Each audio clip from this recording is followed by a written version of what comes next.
Na-Yeon collapsed against the wall, tucked away in a fairly large storage room, the monsters outside having quietened down when they could no longer see her in the classroom. The one person she had that still cared for her had locked her in this classroom before walking off to probably turn.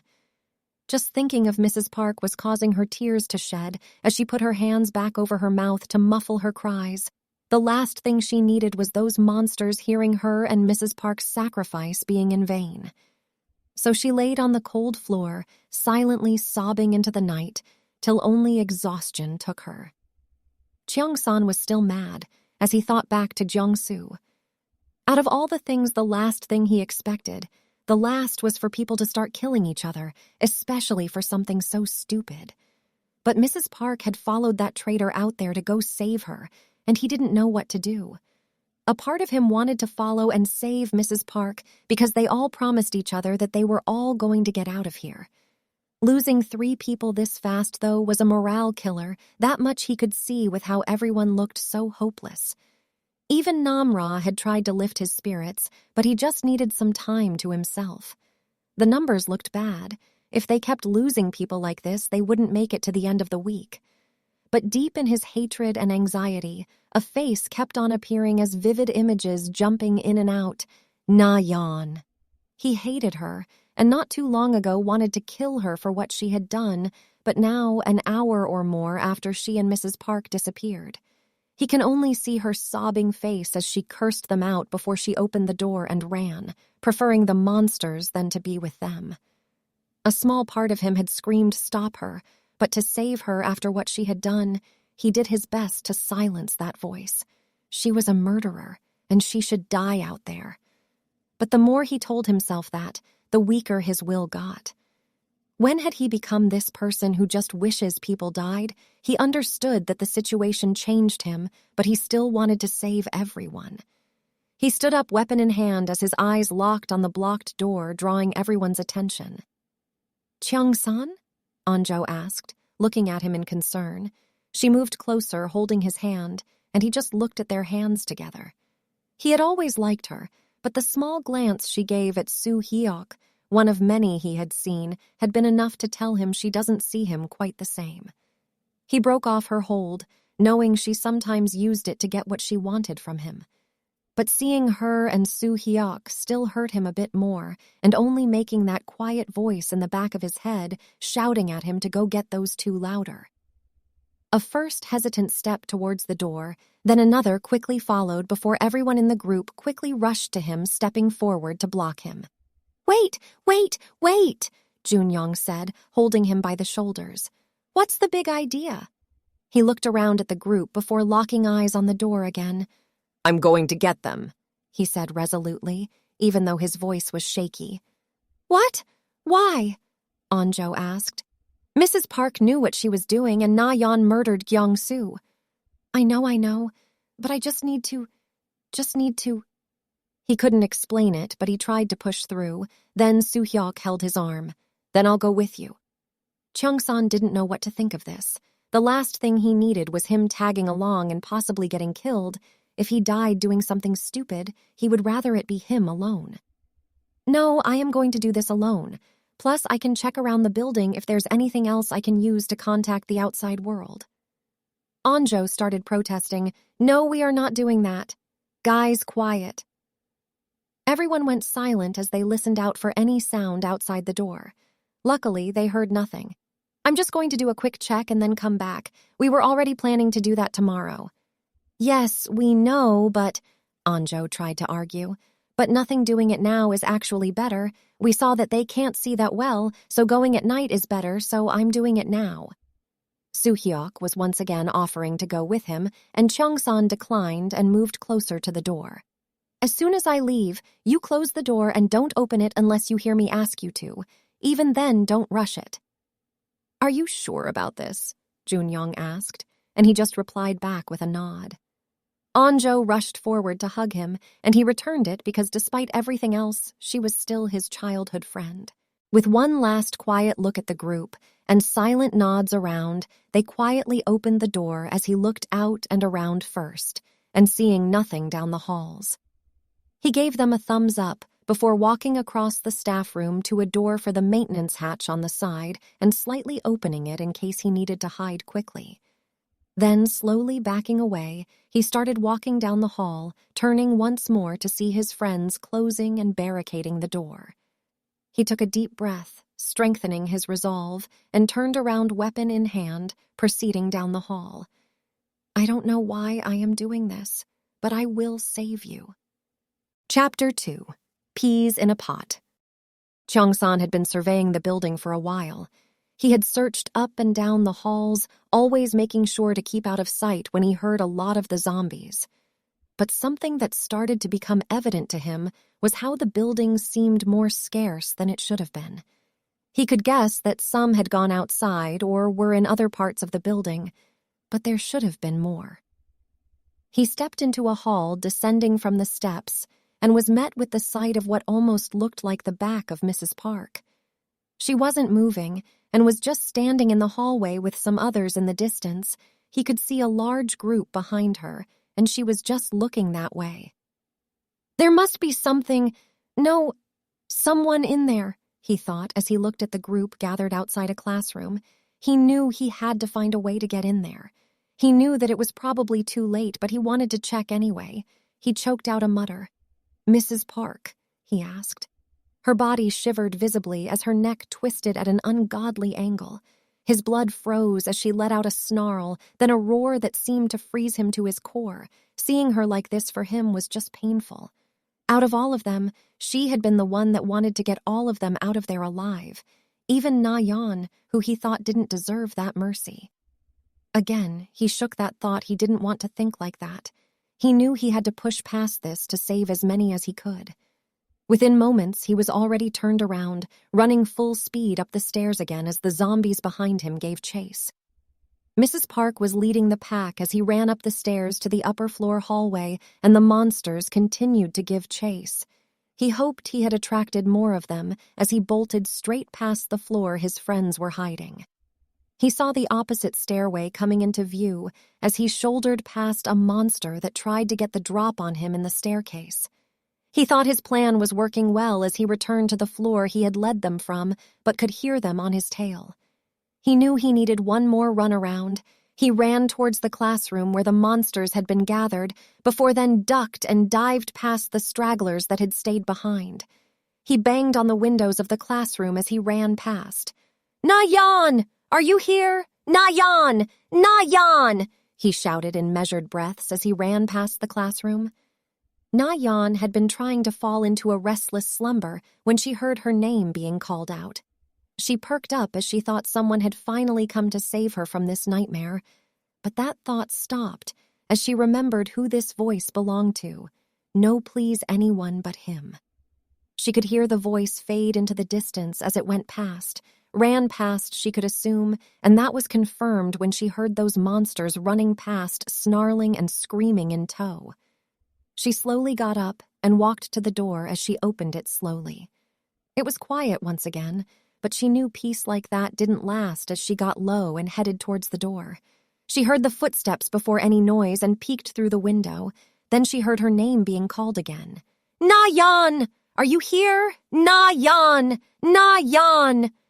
Before she could think of what to do or even respond, they made eye contact as he slowed momentarily. He seemed just as shocked to see her, but something behind him made him look back and then motion to open the door. He nodded, then signaled that he would be running back around, and he left. The approaching snarls and screams made her duck down. At that moment, she ran through all the thoughts that were on her mind. He's come to kill me. He's not wrong for that. I deserve to die. I killed someone because he made fun of me. They always made fun of me. Thinking I couldn't hear them. But I became the monster they spoke about. With that last thought, she slowly stood up and reached for the door and waited to open it. She heard him approaching again and peered out the window to confirm it was him. They made eye contact again. She couldn't tell what he was thinking since his face didn't show any anger or anything, probably because he was running for his life. Once she opened the door to let him in, she heard the growl before she saw anything. One of those monsters was standing there behind her to the side. How had she missed it? She could hear it, but she froze. Maybe this is what I deserve. A monster taken out by another monster. Cheong-san saw the sight before him. One of those monsters had stayed behind while he lured them around. He expected strays, but not at this very moment, and worse was the resigned look on Na-Yeon's face, but he wasn't going to let that happen. He charged and jumped, drop-kicking the monster, before scrambling to his feet and pushing her back into the classroom, locking the door. He unconsciously put Na-Yeon behind him as the rest of the horde that had been chasing him arrived in quick succession, banging on the door and windows. She did notice him doing this, and it just felt like a stab in the heart, even more, knowing that he came out here to look for her and was protecting her right now. If he was being honest with himself, he hadn't thought of what to do if he actually found her and Mrs. Park. That thought hurt because he hadn't made it in time to save her. Na-Yeon was a victory he repeated to himself as if a mantra, but now he didn't know what to do or how he was going to get her out of here. "In here," he heard from behind him as he turned to look at Na-Yeon opening a door to a storage room. The horde banged louder, no doubt probably attracting more. She quickly pushed him in and closed the door behind them, making sure to lock it. Once they were out of sight, they stood for a while hearing the monsters outside as they seemed to calm down slightly.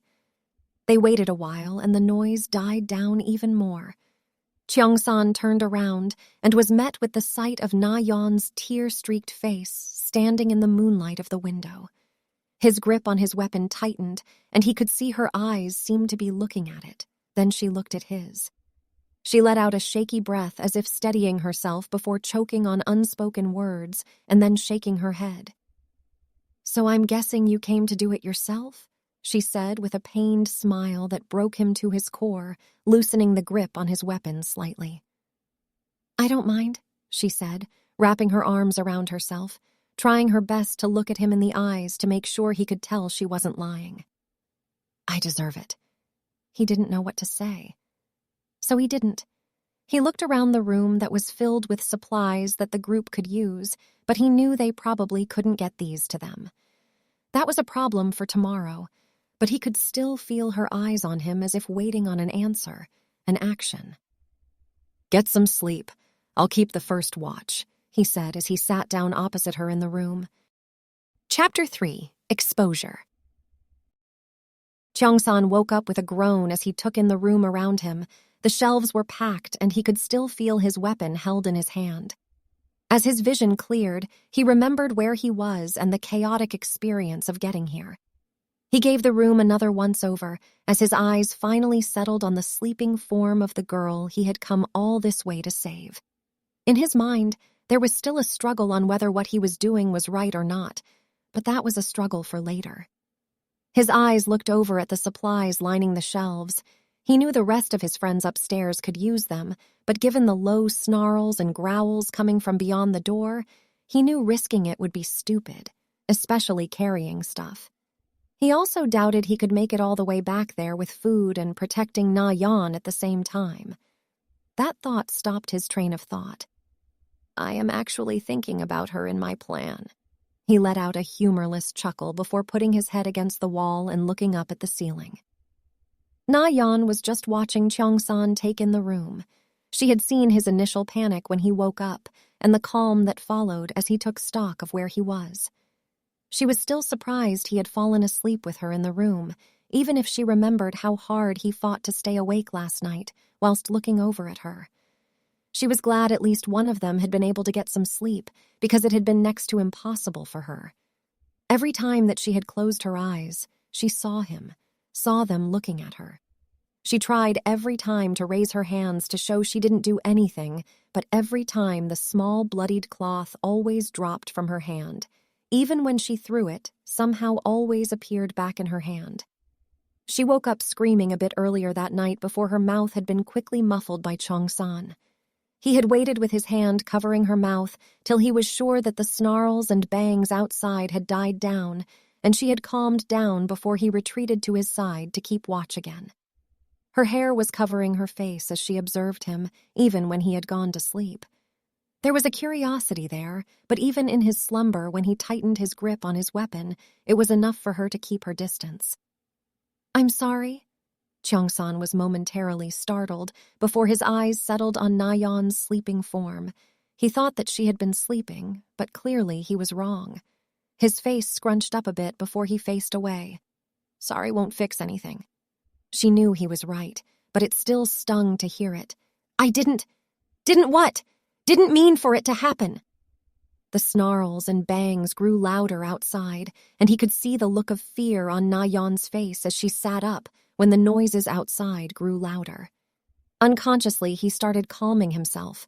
The last thing he needed was both of them dead. He saw her eyes come into view lit by the early morning sun.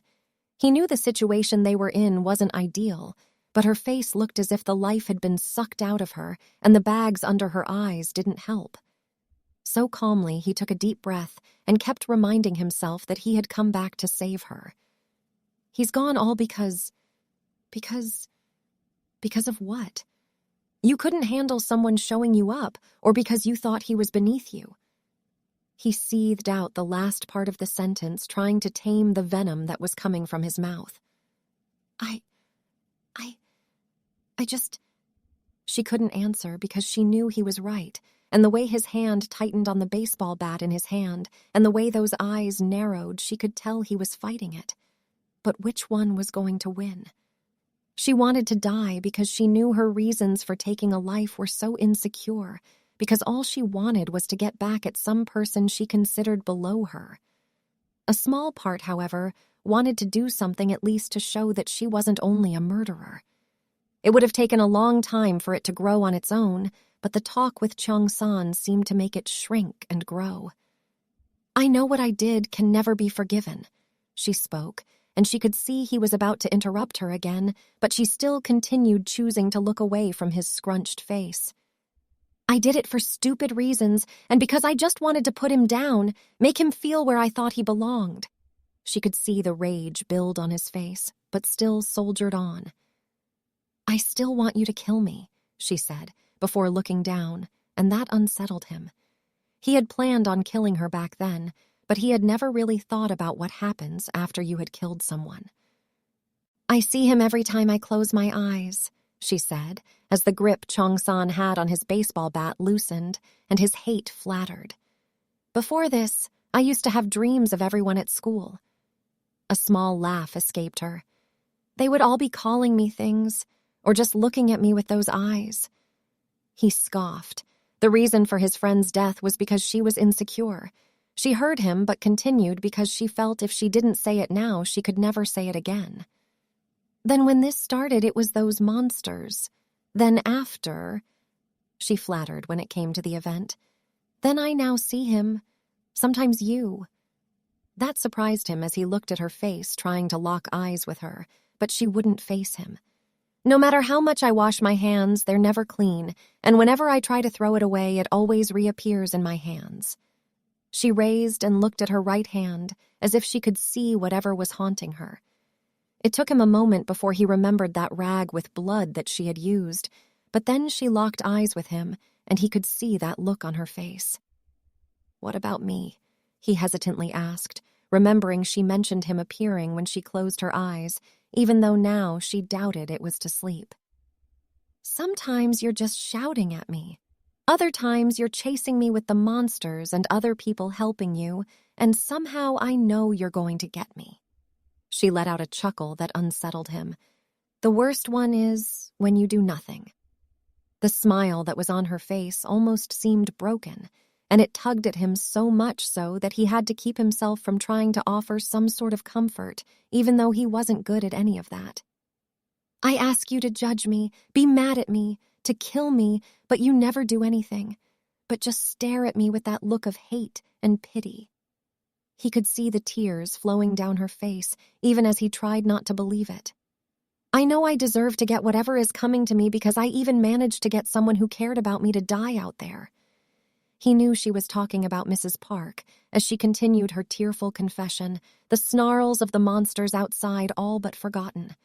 She wrapped her arms around herself and shivered as she took shaky breaths. It only settled in what I did when I was in here alone. He looked at her and relaxed slightly. I had killed someone. My hands had blood on them now. Na-Yeon locked eyes with him again. Can you tell me about him?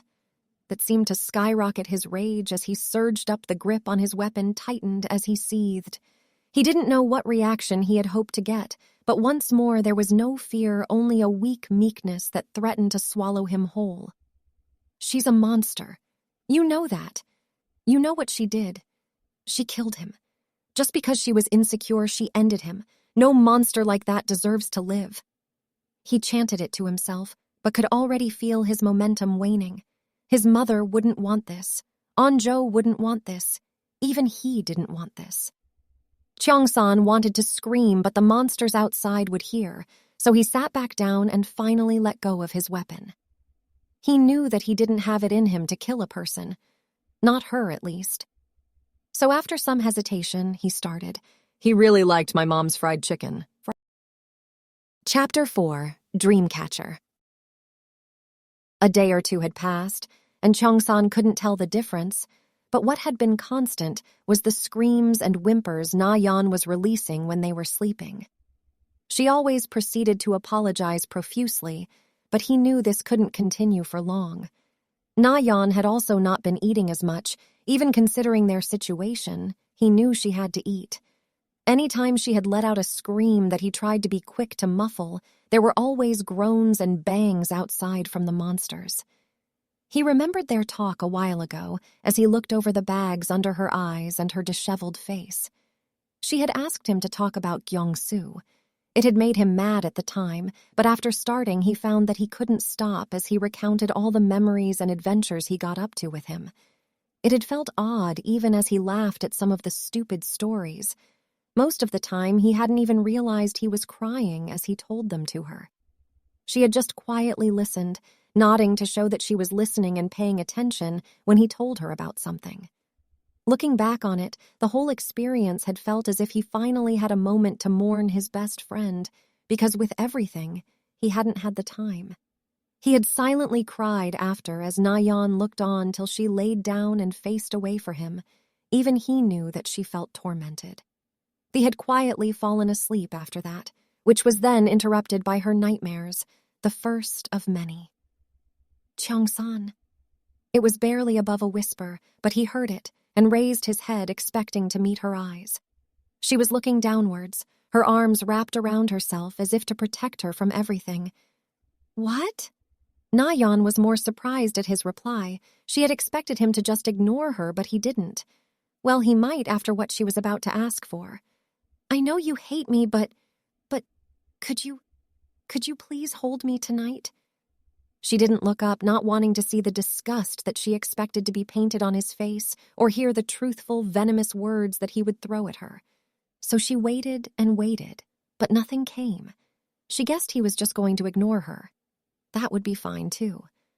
Cheong-san could admit that he had been caught off guard by the request, but he could guess there were no other options. He had seen in the little time they had been together in this room that her nightmares had only been getting worse. So, you think sleeping next to me will help you? He asked, and she looked up at him as if shocked to just be hearing a response. I don't know, but I want to try. I know you hate me and don't want to be anywhere near me, but I don't want to keep you up and keep attracting attention to us. She could see his face as he stared off into the distance, almost as if the gears were turning. His eyes leveled on her again as he slowly moved forward towards her. Her blood froze as he slowly approached her. They hadn't been this close since the first time she had let him into the classroom. Watching him approach had her mind running with the possibilities of him using this as a means to finally kill her, and the cold, blank expression on his face didn't help. The weird part was now she could remember what he looked like when he laughed, cried, was excited, and angry. Before all this, she had only seen him looking ever more like a robot that was forced to go to school. All those thoughts went silent as he sat down next to her. Yeah, you're right. We need to rest, and with you waking us up constantly, we're never going to be at our best when we need to go out. He went to the shelves and grabbed some blankets before returning to her side. Okay. Middle of the room, or are we doing this against the wall? She let out a small giggle that she quickly silenced, but the small laughter she heard from him, too, was enough to ease some of the tenseness out of her body. "Middle of the room, I hate this wall." He just gave her a nod as a reply before he set some blankets down as a base and then laid down as he used the others as cover. The last thing Cheong-san wanted was for them to get sick because they slept on the floor during this apocalypse. Na-Yeon stood tensely beside the makeshift bed. "Are you getting in or what?" "Yes, I'm getting in," she said quickly, before scrambling under the blankets and keeping enough distance between them. Cheong-san lay there looking at the ceiling with one of his hands wrapped around his baseball bat and the other tightly gripping the sheet, and once in a while glancing at the door as if the monsters could come through any moment.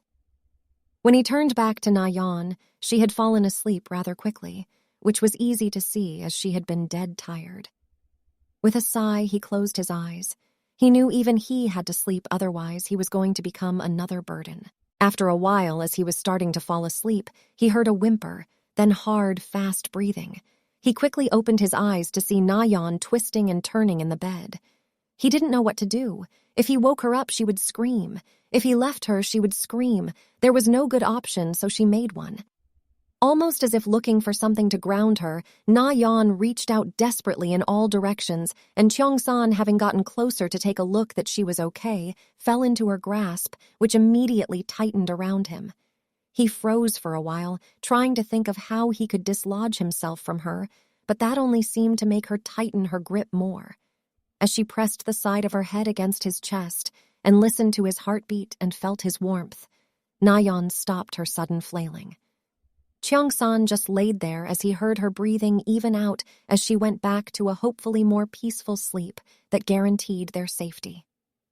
The blanket had been thrown about in her flailing, but he reached for it again as he covered the both of them in it. He wouldn't tell her because of what she did, but he also knew he needed someone too. "Good night, Na-Yeon." Chapter 5. Beauty. Cheong-san was sleeping when he felt a shift next to him. His eyes were still closed, and he felt his blood go cold. He had been in a sleepless slumber, but he didn't know for how long, but judging by his stiff hands and how painful his eyes felt, he could think it was a few hours at best. He felt another shift next to him, sending a shiver down his spine as he remembered the recent events that had taken place. He remembered where he was as the monsters attacked. He had thought before to call them zombies, but had waited to see how they were made. With that train of thought now backing him up, he remembered that he had gotten into a room with the others before going after Na-Yeon and being trapped in a room together. So what was this next to him? He asked himself. Better yet, was it who he thought it was? Moments later, he felt slender arms wrap tightly around him and a face press into his neck. He stiffened momentarily, but that soon calmed as he felt the small, gentle breaths and a contented sigh and hum come from the presence next to him. That confirmed to him this wasn't a zombie and finally gave him the courage to open his eyes. He looked at the blanket, then slowly down to the person who had their arms wrapped around him and his seemingly around them.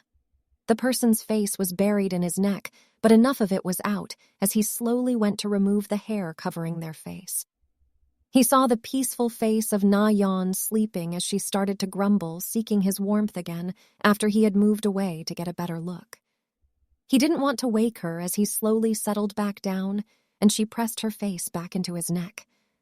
But his hand that had moved her hair out of her face remained on her head.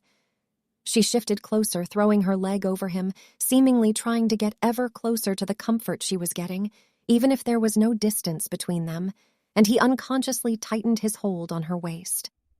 A part of Cheong-san wanted to wake her up because it had been a few hours at best, but she had gotten the rest she wanted. But another part of him, a louder part, kept telling him to let her get as much sleep as possible. He blamed it on his mom, telling him to always protect the women in his life whenever he and Anjo fought when they were kids. That caused him to smile a bit, thinking about his mom and her obsession with fried chicken, but the smile soon faded as reality set in. His mom was alone somewhere in the city, and he didn't know if she was okay. He held Na-Yeon tighter and tighter till she let out a groan of discomfort, which immediately made him loosen his grip on her. He started to gently stroke her hair to calm her down, and before long her breathing evened out as she relaxed into his hold. Cheong-san wondered how his friends were doing on the other floor. He hoped that they were okay and not doing anything stupid. Anjo would probably be trying to get to him, but hopefully the others would be there to stop her from doing anything harsh. He knew that he had to get everyone out of there. A lot of people were relying on him, even Na-Yeon. He continued stroking her hair as she slept, doing his best in his head to lay out plans on how they could escape. Every time Na-Yeon moved slightly, he glanced down at her. His eyes always stayed glued to her face before he looked away. But he continued to glance down at her constantly, as if taking in her features for the first time, but constantly reminding himself of what she had done. It would have been hard to believe that someone that looked so innocent right now had been capable of such actions, so he had to keep reminding himself. He thought back to Jong-soo. His best friend would probably be happier for him that he was cuddling a girl more than her being his actual murderer. The thought simply brought another smile to his face. He would probably take credit for this saying, how he had been a good wingman to the end, the idiot. But he loved that idiot. He kept smiling as he continued to think of his best friend and how he was going to get out of here and save his mom, save everyone. Na-Yeon had woken up not too long ago, and she felt rested but could use more sleep. She had remembered her situation rather quickly. The small panic that she had before was immediately calmed by who she could only guess was Cheong-san, as he gently stroked her hair, whispering soft reassurances into her head. She had felt herself pressed back into the crook of his neck as she relaxed. She kept her eyes closed as she let out a contented sigh into his neck. She felt him shudder, but he never let her go and kept stroking her hair. She felt him stiffen momentarily and tighten his hold on her. She let out a grumble, and he immediately stopped as he went back to stroking her hair distractedly. A few days ago, she could never imagine herself being comforted by Cheong-san because she was one of the people that was forever mocking him and his friends. Then everything had gone to shit, and she had killed someone just because he wasn't abiding by some pecking order they had in school, as if it was the time. But despite all of that, he had still come to save her, and now he was holding her because she told him she could no longer handle the nightmares. Nightmares that they both knew that she rightfully deserved, but he had accepted it nonetheless. Part of her knew it was because he was struggling to get sleep with her nightmares constantly waking him up, but she had also seen him scramble to wake up after his own. So she knew that they were comforting each other, but she also knew that he was handling it better than she was. He had every right to deny her, but he had accepted, and now he was slowly luring her into another slumber as she was struggling to stay awake. She felt him press his head against hers as he let out a sigh, and moments later they were both asleep once more. Chapter 6, Wakeful. Na-Yeon slowly opened her eyes as she could hear the chirping of birds outside, and rays of light broke through the darkness of the room. She was still pressed into Cheong-san's neck, half of her body draped over him. But what surprised her was that he was still doing the same. She wanted to get up, but this for her seemed like an escape to some form of normality, even if this hadn't exactly been normal between the two of them. But as she snuggled up, burying her nose into his neck and getting a sense of his scent, she paled. It wasn't the sweat or the dirt that now covered him, but the scent of blood that now permeated his own scent. "Are you done sniffing me?" That immediately made her freeze, causing her to tense up. "Relax. I know I don't exactly smell like flowers, but it can't be that bad." She let out a giggle into his neck, which surprised the both of them, and was immediately cut off, once again leaving the room in silence. "So, what were you sniffing for?" Cheong-san asked after a few minutes. Na-Yeon replied, "I don't really know. You, I guess." The answer did surprise Cheong-san because what reason would she have for looking for it? "Well, unless you're looking for blood and sweat, then you got it." They were both trying to find a way to navigate the conversation because there was hesitation on both sides, along with the underlying tension between them. "So So I guess you can move now. I mean, you got a lot of sleep. Cheong-san went to move but felt a hand on his shoulder trying to stop him. Can you just... I don't know. Can we just stay like this for a while? She asked, her voice barely but a whisper. Why would we do that? The question was asked, and she could hear some of the underlying strain and venom that was with it, but she continued on regardless. Just so that we can feel normal for a while. Just pretend the outside doesn't exist, that everything hasn't happened yet. Cheong-san didn't know whether to feel anger or pity at the situation because his best friend's murderer was asking him to pretend that none of the things they went through had happened. For what? The silence that came after from Cheong-san was enough for Na-Yeon to see where she had misspoken. I don't mean like that. Then how do you mean? She could feel the anger in his voice. I mean, let's talk or something, because I know as soon as we leave those doors, some of us are not going to make it. And I know that's going to be me. There was once again silence from Cheong-san, and she expected it. He would be the last person giving her assurances that somehow she, the spoiled princess of the school, was going to make it. He scoffed as he laid back down, much to her surprise.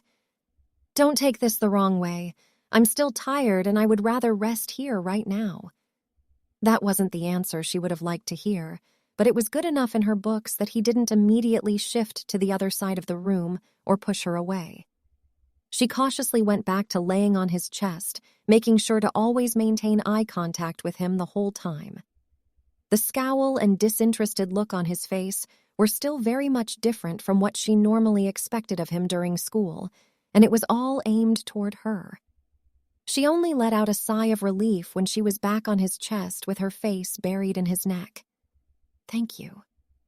He didn't reply, and she didn't need him to, but she was still thankful nonetheless. But now she needed something to break this tension. Anything. Can you tell me about your parents? She felt the tenseness that was in his body fade for a moment and could feel his head turn, most likely trying to glance at her to see what expression she wore. Why would you want to know that? This time she could hear it in his voice. This time there was no venom in the words, only confusion. I once visited your chicken restaurant. That surprised Cheong-san more than anything, and the underlying anger waned to his curiosity. When was that? I would have seen you. Na-Yeon was just glad he was responding, and at least not with hostility. It was when you handed out those flyers before. I got curious and went to see for myself. Cheong-san felt Na-Yeon tighten her grip around him as he asked, still confused, Then did you come in? No. It was a simple answer, quick and to the point, and that would have been the end of their conversation, but she went on. When I got there, I saw you and all your friends, and it felt like I would be intruding. That seemed even odder to Cheong-san, because Na-Yeon was known for doing whatever she wanted around the school and going wherever she wanted. That's what happened when your parents were some of the biggest donors to the school, unlike him, a scholarship kid. That's never stopped you before, you. Na-Yeon felt that strike in her chest now. She could only guess because she knew she was going to die. That is why she was laying it all out there. She would rather at least she tries to get him to see a small part of her, even if that didn't make her righteous or free of what she did. Well, most of the time I don't, actually. Outside the school, I don't really have friends, even inside the school. Cheong-san continued listening quietly. He was hoping she wasn't going to use her loneliness as a means to justify what she did to Jung-soo. But this lady did persist that I at least buy some chicken, even if I wasn't going to come inside. Cheong-san let out a small laugh this time, surprising Na-Yeon. That sounds like my mom.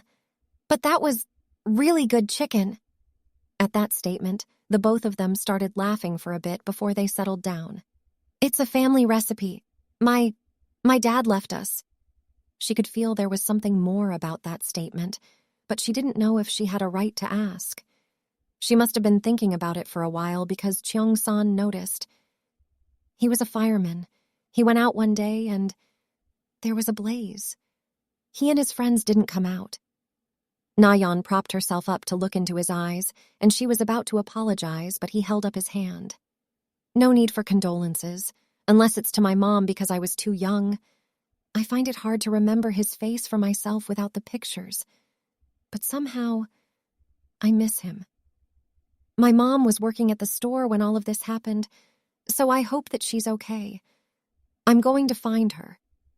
She could hear how choked the statement came out, as if by saying out loud Cheong-san was wishing it would be true. She hoped for his sake that it was. Na-Yeon nodded before going back to her spot on his neck again, noticing how he had not tensed up this time when they got closer together. How about your parents? She didn't know if her story would matter as much after hearing his own. Hers was pretty common in comparison. I have both my parents, but sometimes it feels as if I don't have any. Cheong-san didn't immediately shut her down as whining, and so she continued. I used to be close with my dad. We were as thick as thieves. Then Mom and the families told him to start working more. She let out a scoff. My mom, well, she's just a mon. She stopped her statement midway, remembering Cheong-san calling her the monster back in that room after she had committed murder. So she swallowed the words and decided that maybe that was enough. But Cheong-san had also caught and wanted her to continue. She is a monster, and... The question held no malice, but she was still reluctant to answer it. She is all about her status, how we are all supposed to be.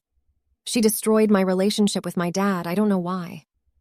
My family, well, they're just... She let out a sigh, the left said the better. My dad gives me anything I want because he knows he can't be there. And he always looks like he is dying when he comes back from his business trips. Cheong-san could feel some tears run down his neck, but decided not to say anything. I'm sure my mom will think if they shared some of our chicken, all that would be resolved. Na-Yeon let out some choked laughs that Cheong-san joined in as well. And if that doesn't work, her pan will definitely do the job. The two continued laughing, drowning out the small growls and moans that came from the zombies outside. Cheong-san didn't like it before, but now he understood.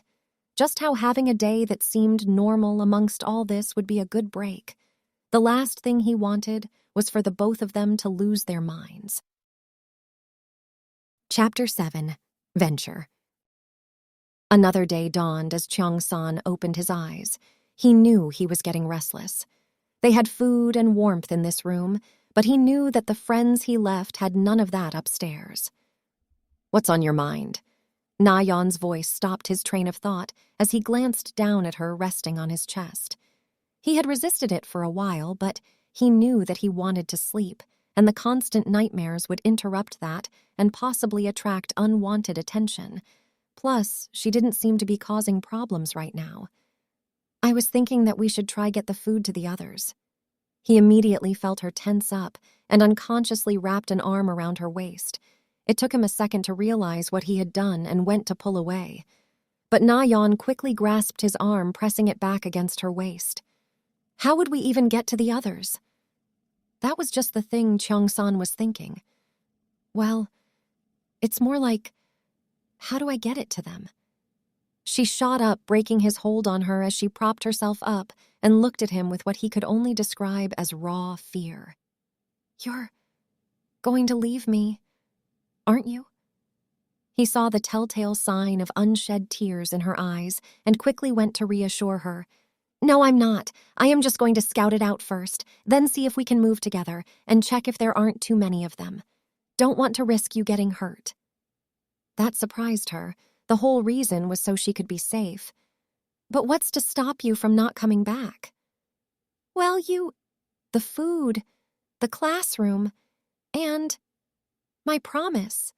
She looked at him confusedly. Remember, I promised that I was going to do my best to get you out, to get everyone out.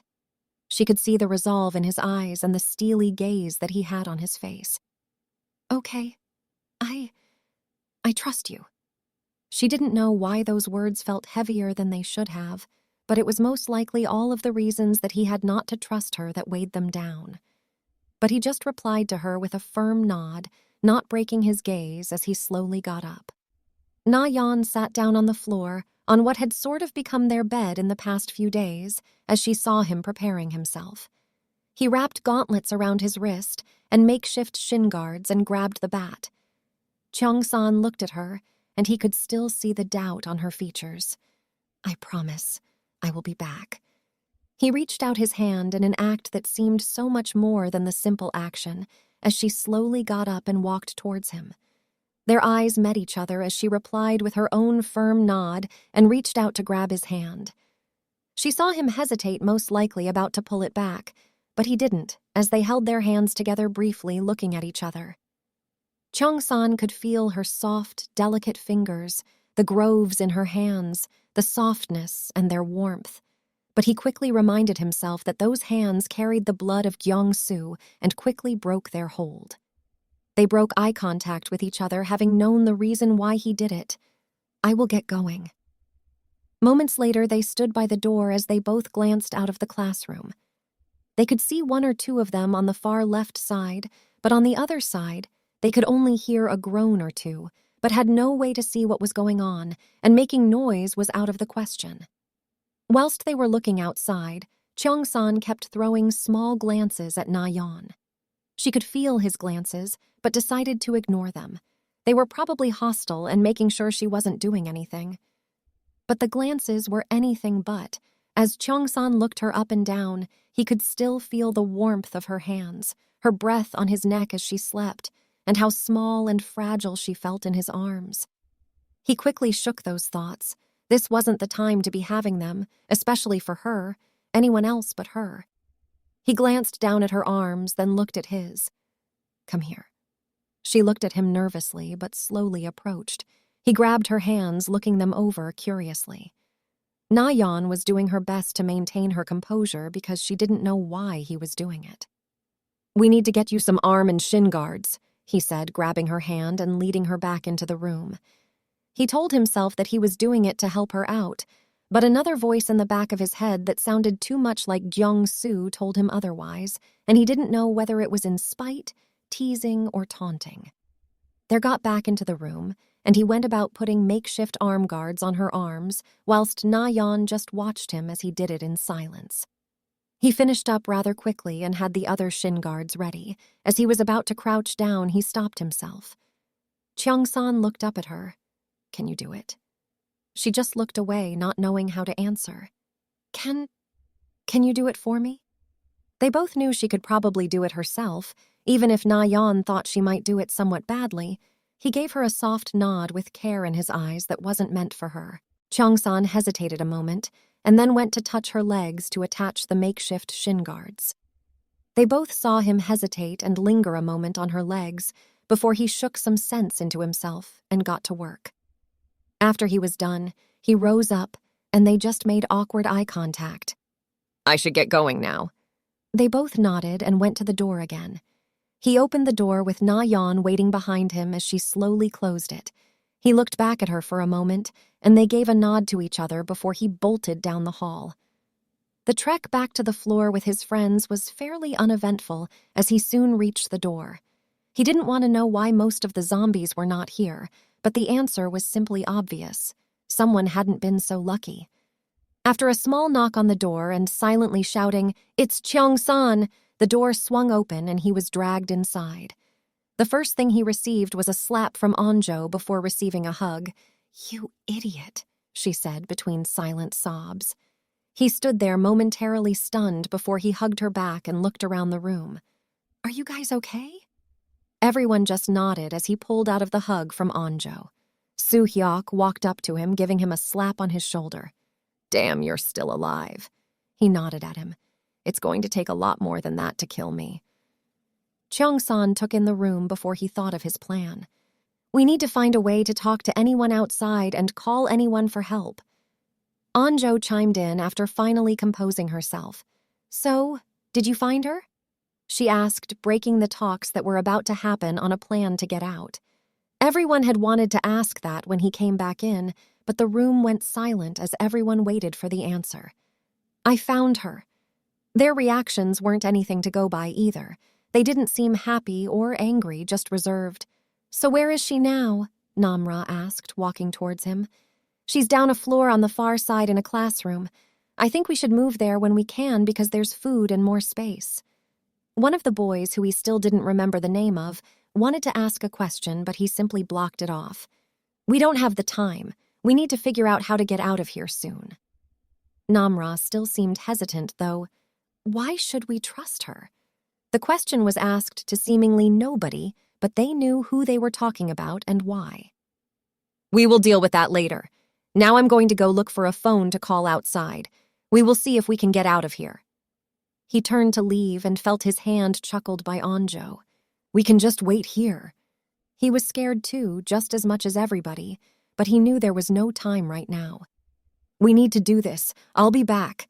He walked towards the door and saw Soo-hyuk with a makeshift spear and shield next to him. "I'm coming with you." He was about to argue with him, but was interrupted by Anjo stepping in. "No, I have to. Someone must watch his back." Something about seeing the two of them like this still stung, but he quickly shook it off. "Let's go."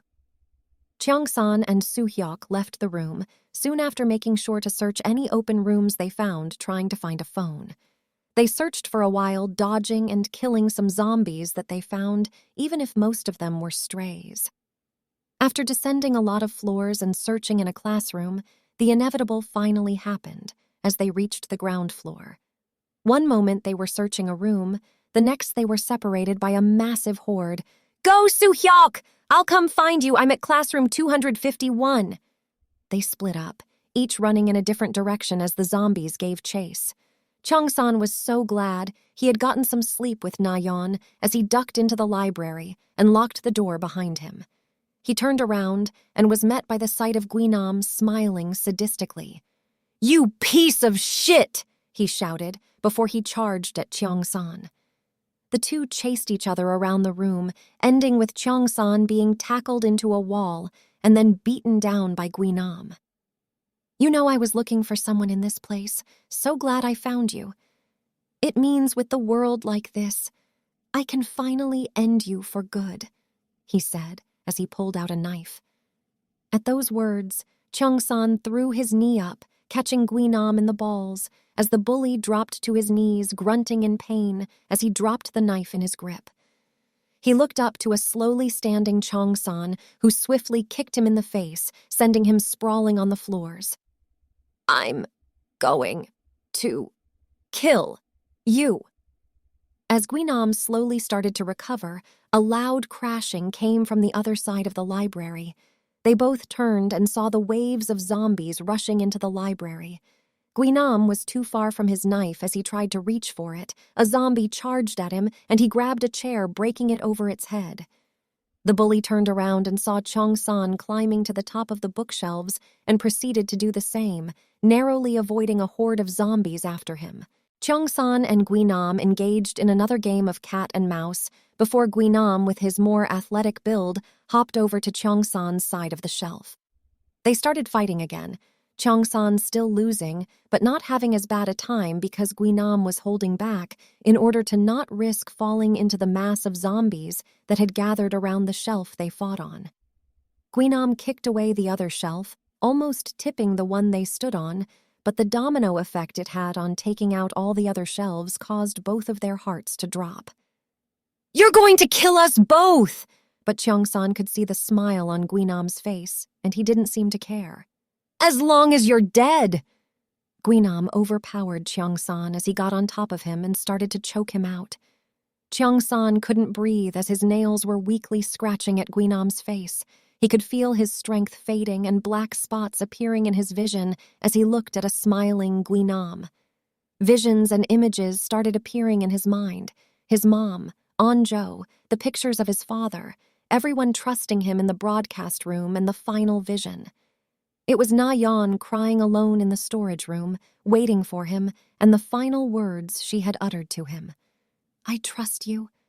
He surged his right hand forwards, finding Guinam's eye, and gouged without taking a moment to hesitate.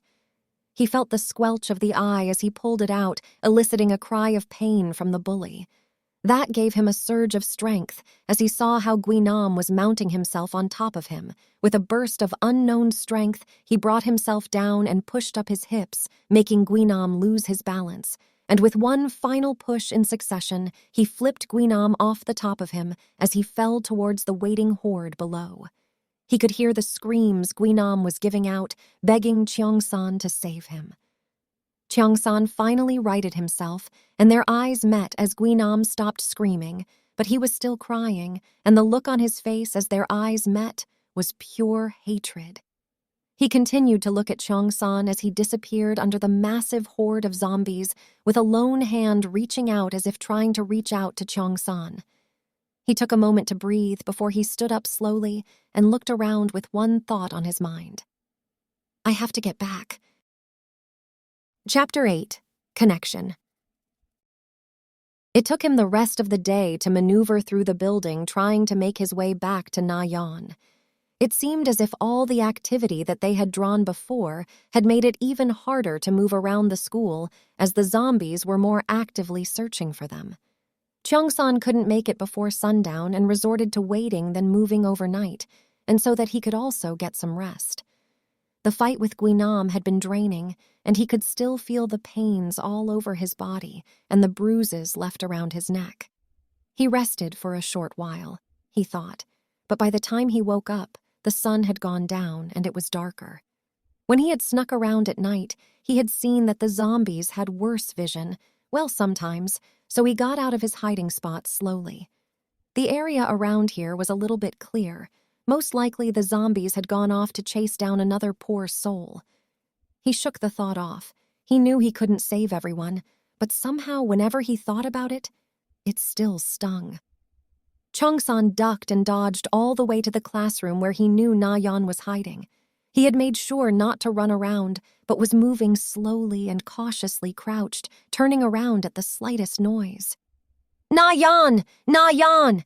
He silently shouted, waiting for her. He knew he could call for a bit, but making too much noise was a bad idea. He could hear some groans coming from down the hallway, but couldn't see anything. Cheong-san didn't want to think of himself being surrounded so close to salvation, so he decided once a bit louder, Na-Yeon! He said with a quick, short, whispered shout. He heard the groaning grow louder before he saw them down the hall. It was a small group of 8 or 10 zombies, but he knew starting a fight with them would only call more, Na-Yeon, open up! The jig was up, so he was throwing out caution. He heard the zombies roar as they started charging towards him from down the hall as he readied himself for a fight. But as he saw the zombies coming in the distance, the door beside him swung open and he was dragged inside before it quickly shut, being locked. He felt himself rushed to the room as the zombies arrived and started banging on the door. They retreated to the back room and shut the door, making sure to lock it as well, and Cheong-san finally let out a sigh of relief as he leaned back against the door, breathing heavily. He felt Na-Yeon pressing up against him as she wrapped her arms around his waist, holding him tightly. Cheong-san wrapped his arms around her, petting her head softly as he tried to catch his breath. I thought you left me, or that you died. He shushed her softly. No, I didn't. Just had a lot of traffic, that's all. She let out a small giggle as she pulled away, looking him in the eyes. He could see that she had been crying because she had that same broken and scared look that she had back when he found her. Her cheeks were stained with tears, and her hair was a mess. She looked as if she hadn't slept. He moved to wipe her tears. She flinched momentarily, thinking he was going to hit her for being so brazen with how she touched him after everything. But he only went to stroke her cheek before wiping some of the tears. Na-Yeon looked at his face, but she couldn't read his expression. But that was no matter. She was going to enjoy this touch, even if it was only for a moment. Cheong-san was surprised when Na-Yeon closed her eyes and leaned into his touch. There it was again, that vulnerability, that softness and weakness that she had never shown. I promised you that I would come back, didn't I? He said with a small smile that Na-Yeon caught as she opened her eyes. That is when she noticed in the faded light what looked like bruises around his neck, that looked like fingers. He must have noticed her staring as he followed her eyes. Oh, that, he said momentarily, having forgotten about Guinam. I just had a run-in with one of my old bullies. Seems he was really taking to those monsters well. He tried to kill me as soon as he saw me because he said no one would stop him now. Na-Yeon couldn't believe it. Just because the world went to shit didn't mean... She stopped that train of thought. She remembered that she wasn't that much better. She tightened her arms around his waist and felt him grunt in discomfort. Sorry, but he could kick like a horse. Na-Yeon slowly reached out, only pausing a moment to look for any kind of opposition from Cheong-san. There wasn't any. Only his eyes looking away from her. He was nervous too, and somehow that seemed to ease her own nerves. She touched the bruises as he gave a pained hiss. She did her best to ignore it. She needed to see how much damage had been done to him. So she continued on, grazing up and down his neck and pushing against his sweater. He was bruised all over. Her hand gracefully traced down his arm, coming to rest by his hand as she waited for what she didn't know. But she could still feel her other arm wrapped around his waist and his arms holding her close to his chest. What was this comfort? She rested her head against his chest, but also heard a pained breath he tried to suppress. She waited a moment, and then felt his chin rest on top of her head. As she finally moved to interlock their fingers, both of their hormones were going crazy, but they steadied themselves. Na-Yeon didn't say anything, and neither did Cheong-san, fearing that uttering a word would bring them crashing back to reality. But as they stood wrapped around each other, Na-Yeon could hear the pained, silent grunts from Cheong-san and knew she would have to do it. Sit down and take off your shirt. I need to check that you're okay. Cheong-san just nodded as he went to sit on their makeshift bed, which was surprisingly set neatly on the ground undisturbed. He knew she hadn't slept, at least not there. He sat down and took off his shirt, and Na-Yeon could see the extent of the bruises in the moonlight. They were various purple streaks all over his body, and she wondered just how had Cheong-san gotten away. But judging by the fact that he was here and not dead, she could already guess the answer and was just going to be satisfied with not knowing even if she already did. Na-Yeon sat behind him and set to work checking the wounds. She wasn't going to bother looking for a bite, as she knew Cheong-san was just the type of person to look out for others and let them know. She started slowly massaging the bruises lightly as he gave small, pained hisses. She didn't know if she was actually doing anything, but she had to try something to give him some comfort. The first few squeezes were painful, but Cheong-san soon relaxed, now mostly letting out sighs of comfort, for some reason that brought a smile to her face. A thought had been nagging her ever since he had left. What was she going to do if he had not come back? Would she have just died in this room or left it and gotten caught and eaten by the zombies? What if they were eating Cheong-san right now as she hopefully waited on him to come back? When she had tried to sleep, the nightmares returned in greater numbers, and she couldn't even sleep. Nightmares of Cheong-san at the door banging for her to let him in, but she couldn't move even if she tried, and could only see him getting eaten alive. Nightmares of Jeong-soo coming to eat her. Thinking back on those made her so scared. She knew there was something between the two of them, no matter how small and fragile it was. There was a small flicker of a flame, and she simply wanted to throw more fuel on it. Na-Yeon had never experienced something like this that she never had just seen from a distance. People liked each other. She had liked other boys, but they always seemed to go for the nice girls, only making her grow more bitter. Cheong-san had a girl like that back in the broadcast room, but from what she could remember, it almost seemed one-sided as she had her eyes on Soo-hyuk. Maybe? She shook her head. What was she thinking? She killed his best friend, but she knew he also felt something. The way they embraced each other was as if touching something forbidden but precious, as you didn't want to damage it. I was worried about you. I waited as long as I could in the classroom. That zombie under the piano was making a lot of noise, so I knew I had to go back soon because if they gathered at the door, you couldn't make it in here. Na-Yeon knew that one of them had to take a leap, and she knew that it would change everything, or so she hoped, and for the better. I remembered the promise I made to you saying that I will come back. It gave me the final push to win. I was losing before that. I couldn't let you think I wasn't a man of my word. He let out a small laugh that only seemed to draw her closer. She leaned against his back, wrapping her arms around his waist and resting her chin on his shoulder as their heads leaned against each other.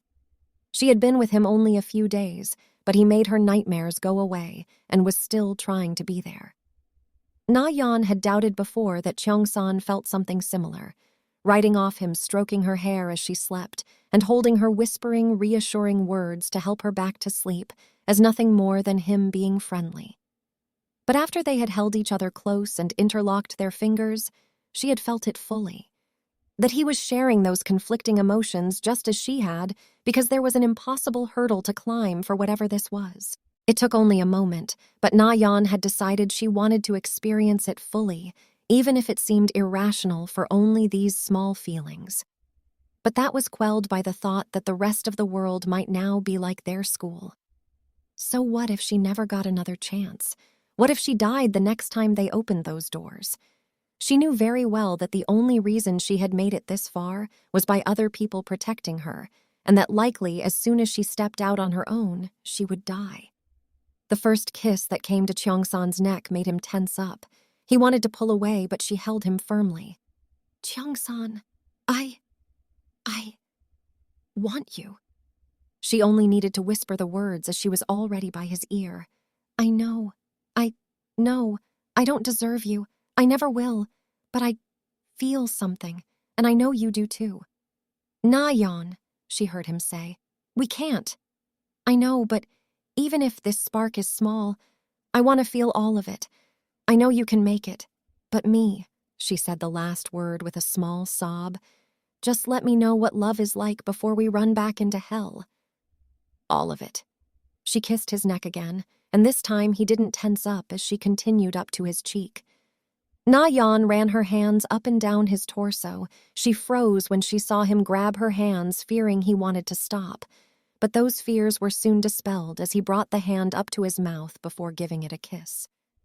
Cheong-san turned his head slowly to the side, finally meeting her eyes in earnest. He knew what she meant about this. If the whole world had become like this, then there was no telling if there was time for them to wait till it was all right to explore whatever there was building between them. Would there ever been a time?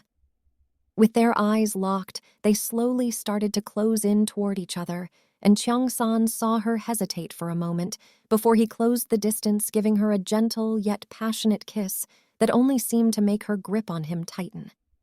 They don't know how long they savored this kiss, but it was only momentarily as it grew hungrier by the minute. The two started kissing frantically as both of their hands scrambled over each other's bodies, desperately trying to feel each other. Na-Yeon saw Cheong-san trying to unbutton her sweater hesitantly, and she held his hands, breaking off their passionate kiss and breathing heavily. "It's okay, Cheong-san. I want you, all of you," she said quickly, taking off her sweater and her shirt. She could see Cheong-san's eyes roaming over her as he moved closer to her. Na-Yeon slowly laid down on their makeshift bed, looking at him with a smile on her face. "Come here," she said, and she saw him hesitate again, but she didn't have to do anything as he came over by himself, seemingly in a trance. She felt the same. Cheong-san placed himself atop her as they looked at each other in the eyes. "I've never done anything like this," he said nervously, and she could only smile at that. "Me neither. That was even my first kiss. But I want you to be my first too." Na-Yeon could tell he was nervous. So was she, and she didn't know where all this courage was coming from, but she was going to ride this wave till she couldn't. She reached up, stroking his cheek before pulling him down into another kiss. "Then let's stumble through this together." Na-Yeon felt him smile into the kiss, and the two slowly but surely lost their clothes in a tangled mass of limbs and moans. Before they knew it, they had gotten to the moment of truth. "Na-Yeon, we can stop now if you want to." A part of her that was scared wanted to, but she pushed on. "I want to do this. Do you want it too?" She waited and then saw him nod. They fumbled around for a bit, trying to do it before a lot of pain came to Na-Yeon. "That's it," she hissed. She could see Cheong-san on top of her, gritting his teeth. "You're crying. Should we stop?" Na-Yeon shook her head, wiping some of the tears. "No, don't stop. It hurts, but I'm happier. You didn't reject me." He leaned down, giving her another kiss and softly stroking her hair. She could only guess how he had no idea what that did to her. The two started nervously, fumbling their way through pained, muffled screams, grunts, and moans, till they found a steady rhythm. With this being both of their first time, it wasn't long before she wrapped her legs around him, locking him in, as he held her tightly as they found their release. They were breathing frantically, foreheads pressed against each other, already covered in oceans of sweat, but neither looked ready to let go. Cheong-san kissed her again as they started their dance once again. She had expected that Cheong-san would only seek his own enjoyment, and she would have let him. But he didn't, always making sure to stop when she said it was too much and showered her in kisses each time. They ended up at it for hours till they were both too spent, as they could both barely stay awake. Cheong-san got off her laying down next to her, and a moment later she crawled onto his chest and laid down at her new favorite spot in the crook of his neck. As Na-Yeon was falling asleep, she felt the now familiar peck of Cheong-san's lips on her forehead. "Good night, Na-Yeon." She was too tired to prop herself up and kiss him back, so she just settled for a kiss on his neck. "Good night, Cheong-san," as they both fell asleep. Chapter 9. The Morning After. He was sleeping peacefully for the first time in a while since all this hell started on Earth. Flashes of what he did yesterday with Na-Yeon were the only thing on his mind. His feelings were a mess, but the odd thing was, he didn't seem to feel regret or anger that it had happened. Cheong-san was more surprised than anything by that response as he opened his eyes to the blinding rays of the sun coming through the window. The room was covered in bright light, and he wondered how he had managed to sleep in so carefree. He could feel Na-Yeon's small breaths on his neck and turned to look at her sleeping blissfully in his grasp. She was buried in the crook of his neck, most of her form draped over him as her arm wrapped around him, and his arm did the same. They were still naked under the blanket they had covered themselves with. He felt so calm, and he wanted nothing more than to find peace in this storage room. He moved slowly, so as to not wake her up as he turned to face her. She looked so rested, so peaceful, something that he had never seen before. She grabbed his arm with a strength that betrayed her slender arms, which brought a smile to his face. Cheong-san nervously reached out, parting some of the hair that was covering her face. After parting it, his hand remained placed on her cheek and stroked it lightly as his fingers traced all over her face and over her lips. Those were the lips that had taken his proper first kiss. Anjo had kissed him back when they were kids as a joke, but he doubted that counted. She was his real first one. He was hers. That was still baffling him, that she had let him be her first kiss, let alone be her very first, and her his. He could still picture it like a dream coming and going in flashes. He doubted he would ever be able to forget it, forget her. He doubted he would want to. In those moments and this one, it felt as if everything and everyone faded away, and it was just the two of them. Na-Yeon had been sleeping peacefully in a dream that seemed miles from anything that she could have imagined before. She had been laughing and exchanging stories with her mother in the kitchen, whilst her father and Cheong-san. He had been outside with her father on the grill while laughing with her dad. Once in a while, they would throw glances at each other and then get teased by her parents for it. It all seemed surreal. She felt herself wake up, but she so desperately wanted to return to those dreams of an alternate reality. When her eyes opened, she looked at Cheong-san. He was just staring at her as he stroked her hair and her cheek. His eyes met hers before he simply went back to his task. She just sighed, ignoring the grunts and growls from the zombies outside that seemed like distant whispers. "Morning," Cheong-san said, not looking at her but stroking her hair. "How did you sleep?" She looked at him. Was he really asking how she was? Na-Yeon was more surprised till she realized how long she had been taking to answer the question as she looked up and saw him staring at her, waiting for her answer. "I'm good. I haven't slept like that in a long time." He just nodded at her answer. He could tell she had slept better just by the small smile that she was trying to hide, which was making it difficult to hide his own. She snuggled up further into him, taking a deep breath. You need a bath. That seemed to break the tension as he laughed for a bit, and she soon joined him. The both of us need one. She lightly hit his chest. That's rude to say to a lady, she said with a playful pout, unknowingly spurring memories with Cheong-san of his mother whenever he treated Anjo just like any other boy. He stopped stroking her cheek as she just held his hand there on her face, looking into his eyes as if searching for something. Their blissful morning was interrupted by some distant growling of zombies that made Cheong-san perk up as he sat up in their makeshift bed. Na-Yeon felt robbed of her warmth because he had made a rather good heater.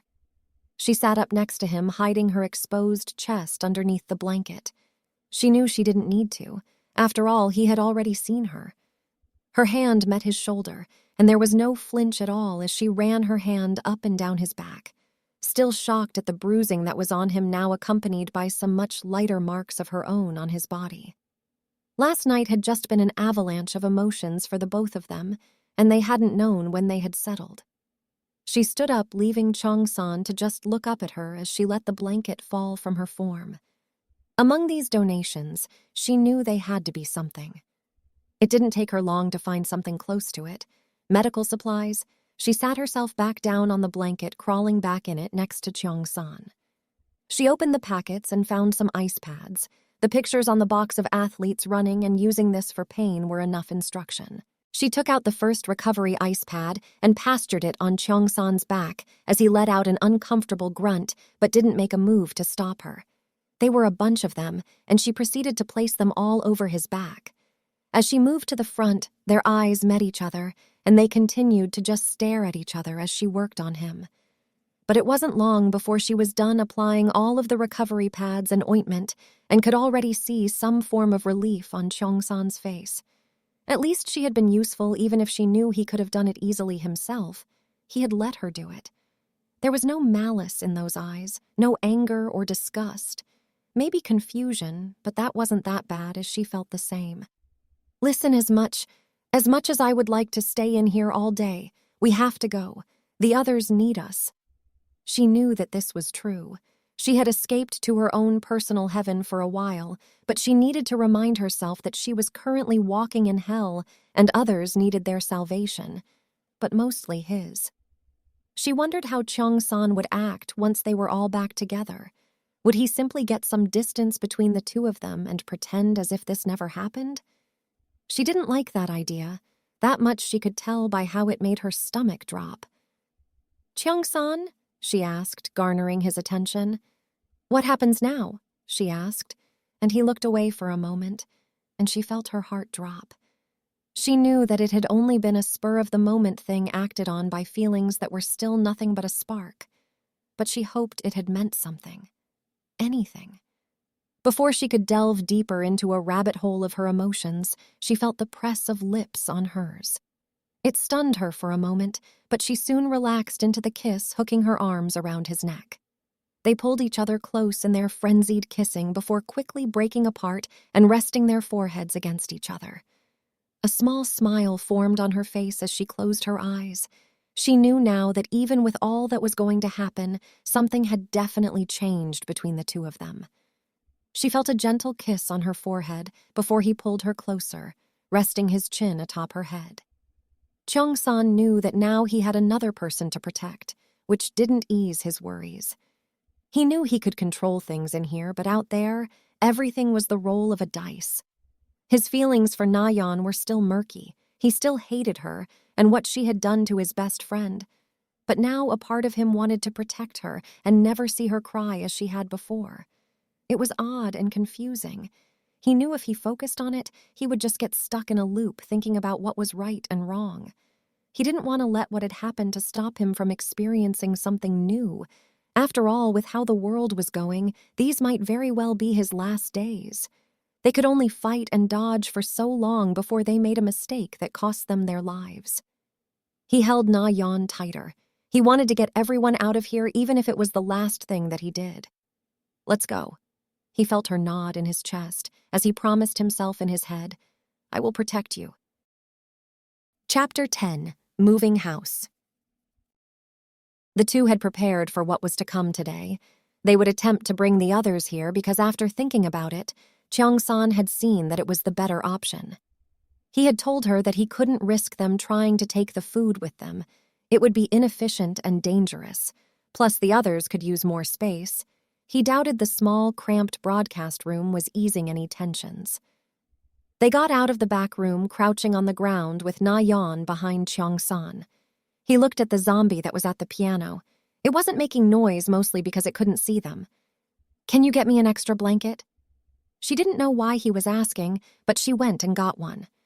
Cheong-san silently maneuvered to the piano, and just as the zombie was about to turn to him, he threw a sheet to cover its form before he started bashing it with his bat. It took quite a few powerful swings before it went silent, and he quickly ducked as some zombies had been attracted by the noise. He made his way back to Na-Yeon, who had her hands all over him, checking if he was okay. "I'm fine, no need to worry, but now comes the hard part," he said as he looked to the door.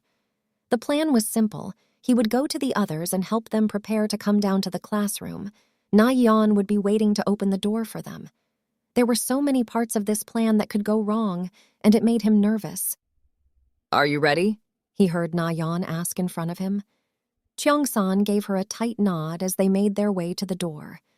There were 2 zombies waiting in front of the classroom at the far end, which meant he would have enough time to run off before they got their marbles. "We need to cover and block these windows. We're too exposed." He didn't want to do it now, but he knew that delaying any longer would only make this worse. So he got to the door and peeked over at the surrounding areas, making sure to see any lurking zombies. There were none. He turned to face Na-Yeon and was at a loss for words. He didn't know what to say or how to even act, and still felt very awkward, but thankfully Na-Yeon had the answer as she gave him a kiss on the cheek. "Be back soon, okay?" "Okay," he agreed with a small smile on his face. They silently opened the door as best they could, and Cheong-san stepped out. The zombies turned to him as Na-Yeon closed the door and ducked like she had been told. Cheong-san immediately attacked the zombies, making sure they were only 2. If he could get rid of them quickly, he could make it out of there without any problems. After some struggle, he managed to defeat the zombies, but he knew he couldn't dwell on his victory for long and rushed up the stairs. He ran into a few zombies, pushing some out of the windows and others down the stairs. There were a few close calls when a zombie had managed to bite on his arm, but luckily, he had it wrapped up tightly in makeshift armor, and the bite didn't make it through. He skidded in front of the broadcast room door, banging frantically. "Open up, it's me, Cheong-san," he said, hoping someone was listening and he wouldn't have to say it louder. "Hurry up!" He could hear some shifting behind the door, and then a small opening was made so that whoever was guarding the door could look out of it. "Cheong-san, is that?" He was looking around frantically. "Yes, it's me. I don't have time for hellos. A zombie could come and eat me right now." He heard what he could guess items barricading the door being thrown from the door before it quickly opened. Cheong-san rushed in as he saw a zombie out of the corner of his eye down the hall.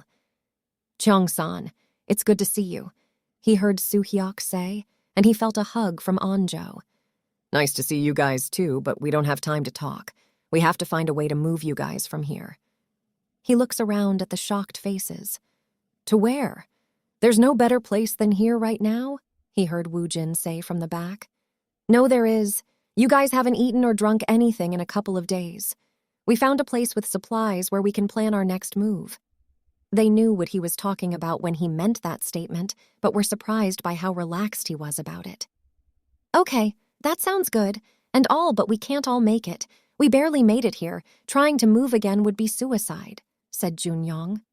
"Not necessarily," Namra said from her chair, garnering everyone's attention as she stood up. "We just have to distract the zombies long enough for us to get to the classroom," she said, no emotion betraying her face. "And how are we supposed to do that?" asked Daisu. She let out a small smile and then settled into her cold demeanor again. "With this," she said, pointing at a microphone. "Power has been still around for a while, but I'm not sure how long that's going to be for, so we need to use it now and distract them." Cheong-san could understand the gist of her plan. "Okay, so we make some noise, then what?" he asked. "Well, The noise will draw them to the speakers, and if you guys paid attention, you would know where the speakers are all over the school. She walked to the window as everyone followed and started pointing some of the speaker towers out. There are those out there, but we can try to use them for a bit before we draw too much attention to ourselves. Everyone nodded, not even questioning her. Sometimes being class president had its merits. The speakers in the halls are the best placed actually, as they're placed at each end of the hall and corners of a classroom, which should help us split them and avoid some running out of classes and getting us. The plan was sound as everyone looked around at each other. How long did you have that plan? Dae-soo asked confusedly. I made a plan when I saw that they're attracted to sound, but then everything started happening and we got distracted. Soo-hyuk and Cheong-san's eyes met each other because they knew the sooner the better. Everyone get ready, because we are doing this right now. What? Shouted Jun-young before he quickly covered his mouth. We need more time to plan things. But Cheong-san just shook his head. That will only make things worse. You saw the field out there. More of them are gathering, and the longer we take, the harder it's going to be to get out, and we will be weaker too. Jun-young was trying to think of a reason to say no, but judging by the stares and how some were avoiding his eyes, he knew they were going to do it regardless. Fine. So they set on preparing, with Cheong-san helping Soo-hyuk and An-jo with their makeshift armor with whatever was around. Soo-hyuk made sure to help Namra, much to An-jo's displeasure. Cheong-san could see it more clearly now, how he had always pushed aside his feelings to help pursue hers, but he wasn't gloating or resentful about it, just at peace. You seem different. Is everything okay? He heard the voice of An-jo break his train of thought. Yeah, I'm fine, just preparing myself. She grabbed his hand. Don't worry, we will make it. He loved when she gave him a comforting touch, but a part of him that he had silenced for a long time knew how she had used it so many times against him. He nodded. Let's go. The speakers around the school blurred to life loudly as the voice of Namra broke through, as she started firstly by asking for any survivors, and then wishing them luck, saying what she was doing, and hoping they could also use the distraction. Meanwhile, on the other side of the school, Gui-nam heard the speakers burst to life. They were loud, painfully so, but the realization that Cheong-san might be with that little group helped him push on as he ran towards the broadcast room. The distraction was working as the group started heading out of the broadcast room with makeshift shields in case everything went to shit. They proceeded slowly but cautiously till they were on the classroom level.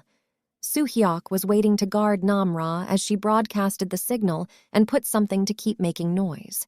She didn't want to do it for too long since she guessed they were probably attracting more zombies to the area. They left the classroom before they heard something shatter down the hall.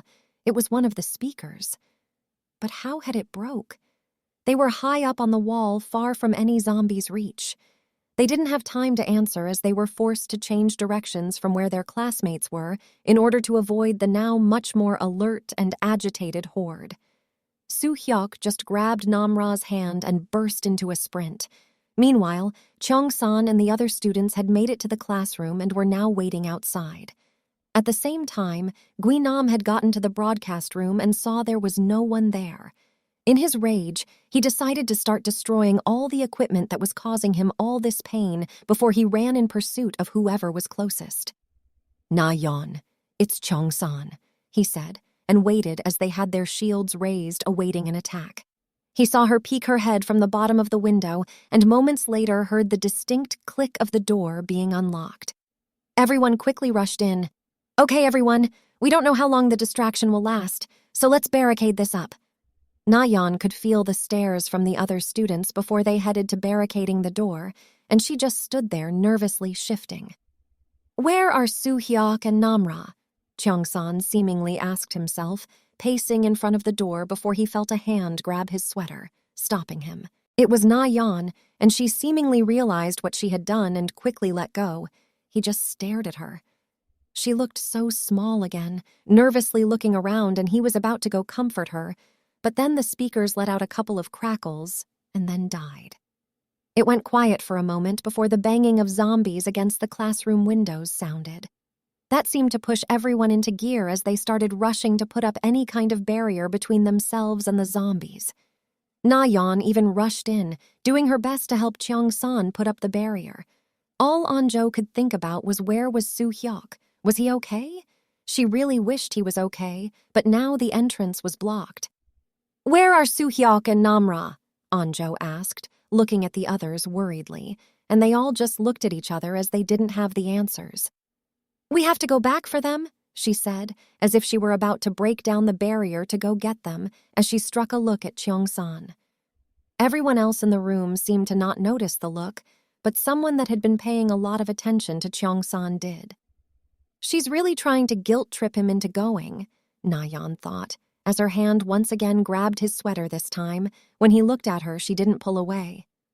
"We have to wait. We can't rush out there right now. Do you see how many of them there are? It would be suicide. We barely could open the door before they were on us," Cheong-san said, trying to make her see reason. She just looked at him with a scowl. "Would he do that for you?" Cheong-san didn't know how to answer that, so he chose not to, only looking down. They were all silent except for the roars and screams of zombies till they heard a knocking behind them by the other windows. They turned to be met by the backs of Soo-hyuk and Namra walking precariously on the windowsill.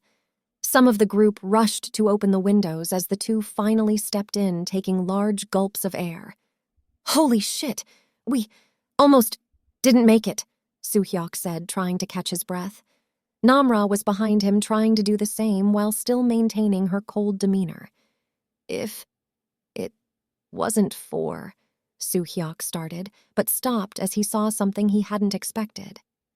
Everyone waited for him to continue by. He just kept looking, and they all turned to see what was so interesting. To say they were shocked would be an understatement, as they turned to see Na-Yeon with her hand firmly held in Cheong-san's own, hiding slightly behind him. "Well, this is a surprise." Chapter 11, Deja Vu. Cheong-san waited for someone to say something because he was getting tired of the stares. "So when did this happen?" asked Soo-hyuk, but he could tell it was a question everyone wanted an answer to, especially with the particular glare that was coming from An-jo. "You know she killed Gyeong-soo, right?" she asked rhetorically. He just tightly nodded, and he could feel Na-Yeon tighten her hand on his own. "There's food and water here," Cheong-san said, trying to break the pattern of stares. He could only guess what was on their minds. "Food!" Dae-soo shouted as he pushed some of the others aside, moving to stand in front of Cheong-san. Well, it seemed for Cheong-san at least his distraction had worked, but the hopeful look in some of the other students' eyes was enough to ease his nerves. "Yeah, there's plenty of food and water in the back, even some blankets. Let me get them for you." As he turned and headed to the storage room with Na-Yeon beside him, her grip never having let go, he glanced at something. Soo-hyuk seemed to be fretting over Namra, which was odd since she always seemed to brush him off before, but now the way she looked was odd. He went to the back room and started gathering some water bottles as Na-Yeon finally let go of his hand to pick up some energy bars and jerky. "Na-Yeon, did you notice something weird with Namra and Soo-hyuk?" She looked at him oddly. Either than they're closer than usual, not much. He hummed in reply, stuck in thought. Something was definitely happening. Returning to the classroom and seeing where the two had seated themselves was even more odd, on the far side of the classroom, and Soo-hyuk kept glancing around, almost nervously. He knew now that something was up, and it was bothering him. It could be minor or something major, which made him uneasy. Na-Yeon went to hand out some of the food she could carry, and Cheong-san handed out some water bottles almost mindlessly as he maintained his eyes on Soo-hyuk and Namra. When he was done with his final two, he made a beeline straight for them. "Hey, you two, water?" he said, handing one to Soo-hyuk. But as he went to give one to Namra, Soo-hyuk immediately went to grab it, causing him to pull away. "Hey, what's the deal? It's only water," he said, shocked. He hadn't expected such a reaction from him. "Just give me the water. I'll give it to her when she needs it." He pulled back further and looked down at Namra. She was glancing away, making sure not to make eye contact with her sleeves pulled up, and her fist scrunched. "Just give me the water!"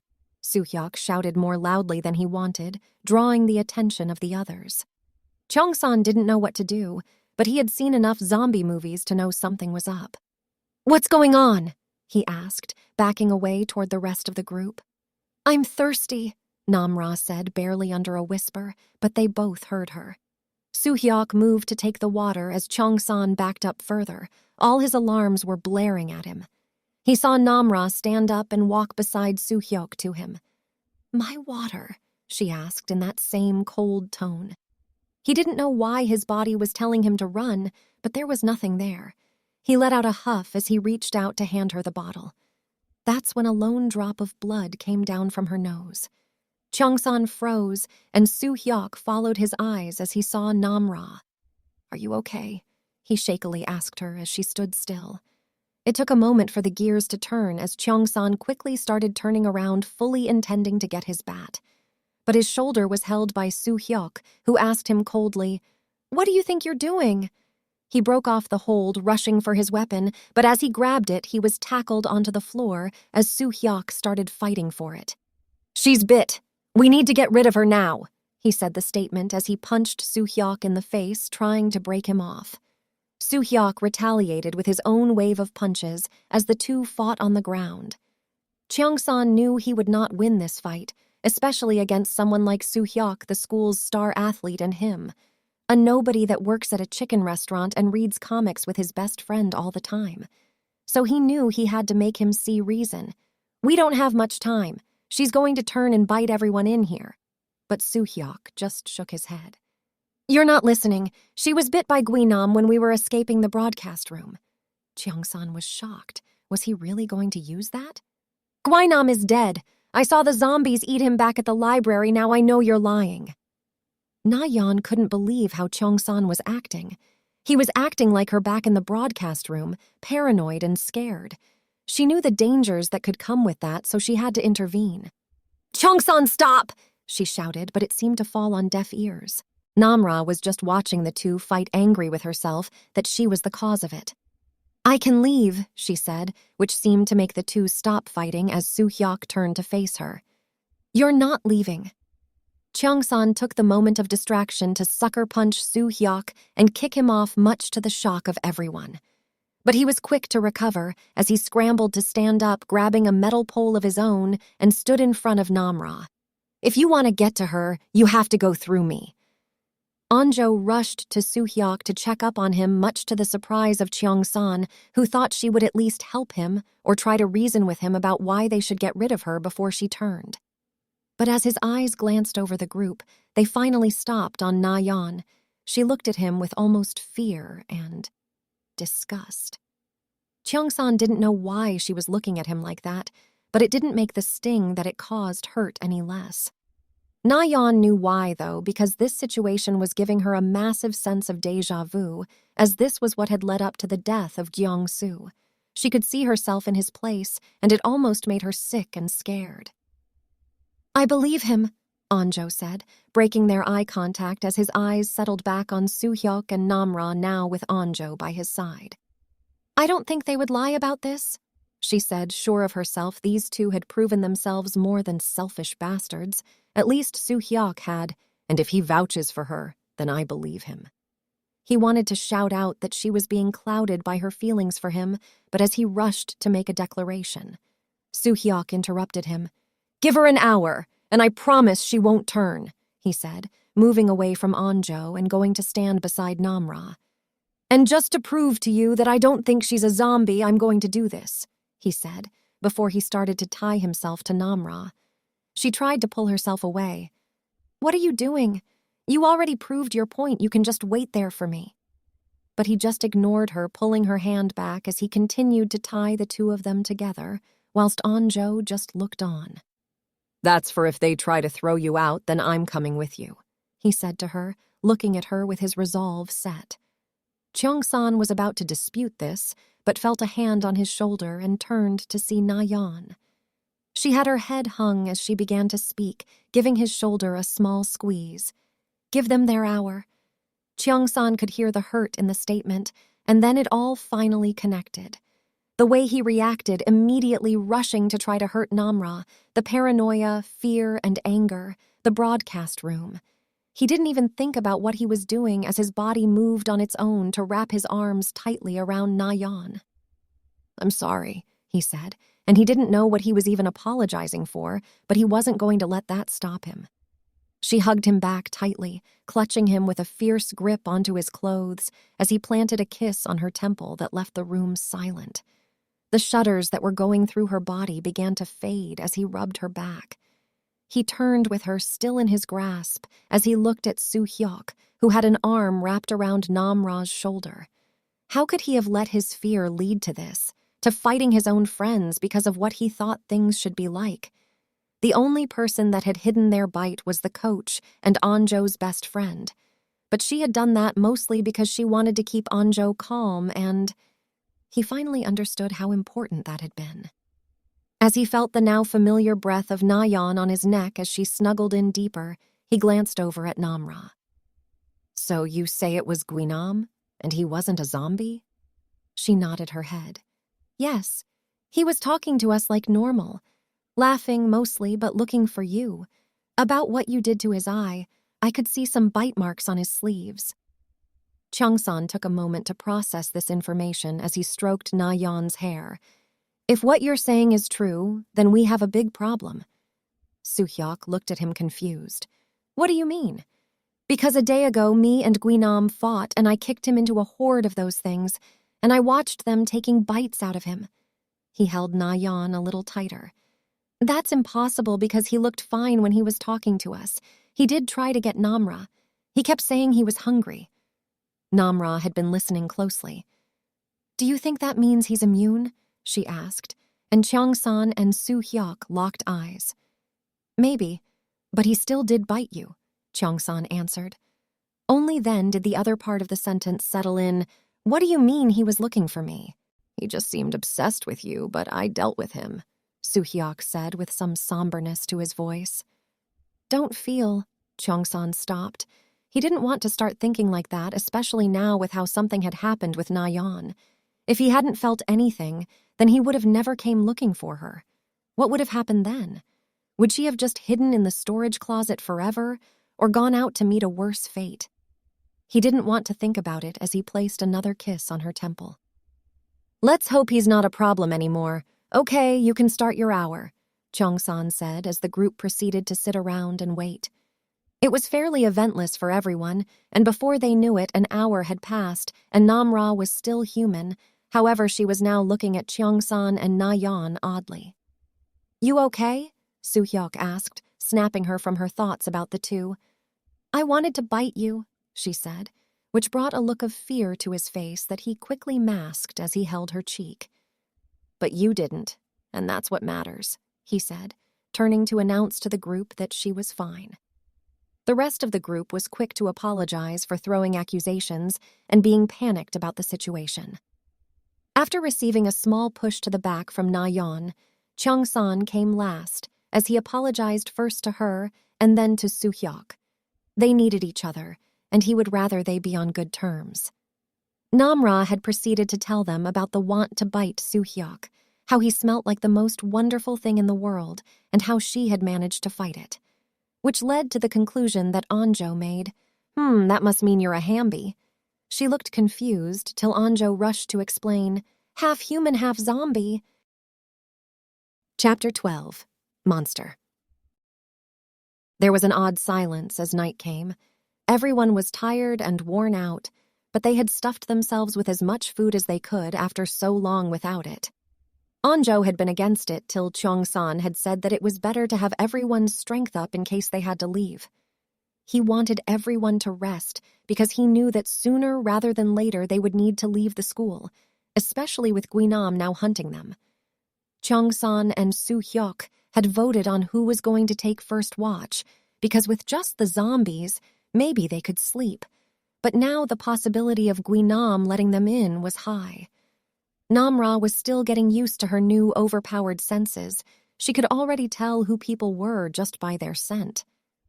But what now particularly interested her as they stayed in this room bored out of their minds was just how had those two happened. It didn't make any logical sense. Anjo had just been staring daggers at Na-Yeon since she had seen her holding his hand, and when he had kissed her head, she had been at a loss of words. Because how could he? She literally killed his best friend, and he was acting as if nothing happened.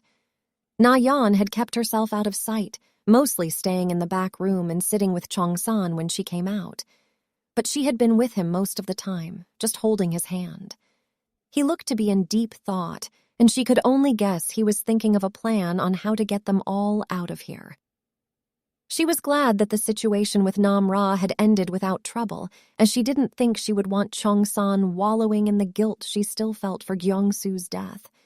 She could feel Anjo's eyes on her, and the girl wasn't even trying to be subtle about it anymore, and the expression on her face just promised pain.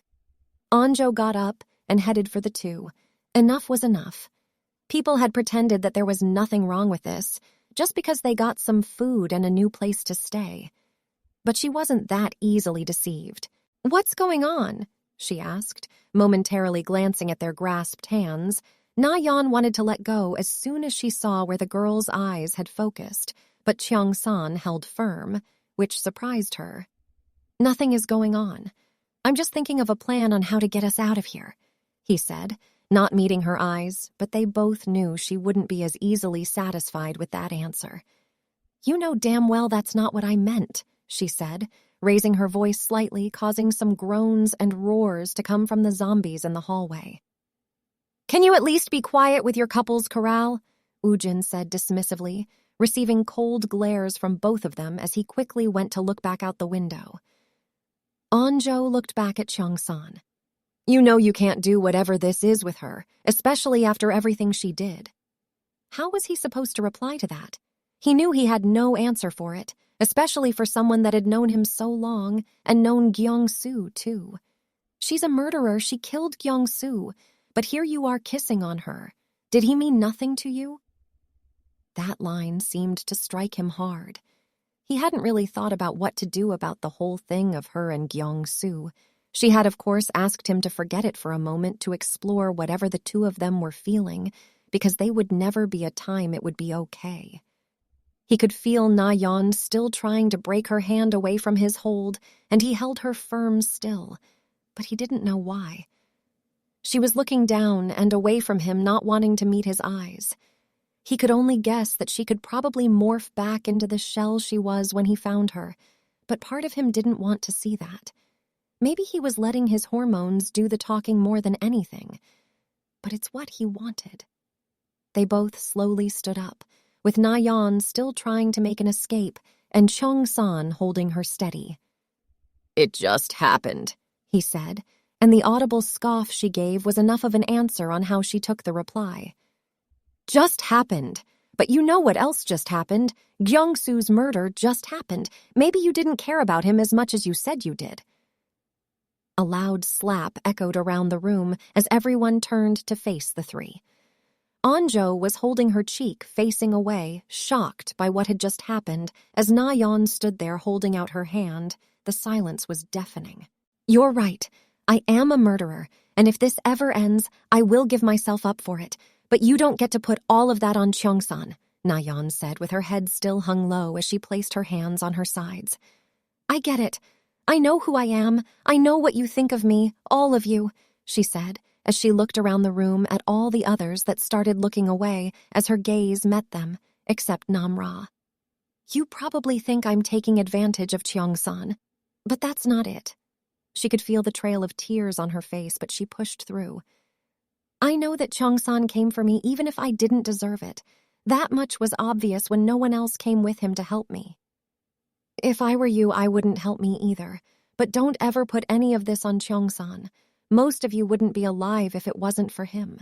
Her voice was shaky with each line as she felt that this courage she had in the moment was ever so fragile, but she needed them to know that they could hate her and not Cheong-san. "I'm the monster, not Cheong-san," she said as she turned and left headed into the back room. Cheong-san tried to go after her, but she shrugged him off as she entered the room and closed the door. They heard the click of the lock as the room was once again quiet. Na-Yeon slid down the wall, covering her mouth as she silently sobbed. She knew it was going to be like this, or worse. At least they hadn't thrown her out to the zombies yet. She would have doubted that they could, but she could still remember the looks of disgust and hate on their faces, especially that of Cheong-san. His face now stood out more than it did before, but the image and the words never matched in her dreams and daydreams. A face filled with hate and disgust, but whispering sweet nothings to soothe her nerves, the same she had heard when they slept together. It was all confusing. Cheong-san's eyes met Anjo, and she was surprised that he was angry, but not at Na-Yeon, at her. "Why did you have to do that? I know what happened. I never forgot what happened. I think about it all the time in the back of my mind. But we need to get out of here soon, together." Anjo was about to interrupt, but he held his hand up. "I know what you're going to say, but it just happened. I don't understand it either." He knew that he had always had feelings like these that he wanted to express to someone, and for a long time he thought that it might have been Anjo. But he knew now that he was going to keep waiting till the day they probably died for her to notice him. After all, he was a nobody. He had delved in headfirst with Na-Yeon because she made sense in the way she was speaking. They had already lost a large part of their small group, and a part of him knew they were still going to lose more before whatever fate had planned met with them. With her, he had felt that spark, and together they had stoked those flames because he knew what else did he have to lose. This was not something that he wanted to regret if he lived through this always thinking what if. He would rather go down with somewhat of a happy demeanor. His mother always told him not to hold grudges before eating her chicken, as that would sour the taste. That brought a small smile to his face as he looked up at Anjo still holding her cheek, and he ruffled her hair. "You're still my best friend." Anjo felt like she had been kicked in the chest by that statement as he said it to her with a smile before turning and heading to the storeroom. She watched him as he knocked on the door, calling softly a couple of times for Na-Yeon to open up. It took a while, but the girl eventually opened the door. She couldn't see Na-Yeon properly, but saw the worried look on Cheong-san's face, which just hurt more. "Cheong-san, can we go to sleep?" Na-Yeon asked shyly. He could already see that she had been crying, but decided not to ask about it now, best to forget it for a while. He stepped into the back room to see that their makeshift bed was still there in one piece. He thought it would have been destroyed when they started handing out the blankets, but he was glad it wasn't.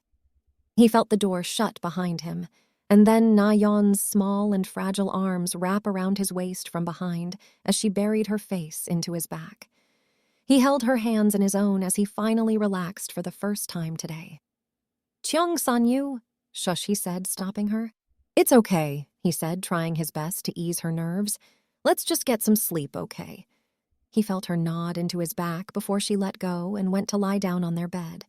He got in after her, and he could see she was keeping some distance away, but he wasn't going to let this happen, especially after how close they were in the past few days. He reached out an arm, which surprised her as she let out a small smile as she quickly settled beside him, ducking into his neck again. He kissed her head, then her cheek, feeling her sigh in his neck again. "I hate being the monster," she said, tightly clutching him. "I wish I could go back all the time." He just held her tightly as she let out a shudder. "No one deserved what I did to him, and you know I would be fine with it if you were using me to get back at me for him." He silenced her, rambling with a kiss, and looked her straight in the eyes. "I would never do that." "Even to me? You have every right to." But he just shook his head as he rubbed her back. "Then I would be no better. I wouldn't be able to see the good in you or anyone else." Na-Yeon just remained silent, thinking about what he was saying. "So don't think you can only be a monster." No. I feel that there's more to you. "And after this is all over, I'm going to take you out to chicken at the restaurant," he said, causing her to let out a giggle. "If that's your idea of a date, then you have some work to do. Not that I am much better. I've never been on one myself." She met his eyes and slinked down to his shoulder again. "Then that's another first for us," he said, as they shared a laugh. Then he felt her give a small peck to his neck, which then became 2 and then 3, and he knew where this was going. Chapter 13, A Plan. There was a knock on the door, then another that seemed to stir Na-Yeon from her slumber. She was sleeping peacefully in Cheong-san's grasp after another passionate night together. Na-Yeon had wanted to feel something. She needed to feel like he hadn't changed, remembering all that had happened after meeting up with everyone. Another loud knock startled her as she felt Cheong-san's grip on her tighten as he woke up. "What's that noise?" he asked, quickly sobering up if he needed to fight. "It's someone knocking on the door," she said as she pushed off him to sit up. He looked around as if making sure, then turned to her with a small smile. "Then I guess it's time to get back at it," he said. She was nervous, to say the least. Her outburst yesterday was something she had thought of all night when sleep had escaped her. Sure, Onjo was manipulative, but did she deserve that treatment? She felt Cheong-san's lips connect with her forehead as his arms wrapped around her. Na-Yeon just let herself melt into the embrace that had seemed so frightening once upon a time. "I can see you're thinking too much," Cheong-san said as he rubbed her back, only soothing her worries. "I went off the handle yesterday. Do you think they're going to still be mad at me?" she asked, even though she knew the answer. "I know what you did weighs on you, but you acknowledged it. That's a step in the right direction. It will take time. Time I hope that we have for things to change. But your actions from now on will determine how everyone will see you," Cheong-san said as he held her tighter. He was already thinking in the bigger scheme of what if this was happening all over the world right now, and there was no help coming. It was just going to be their small group, and they all needed each other. Na-Yeon nodded in his grasp. A voice broke their reverie. "Hey, you two. We need to talk." It was Soo-hyuk. That much they could tell from his voice, and he didn't sound worried, so their world wasn't crumbling just yet. He gave her one final kiss on her temple before looking longingly into her eyes. This, whatever he was feeling for her, whatever it was, buried that hate that had seemed to show itself when he thought of Jong-soo. He wanted it more. He craved it. And from the longingly look that she gave him in return, she wanted it too. He bent down as their lips met in a slow kiss. "Now let's get up. I'm sure they're waiting for us." She gave one more nod as the two grabbed their clothes and put them back on, making sure to try and straighten them out as best as they could. It wasn't said why they were doing this, but Cheong-san could only guess that if some of the more vocal of the group reacted that badly to him and her holding hands, finding out they had slept together, twice now, might create a gap between them. Cheong-san opened the door once he saw that the two of them were ready, and was met by the sight of Soo-hyuk hanging outside the door. "Glad you decided to wake up from your beauty sleep," he said with a smile that Cheong-san returned. He had slept great even considering the situation they were in. Soo-hyuk glanced over his shoulder to Na-Yeon, who just looked back undeterred with her arms wrapped and folded over her chest as if shielding herself. "So what did you want to talk about?" Cheong-san asked, breaking the eye contact between the two as he stepped into Soo-hyuk's sight, obstructing him. Na-Yeon was more than thankful for the action, as she didn't want to immediately have to start fighting with people after she had escaped her peace with Cheong-san. "Oh, yeah. I wanted to talk to you about what we should do next, since we made it here. But we both know that here isn't a long-term thing." Cheong-san nodded. That had been something he had been thinking about. "We need to discuss it with the others, too." Cheong-san and Soo-hyuk moved on into the center of the classroom as Na-Yeon finally was now able to escape. But as soon as she stepped outside, seated by one of the desks on the other corner of the room, was a tired-looking Onjo. The girl's eyes were locked onto hers with the same fierceness from before.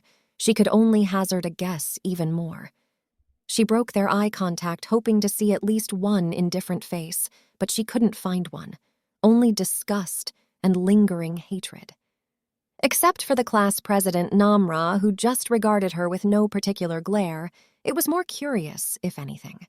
She decided she would rather be with that than be stuck with the looks of disgust and hate from the others. Na-Yeon pulled up a chair and sat down close to Namra. The girl in question just looked at her more confusedly before looking around the room. Why seat here? There are plenty of empty seats. That was true, but Na-Yeon wanted to be at least near someone, even if that someone was part zombie. Less death stares coming from you, she said nonchalantly. Not that they're undeserved. Namra just looked her up once again before she looked away, not really caring. You should find a way to clean yourself up, you reek of him. That immediately set Na-Yeon on edge. What do you mean? She asked, nervously feigning ignorance. That might work on the others, but ever since I got my powers, my sense of smell has been overwhelming. She couldn't have been talking about what Na-Yeon thought she was talking about, right? I'm surprised no one else can smell it. Well, my guess would be the blood and guts probably hide it well and they have other things on their minds, Namra said nonchalantly, as if talking about the weather. I had to stand by that door when it was my turn for lookout. It was much worse. And you two thought you were being quiet yesterday. Namra was looking around the room, her face expressionless, till her gaze stopped on Soo-hyuk talking to Cheong-san. I didn't expect something like that to happen between you two, but I guess stressful situations have unexpected results. Na-Yeon was now very much nervous at the possibility of Namra exposing her. The girl had done it before when she had killed Gyeong-soo. Why had she sat down here like that hadn't happened? This girl had already proved she could be ruthless if she wanted to, with how little she regarded everyone else but Soo-hyuk. I won't expose you, Namra said, surprising Na-Yeon, who now had a look of awe on her face.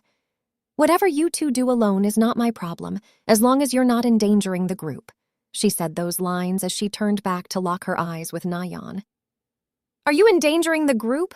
She asked coldly with a glare that sent a shiver down Na-Yeon's spine, as she knew that this girl was now part zombie and could probably tear her limb from limb. No, I'm not, she replied, her voice shaky, as Namra seemed to look at her closely as if trying to detect the lie. What are you two talking about? Cheong-san asked, settling beside Na-Yeon with a subtle glare toward Namra in warning. The last thing they needed was people going off on a self-made quest for justice, and Namra, now being part zombie, did everything but calm his nerves. When he had seen her looking up and down at Na-Yeon as he talked with Soo-hyuk on the plan of getting out, all of his nerves had gone haywire. He could probably guess that these two were not going to be the best of friends, but as long as they didn't kill each other, he was fine with that. We were just talking about your nightly activities, Namra said, but she was more surprised when Cheong-san's face didn't betray any emotions and stared at her blankly. Okay, he said nonchalantly, but out of sight, he felt Na-Yeon clasp his hand into her own. Looks like I'm missing out on a party here, Soo-hyuk said as he sat next to Namra. There was tension in the air between the two pairs, but they both made sure to keep their cool, well on the surface, at least. So, the plan. Chapter 14. A New Hope. The plan is simple. We get out, Cheong-san said, drawing the attention of everyone in the classroom. Jun-young stepped closer to the four that were seated at a table opposite each other. That would be suicide. We can just stay here till help arrives. Na-Yeon tightened her grasp on his hand. They had talked about it before when she had tried to get him to stay with her in the back room. She had argued that they had more than enough food for the two of them to wait this out for months if they rationed it. He hadn't been very happy about that. That won't work, Cheong-san said, turning to face Jun-young. He could see everyone else was paying attention in the back. We have to face the possibility that we are all that's left here. Sure, they might be others barely surviving the first wave, but if everything is all gone, then we need a safer place. He had felt Na-Yeon's grip on his arm tighten momentarily, and he rubbed the back of her hand. His mother used to do the same for him back in the day. Cheong-san could feel the tenseness leave her body as she sat next to him, her expression not betraying the fear she was feeling. All Na-Yeon was thinking about was having to go outside again. Sure, they could move in the school. But she also knew that everyone had been looking outside almost obsessively, whether for friends, family, or for the help that would never come. They had noticed the horde outside only growing. At first, It had only been a few students that had been unfortunate enough to be outside at the wrong time. But as time went on, more and more zombies had shown up. They just concerned themselves with the numbers and did their best to ignore a glaring truth that was gaining more evidence with each body that arrived. The city had fallen. "So, where would we go?" Hyo-ryung asked shyly. Cheong-san looked around at everyone. He could tell they were scared, and he was scared too. He was doing his best to not think about what had probably happened in the city. There would be a time for him to think about it, to search, to mourn. "Cheong-san." He was pulled out from his stupor, turning to his side to see Na-Yeon looking at him with concern, and he could feel her hand with a vice-like grip on his own. "I'm fine," he said, not meeting her eyes, and everyone could tell that he was most likely not. No one was, but they couldn't let that slow them down right now. "We need to find car keys, because I don't think we would make it long on foot out there," he said, receiving nods from Soo-hyuk and Namra seated opposite them. Dae-soo was scratching his head nervously. "Who even knows how to drive here?" he asked, seemingly anyone as he spun in the center of the room. There was no answer from any of them. "We just have to figure it out as we go. We have all seen our parents do it. And it's our only option. Taking a run out there is suicide," Cheong-san said. Anjo walked up to the small group. "My dad showed me how to do it a couple of times," she said sharply, almost as if ignoring anything else about her parents. She hoped they were okay. "Good. That's one part of the plan," Cheong-san said, nodding at her. It seemed like forever till she nodded back. He saw her gaze move swiftly to Na-Yeon and then back to him as she looked over at Soo-hyuk. "So what else?" Anjo asked. Everyone turned to Cheong-san, who seemed to once again be deep in thought. But this time no one had to knock him out of it as he looked up at them. Something had been bugging him more and more the longer he thought about it. "Soo-hyuk," he said, surprising the other guy from the randomness of it all. "What's up?" he asked. "You told me that you managed to push Guinam out of the building, right?" he asked, just wanting to confirm. He nodded a yes. "Yeah, we fought for a while, then we managed to throw him out. It was a long way down, and when we looked down, he looked dead." That was the thing that was bothering him most. "He looked dead," he said to seemingly no one. Soo-hyuk looked at Namra at his side with a raised brow, and she just shrugged her shoulders. "I saw him die before. That's why I don't think he's dead," Cheong-san said, looking at everyone. "But there's no way that's possible, right?" Dae-soo said incredulously. "No, it's very possible. He has the same powers as a zombie, right? That means he could still be alive. I thought I saw him die after being eaten by a horde of them, and yet here he was, fighting Soo-hyuk and Namra." That seemed to sink in for everyone. "That means he could possess the same abilities as me?" Namra said thoughtfully. "You have powers?" Anjo asked, surprised, and Na-Yeon could only blush remembering how she had found out. "Yes, I have powers. I think they came with the bite, and if I have them, that means Guinam would have them too. And I don't even know all of them." Everyone in the room knew who Guinam was. They had seen enough and heard enough of his work, and from what they had heard, he tried to do to Cheong-san as soon as he saw him, sent a shiver down their spines. Now that Psycho had the powers of a zombie, they really couldn't catch a break. "So that just means we have to keep a lookout for him just like we have been doing already," Cheong-san said, receiving nods in agreement from everyone. "What is that?"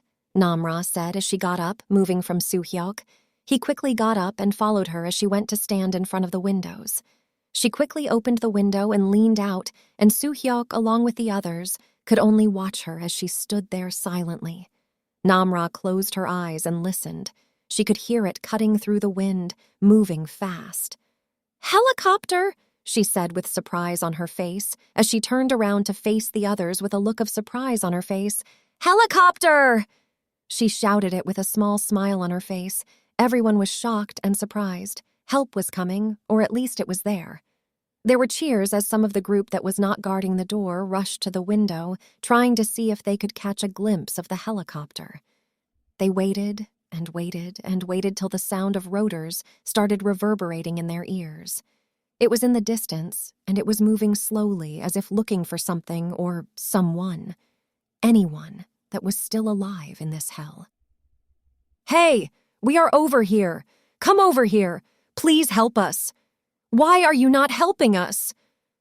The celebratory shouting swiftly stopped as the zombies started banging more loudly and fiercely on the classroom doors and windows.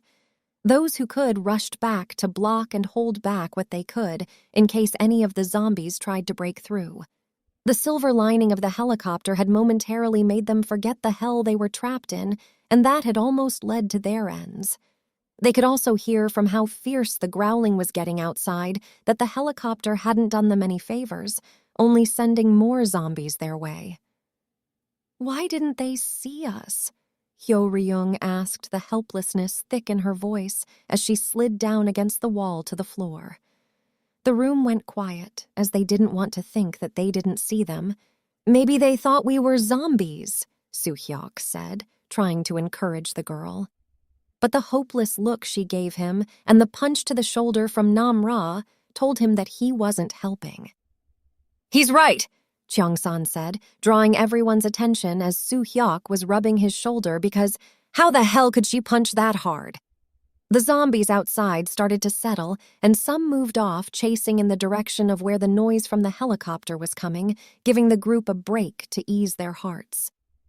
"When he said that they could think we are zombies, we need to get to the roof quickly." "It's circling," was all Nam-ra said, but everyone knew what she was talking about. "What do you mean it's circling?" Dae-soo asked, as she went to the window again to listen closely and turned back to them, but Onjo seemed to have the answer. "They're doing a standard rescue protocol search pattern. My dad told me about it. But that means—" She didn't finish as she let the sentence hang for everyone. "That we need to get to the roof immediately before they leave." Chapter 15, Salvation. There wasn't any time to make a proper plan on how to get out of the classroom to the roof as quickly as possible. They all knew that the helicopter would be gone sooner rather than later and stop its search, and worse was that it was riling up the zombies even more. Not to mention it was the middle of the day and all the zombies outside could see them clearly. "We need to go now," Cheong-san said, and some of the others wanted to protest. "What about the zombies outside?" asked Hyo-ryung nervously. Everyone stopped for a moment as they looked outside at the snarling faces. "We don't have a choice. What if that helicopter leaves because they couldn't find anyone alive here? There's no guarantee that they'll come back." That almost seemed to kick some of the others into gear as they looked around the room for a way out. They couldn't climb outside. There were no sheets, and that would take too long, but there was another option. Go through the door. Nam-ra and Onjo were scanning the room till their eyes landed on the TV. They turned to each other as they had the same thought at the moment. Nam-ra rushed to the TV, looking to see if it was still working with Soo-hyuk following behind her. It took a second or two before the TV whirled to life loudly, immediately attracting the attention of some of the nearby zombies. A lot of zombies started moving to the left side of the classroom, trying to barge in. "What's with the noise?" Jun-young shouted, trying to block the windows as fast as he could. It took a moment to click on what she was doing, but as soon as he got it, Cheong-san turned around and shouted to the others, "Everyone start building a barricade in the center of the classroom now!" It was getting more chaotic as more zombies that seemed to be on the floor were gathering on the left side of the classroom, trying to get inside. Nam-ra raised the volume on the TV to its maximum before she grabbed Soo-hyuk's hand and rushed with him over to the other side of the room. "Why are we building a barricade?" Dae-soo asked, wanting to know how he could be useful, and Cheong-san turned to him and the others with a fearful yet determined glare. "We are going to let them in." Cheong-san could see the fearful looks on their faces, but there was no time for this. "We are going to let them in on the other side of the classroom, and when a lot of them are inside, we use the other door to escape and rush to the roof as fast as we can." The plan was simple. Well, that's how it appeared. He just hoped they didn't lose anyone during it. "It's going to get here soon, so move it now!" Namra shouted, kicking everyone into gear as they rushed to build the barricade. Na-Yeon was doing her best to be helpful, handing chairs and other things she could lift with her small frame to the others. She was shaking like a leaf. This was it. They were going to step outside, to the roof, but it was still outside. The dreams she had of her being eaten as soon as she left the room were flashing in her head, and she didn't realize she had stopped moving, frozen, breathing heavily and shaking till she felt arms wrapped around her. The whisper of sweet nothings was something she didn't know she needed at the moment. "It's going to be okay, Na-Yeon. I'll keep you safe, okay?" Cheong-san whispered into her ear as he held her tightly, stroking her back and muttering more reassuring words. "I know it's scary, but I need you, okay? I need you to watch out for me and the others, okay?" She nodded into his shoulder as she held him tightly in an attempt to ground herself, and it seemed to work. Na-Yeon knew she needed to do this. She could put on a brave face for the moment, till whatever the result of this was over when they made it to the roof. Salvation was so close. "So stay close to me," Cheong-san said, pulling back and placing a kiss on her forehead. He gave her a small nod as he turned back to help build the barricade. She took a deep breath before she, too, went back to helping as best as she could. It took way less time than they thought for them to build the barrier, especially with some of the others constantly asking Namra if the helicopter was still in the area. "Now someone needs to open the door?" Soo-hyuk said, looking at the others, but he knew he was already going to volunteer. "I'll do it." That surprised everyone, especially as it was Namra. What? Why? He wasn't going to let her do this. It made sense for him to do it. He was the most athletic out of all of them, plus he would be keeping them safe. "I don't think the zombies will attack me." That seemed to surprise everyone. "What makes you even sure that? But Soo-hyuk was cut off by her glare. "I tested it out last night when I went to the window. And it worked. I guess it makes sense since I'm part zombie now." She could tell Soo-hyuk wanted to argue more on it, but there was no time. "We don't have time, I'm our best hope," she said, as she quickly jumped over the barricade to the other side. Soo-hyuk tried to follow her, but the rest of the group held him back with a struggle as he watched on helplessly as she approached the door. Namra reached the door and spared a glance back.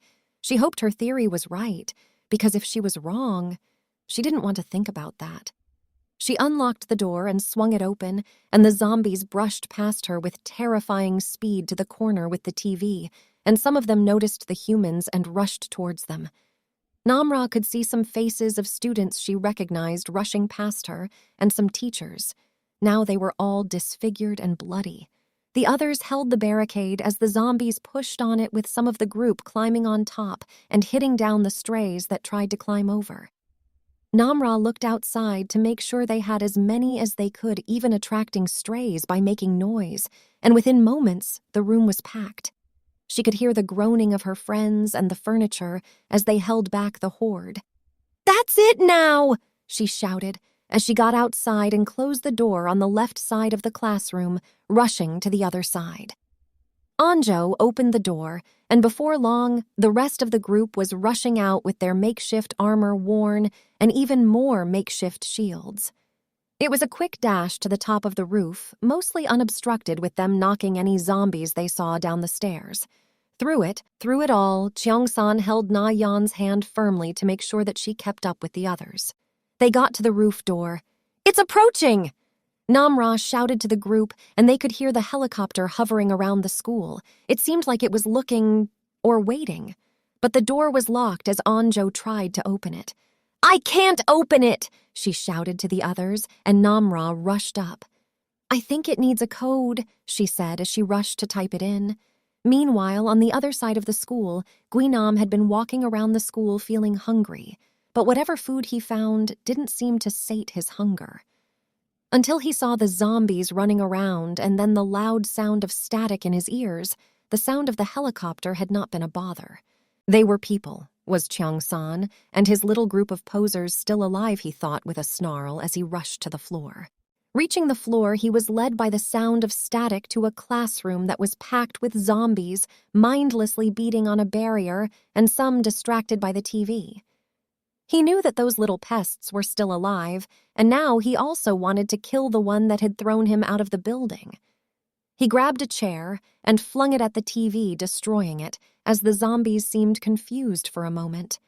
"Idiots!" he screamed out as he broke a table and ripped a metal leg from it as he headed outside, banging on the sides of the hallway and classroom, breaking windows as he did. He could smell them. They were close, and as he got to the stairwell, he knew where they were. "Got you," he said with a smile on his face as he led the zombies up the stairs and headed for the roof. "We need to get it open now," Cheong-san said, as Dae-soo and Soo-hyuk were trying to open the door. "We opened it, but something is blocking it," Namra said, as they kept on charging it, only moving it for a few centimeters. Now they didn't need Namra's super hearing, as the chopper was now hovering right about the school and seemed to have stopped. "Did they see us?" everyone thought hopefully. "Are they coming for us?" "Oh, there you are," they heard a voice say, and turned to see a bloody-looking Guinam. Soo-hyuk couldn't believe it, because he had thrown this guy out of the building near the upper floors. How was he alive? Judging by the self-satisfied grin on his face, he was taking pleasure in their shocked looks. "And I brought some friends." As soon as he said that, some zombies rushed up the stairs from behind him and started attacking the group. Cheong-san held up the shields with Jang Woo-jin and Jun Yong, and moments later, Dae-soo came down to support them with his large frame.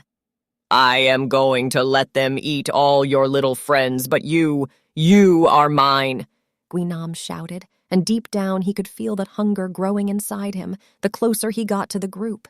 He started swinging his metal pole, but they swung back. He could feel his hunger and anger grow, and his eyes stopped when he looked at Na-Yeon, that pretentious little rich bitch. His grin grew wilder as he pointed at her. "You are going to be a nice little snack," he said with a terrifying smile that seemed to freeze her form. "I'm hungry," Guinam shouted as he made for a leap over the horde of zombies, but it was quickly cut short as Cheong-san's bat met his face and sent him reeling back. "Don't you dare touch her!"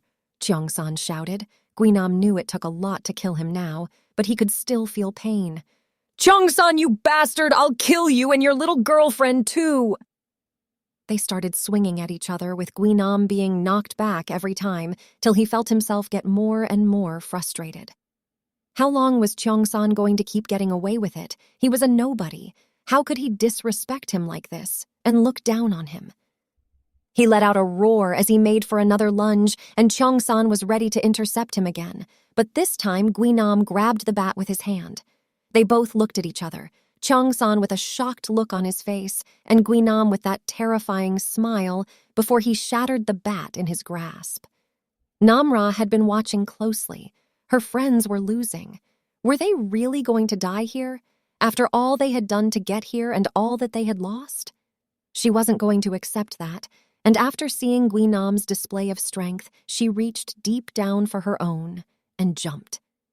Guinam was reaching out for Cheong-san, the little nobody who was going to finally meet his end, and he was going to take his eye.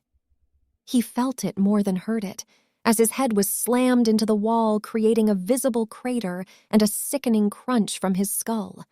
All of the group survivors were shocked as they saw Namra punch him into the wall, and then, as if he weighed nothing, booted him down at the zombies, creating space. With a swiftness that seemed superhuman, she chucked him again down the stairs and killed some of the zombies single-handed. She walked up the stairs as the group gave her a wide berth. Namra walked up to the door and with one well-planted kick sent the door wide open. The others could hear some of the zombies getting back up, the ones she hadn't destroyed, and they rushed out to the roof. But as they reached it and looked up, they could see the helicopter leaving. "Come back! We're right here." "Please come back!" some of the group screamed, but they knew it was futile, as the helicopter kept going. Namra secured the doors and turned to the rest of the group on the roof. Even she didn't know she could do this. "Someone was here," Cheong-san said, his voice low, with Na-Yeon and Anjo standing beside him as they looked at the SOS symbols on the roof. "That means they locked us in there and blocked off the door," Anjo said bitterly, and Cheong-san couldn't believe it. He felt a small hand slip into his as Na-Yeon laced her fingers with him, and the thought of hatred towards someone doing this to them faded. As he glanced at her, then at Onjo and the rest of the group, he gave her hand a small squeeze. All of them had made it, and they hadn't lost anyone. That was a small win that he chose to savor at that moment. The rest would come soon enough. Chapter 16, Confessions. The atmosphere on the roof was low, to put it lightly, as everyone seemed to be drained of whatever hope they had when they headed to the roof. Even the reveal of Namra's powers had been overshadowed by their current situation. They had been hesitant to relax at first as they guarded the door with all weapons at the ready, waiting to see if Guinam came through, but he never did. They hoped they had gotten rid of him for good. Namra still sat alone with Soo-hyuk a short distance from her, watching her closely. He had wanted to get closer, but she had told him to keep his distance for the moment. Na-Yeon sat with Cheong-san against a chimney with their fingers laced. She had been very clingy since their daring escape, but he didn't seem to mind. Dae-soo and Woo-jin sat with the others spread out, but still close together. Onjo sat watching everyone closely, especially Soo-hyuk and Cheong-san. He seemed so different at the moment. They had managed to grab as much food as they could carry without slowing them down before they headed to the roof. But she knew that eventually they would have to go down for more. They could hear the zombies on the ground floor, and the first time they had stepped onto the roof and glanced out, they felt their spirits crushed. There were so many of them, what looked like thousands, and judging by how that helicopter kept going and going till it faded into the distance and didn't head for the city, they could only guess it was gone. Their worst fear had been true, that this was their world now, and the thousands of snarling zombies on the school fields were the future. No one had said anything, but they had felt the hopelessness thicken in the air. Na-Yeon hoped her dad was doing okay, even her mom, because no matter how much she hated her, she still wanted her to be okay. Cheong-san chose to do his best not to think about it, at least not until they were safe and he could cry for his mother. Knowing his mom, Cheong-san knew that if she was alive, she would have tried her best to come and reach him. His dad had always teased her that she should have been the hero and he could manage the restaurant, but he knew right now that the world wasn't a place for heroes. Cheong-san didn't know how to speak with Onjo at the moment, as he didn't know if he had lost a friend after hinting at the feelings he had for her. But as he felt Na-Yeon rest her head on his shoulder, those worries seemed to fade. They had rebuilt the SOS after it had been blown apart by the helicopter landing, something they hadn't spoken about much. None of them wanted to think that someone had purposely locked them out. Dae-soo had pointed out the smoke that had risen from some of the lower classrooms, and they could only guess it was another person meeting their end. "We should play a game," Dae-soo said to no one, but everyone heard him after he said it. He looked around, giving a shoulder shrug. "I mean, do you just want to sit here mopping in what could be our last moments?" Woo-jin punched him in the arm and glared at him. "What? I'm just saying." Soo-hyuk looked around the group. Everyone was keeping to themselves, not even glancing up from the ground. "Yeah, let's play a game," he said, surprising even Namra, and she turned to look at him, but he only looked her way with a smile. He moved to sit with Dae-soo and the others. It was starting to get dark and getting colder. They had grabbed some blankets from the storage room, but they still wanted more warmth. "If only we had a fire or something," Jun-young said. "I can make one," said Onjo as she sat next to the group. "My dad taught me how to make one," and after helping her gather the relevant materials, they waited anxiously as she did her best to ignite it, and she succeeded much to everyone's relief, and they soon found themselves huddled around the fire.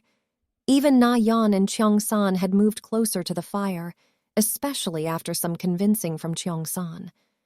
Na-Yeon was still very hesitant to get close to the others in the group, mostly because she thought and knew that she didn't deserve them being nice to her. But Cheong-san had dragged her to the fire regardless, and as they sat down, all eyes momentarily glanced at them before looking back at the fire. It was understandable why, though, because with everything happening around them, They had really stopped caring about what was going on between Cheong-san and Na-Yeon, especially if these were to be their last moments. "Let's play a game of truth or dare. Maybe just truth," Dae-soo said as he looked over at the group. "I mean, we might die tomorrow. Might as well put everything out there. I don't want to die with regrets." He said the last part soberly, and everyone knew the weight of what he was saying. They could talk about the things they had never talked with people about, things they were scared to talk with them about because they most likely wouldn't make it anyway. "I'll start. I like Hari," Dae-soo said, much to the gasp of everyone, before he received a smack to the back of the head from Woo-jin. "You better not be talking about my sister." This immediately caused the rest of the group to burst out laughing as the two started bickering with each other, with Dae-soo stating why he would be a good brother-in-law and Woo-jin not wanting to hear any of it. They could all feel some of the tension that was reaching breaking point before fading at the two friends bickering, and slowly but surely everyone around the group started sharing stuff that they never wanted to speak about. Namra had been asked, and the group had expected her to just ignore them, but she had surprised them as she started speaking. "I wish I could talk to people more easily, but I don't know how. Everyone seems to have it figured out, but I don't." She looked around the ground before her eyes landed on Soo-hyuk. "I don't know how things are done, so I end up not doing anything because I'm scared to mess things up." Namra said each word laced with heavy emotion, not once breaking her eye contact with Soo-hyuk. Everyone in the group could tell it was meant for him. Anjo just felt her chances further slipping away. She knew they had grown up together, but she was hoping to at least have a shot. Soo-hyuk had been asked his one, and he had remarked that it seemed small compared to the others, but they had asked him to tell it regardless. He talked about how he hated having expectations placed on him, but he didn't know what else to do. Everything in his life seemed already laid out for him, that when he wanted something for himself, it always seemed out of reach, he said, glancing at Namra in silent understanding. Anjo had talked about how she felt about her father and how she wished she told him more about how much she loved him. She knew his job was risky, but never put too much time into thinking about it. Anjo didn't want to say anything about her feelings for Soo-hyuk, especially after both his and Namra's confessions. She didn't want to speak about Cheong-san because she really did see him as a friend, right? And she didn't know if she would be losing one addressing it. It already felt like that, because seeing him as more would take a lot, and now he was with Na-Yeon, and that left her feeling confused. The line of confessions went around in a circle till it came to Cheong-san. He looked around the group nervously, glancing at Anjo and then at Na-Yeon, who gave him a small smile. "Well, I don't really have anything, but..." He took a deep breath. "I always tell my mom I don't want to run the restaurant, but there are many reasons why. But I thought in order to get someone's attention, I needed to be more because I didn't stand out enough for them to notice me." He was speaking vaguely, but everyone in the group knew who he was speaking about, even Anjo. But she couldn't get over seeing him as only a friend, and now that friendship was under threat after he revealed these feelings. "But another reason was because I didn't want to mess it up," he said with a huff as he tightened his grip on Na-Yeon's fingers slightly. "They both worked so hard for it, but I think I would mess it up because I don't think I'm worth it. I'm a nobody after all." He said the last part with a sad smile on his face. How he would give anything to be hounded by his mom about chicken right now. He knew even his parents didn't want him to work there, and they wanted more for him, but he thought he could be satisfied with that. He felt a squeeze on his hand and looked up at Na-Yeon, who only gave him a small smile that sent some relief through him. It was now Na-Yeon's turn, and she looked around. She hadn't thought they would actually count her. She thought they would just skip her and ignore her, but the looks they were giving her told her they were anxiously waiting for her answer. "Well, I... She stopped. She was nervous, to say the least. All these people had called her monster, and she was one. "Go on," an unexpected voice said as Anjo locked eyes with the girl, and with a subtle squeeze of her hand from Cheong-san, she gathered the courage to go on. "I have always been lonely. Everyone really never gave me a chance to just be myself. I was always the rich kid expected to be a bratty snob. And with time, I started living up to people's words, a self-fulfilling prophecy. I lashed out because it was the only way I knew how to defend myself. If I was right, people would stand with me. They would listen. Because I was right. Na-Yeon could feel the tears flowing down her face. It never made what I did right, and it never will, she said, looking around at the group. But I hope one day you can all find it in your hearts to forgive me. She felt herself crumbling under their gazes as she quickly stood up and moved away from the fire to sit behind one of the air conditioning units out of sight, but they could still hear her muffled sobs. They all looked at each other, not knowing what to say, before Cheong-san got up and went to her. That seemed to be the end of the game, as everyone was now uncomfortable. But they had done it. They had got everything out there. They felt a great weight lifted off them, and then another swiftly placed by Na-Yeon's confession. Cheong-san found Na-Yeon behind the air conditioning units, frantically trying to dry her tears. "Is that you, Cheong-san?" she asked, but she already knew the answer. Who else would come after her? She turned to face him, seeing his expression blank in a way that she had learned he did when he was deep in thought. "I forgive you," he said, which surprised her as she looked at him bewildered. She had thought she heard that from him one of their late nights, and she had just brushed it off as her hearing things. But now, here he was saying he forgave her for something that had only happened a few days ago. She felt herself let out a choked sob before bursting into tears as she felt his embrace around her as he kept whispering it to her again and again. She doesn't remember what happened as she fell asleep in his arms, but in this moment, she hoped everything would be all right. Chapter 17, Dreamwork. Anjo had found herself sitting by the edge of the roof where she could sit alone and think. Cheong-san had been adamant that they all stick together, but everyone had simply stated they were on the roof and none of the zombies could get up to them. He had reluctantly let it go, as they were all tired, as sleep still didn't come easy because of their current situation, even if they were somewhere relatively safe. She looked at Cheong-san and Na-Yeon, who were cuddled up on the other side of the roof. Na-Yeon was sleeping with her head resting on Cheong-san's shoulder as she sat in his lap, and she could see his head dip, constantly fighting to stay awake. They looked good together, which was odd because a few days ago she would have never remotely matched them together, Hyo-ryung maybe, but not Na-Yeon. She glanced over at Namra and Soo-hyuk. They had their hands held together as they stared out into nothingness. Anjo couldn't stand to look at them too long. It hurt, so she turned her sights on the rest of the group. Junyoung and Woojin were asleep using Dae-soo as a pillow. The trio was always amusing, to say the least.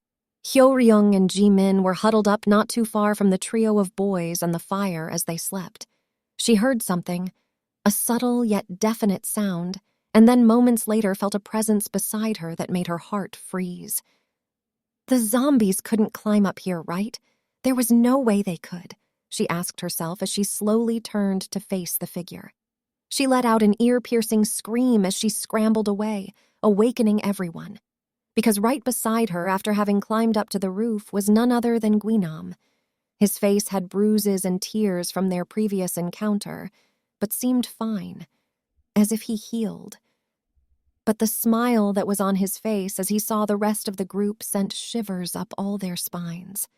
Everyone woke up at her screams, scrambling to get their weapons as they shook off their sleep. Namra and Soo-hyuk were already at her side, ready to attack him with their weapons drawn, although Namra was having a hard time summoning that power as before. Cheong-san and the other boys joined them in front, as Ji-min, Na-Yeon, and Hyo-ryung stayed at the back of the group, but with their weapons still drawn. You stupid idiots making me climb up this building like you can get away from me, especially you Cheong-san. I'm not letting you die until I take your eye like you took mine. The group stood shaken but ready as Guinam continued on his maniacal monologue about how he was going to enjoy eating all of them. But then his gaze settled on Namra as he let out a small smile. You're like me. Join me and we could rule all of this. But Namra just scoffed at him, which just made him scowl. Stupid bitch. Even right now, you still think that you're better than me. How is that hunger? He asked with a smile on his face, because now that he had some time to think about it, he was feeling very hungry, wanting to eat someone, but he hadn't been able to find anyone to eat in the building, only zombies. He was feeling very hungry, and since she was like him, he bet that she was feeling the same, feeling like eating your little friends yet. He saw the momentary lapse in her expression that brought a smile to his face. "Shut up!" shouted Soo-hyuk. "I'm going to enjoy this," Guinam said before he charged at the group, but he didn't catch them off guard as they responded to his attack in kind. The group began engaging in a melee with Guinam as they attacked him with their weapons, as Guinam attacked with whatever he could get, but mostly with his fist. They kept attacking him, noticing Guinam was moving in inhuman ways, and they could only guess that he had gone to learn about his powers after he saw Namra. They kept on knocking him back, but he responded with more against them, as he didn't even seem fazed by the damage he was also taking. Namra saw Guinam trying to bite Daisu, who was pushing him back, and rushed forward, blocking his bite with her own forearm. He bit into her, and she grunted as she fought the urge to scream out and kicked him back. He stared her down with a growl, mouth covered in her blood as the two charged at each other again. This battle was different. Namra could feel she was on the edge of getting her powers back, but that wasn't enough, and Guinam threw her around like a rag doll, beating her with attacks that would have broken any normal human. He threw her to the side, sending her crashing into the low-hanging roof wall as he stood up to face Cheong-san. He charged at him, and surprisingly, Cheong-san didn't seem fazed as he charged back. They started fighting with each other, with Guinam mostly toying with him because he was going to take his time. But as he was distracted, he felt a pole stab through him and was enraged. He made to bite Cheong-san, but he quickly put up his makeshift forearm guards that warded off the bite, much to Guinam's annoyance. Namra lay on the ground recovering. She had never been hit like that in her life. She had never been hit or fought at all. It felt as if she had been slammed by a truck all over.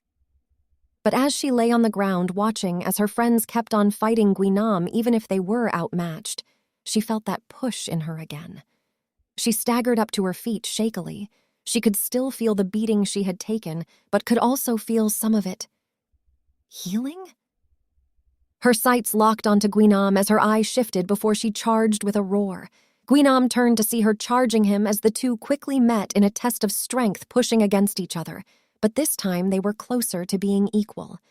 Namra's face was hard with focus as she did her best to push Guinam back, and he seemed only further amused by her power, but was struggling against her as well.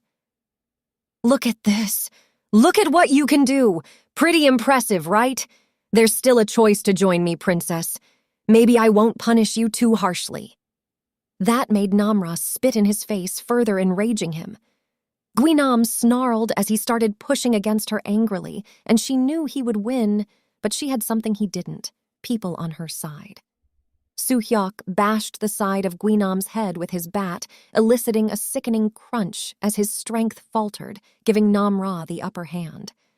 Cheong-san joined in with the rest of the group as they started attacking him from all sides, with even Na-Yeon, Ji-min, and Hyo-ryung joining in on the assault. Namra, who had been pushing against Guinam, was now anchoring herself so that he couldn't escape as he tried desperately to defend himself from the onslaught of attacks. She saw her opening and could already feel he was significantly weakened, and went to kick in the side of his knee, causing it to buckle. Her strength had broken the leg, but she wasn't going to stop there as she twisted in his arms, jerking them with all her power, breaking them. Guinam let out a scream, headbutting her with a sickening crack and causing her to stumble back, dazed. He shakily got back to his one still-working leg, but faltered as Soo-hyuk attacked his other knee, however failing to shatter it because he lacked the super strength. Guinam charged at him, wanting to bite him as they hit the edge of the roof. Soo-hyuk was pushing against Guinam's shoulders, trying his best to keep him away, and before any of them knew what was happening, Guinam was sent hurtling over the edge. He was screaming all the way down as Soo-hyuk stood there on the edge, frozen, before Guinam's screams abruptly stopped. Soo-hyuk sat up to see Namra standing in front of him, battered and bruised, but with a small smile on her face. They were both breathing heavily, tired as everyone probably felt and looked, but he rushed to her, hugging her tightly. She more than surprised him when she hugged him back immediately. Na-Yeon went to Cheong-san, who had also taken a beating in the melee, being Guinam's main target, and saw that he was fine. As fine as he could be since he was already littered with bruises, and it was hard to tell which were new and old. She embraced him nonetheless because that had been terrifying. After a few moments of collecting themselves, everyone in the group made their way over to the edge of the roof, looking down into the darkness below, the ground so darkened that they couldn't see Guinam's form anywhere, but they hoped that this time he was gone for good. Chapter 18, Flicker. No one had slept after the attack from Guinam. They had all been too wired, frantically checking whenever they heard the smallest sound. Na-Yeon laid her head on Cheong-san's shoulder, watching the fire they had once again reignited as she felt his slow strokes up and down her arm. Anjo had wordlessly moved closer to the two as they all sat down to watch the fire. Some of the group were keeping watch in case any surprises were going to climb up. Namra was bandaged up, but they could still see some of the bruises that had been left after the fight with Guinam. She had covered her eye because she kept complaining of how sensitive it had become. "So what's the plan?" Soo-hyuk asked, seemingly no one as he stared at the fire. "We have to get out of here," Cheong-san replied, as their eyes met across the fire. That much was obvious to all of them. Staying on this roof would be them just waiting for death, and they could see the gathering zombie horde getting bigger and bigger. "The more we wait, the more of them gather, and it will end up being impossible to escape," he continued as he looked over the group. "We have to first get down the building, then figure out how to get." He was silenced as Namra raised her hand. Stopping him, he looked at her confusedly, but she just kept her hand raised. Everyone was quiet as they saw the look of concentration on her face before her ears perked up. She stood up quickly, running to the edge of the roof, and the others rushed after her. She was looking around nervously into the distance. "I hear it," she muttered, and Soo-hyuk got closer, trying to see whatever she saw. There's a helicopter coming." That seemed to spur most of the group back to life as they rushed to the edge of the building, waiting patiently with bated breaths. They didn't want to face disappointment again after the day they had, so no one cheered or applauded. The group stood nervously praying and hoping that this time they had finally caught a break. Na-Yeon tightened her grip on Cheong-san's hand as they looked on. She could feel him softly rubbing her knuckles as he looked into the distance. He seemed stoic, and his face masked any emotion that he was feeling. But she now knew he did it to ease everyone's nerves, because what use was another person that was emotional right now? There was a flicker in the distance breaking through the dark clouds that had been slowly gathering that night. "What was that?" Dae-soo asked, but no one in the group replied as their eyes focused on the light as it dipped in and out of the clouds again. They swear none of them took a breath, as from above the clouds the light finally came down in the distance, and they could see it.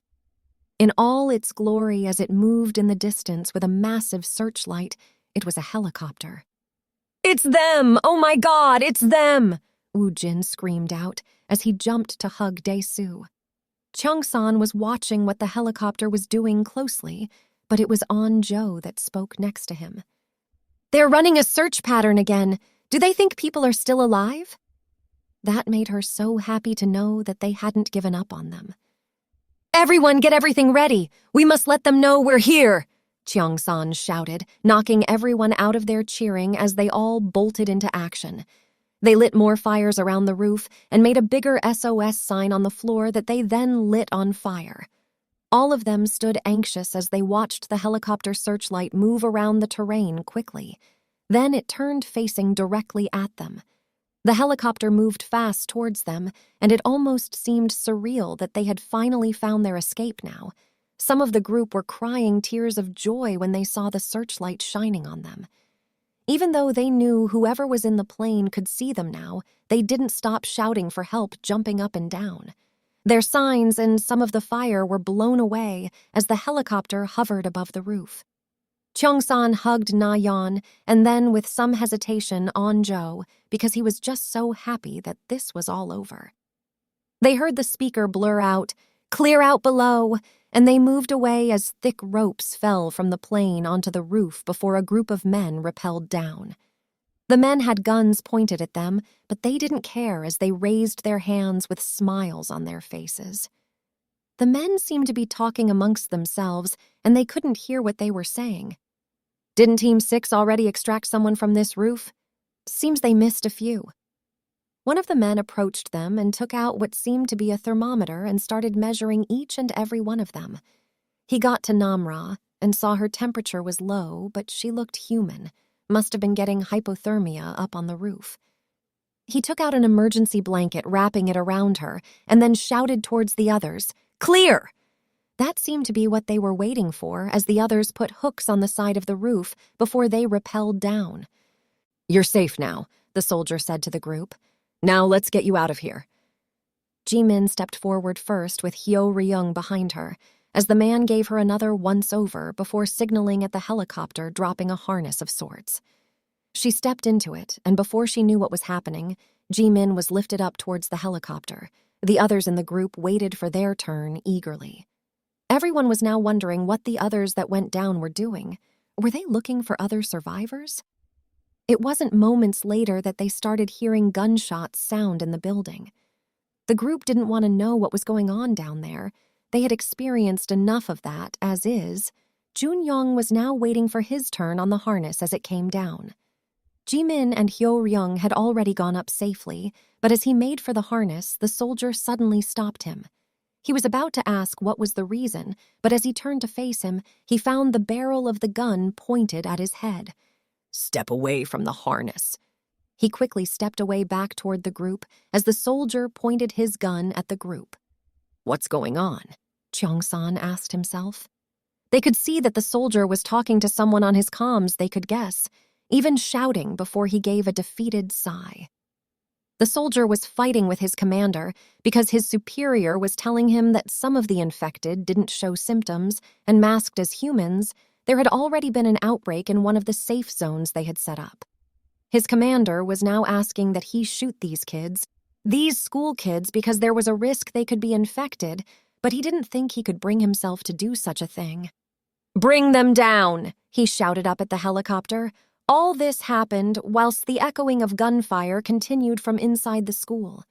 Jimin and Hyo-ryung were surprised when the soldiers in the helicopter told them to get off. Wasn't this the reason they were here? To rescue people. The soldiers that had gone down came back up with one of them missing and started going up to the helicopter as Jimin and Hyo-ryung were brought down. Cheong-san couldn't stand this. "What's going on? Aren't you here to save us?" he shouted, approaching the soldier angrily, and a gun was pointed at him before the sound of a warning shot rang past his ear. That cut off any protest from him and the others. He felt Na-Yeon lace her fingers with his as she steadily dragged him away from the soldier with her hand raised. They saw the rest of the soldiers rappel up to the helicopter, and then one stood alone facing them. "I'm sorry," he said, "but at least we're giving you a chance," he said before he rappelled up to the helicopter, leaving only shock on their faces. Some of the group were shouting at them to come back, and others just collapsed in despair. They had their escape right in their grasp before fate took it away from them, and Cheong-san could only shout in anger at the helicopter as it turned and disappeared into the distance. When he finally stopped, he felt hopeless as he couldn't even see it anymore.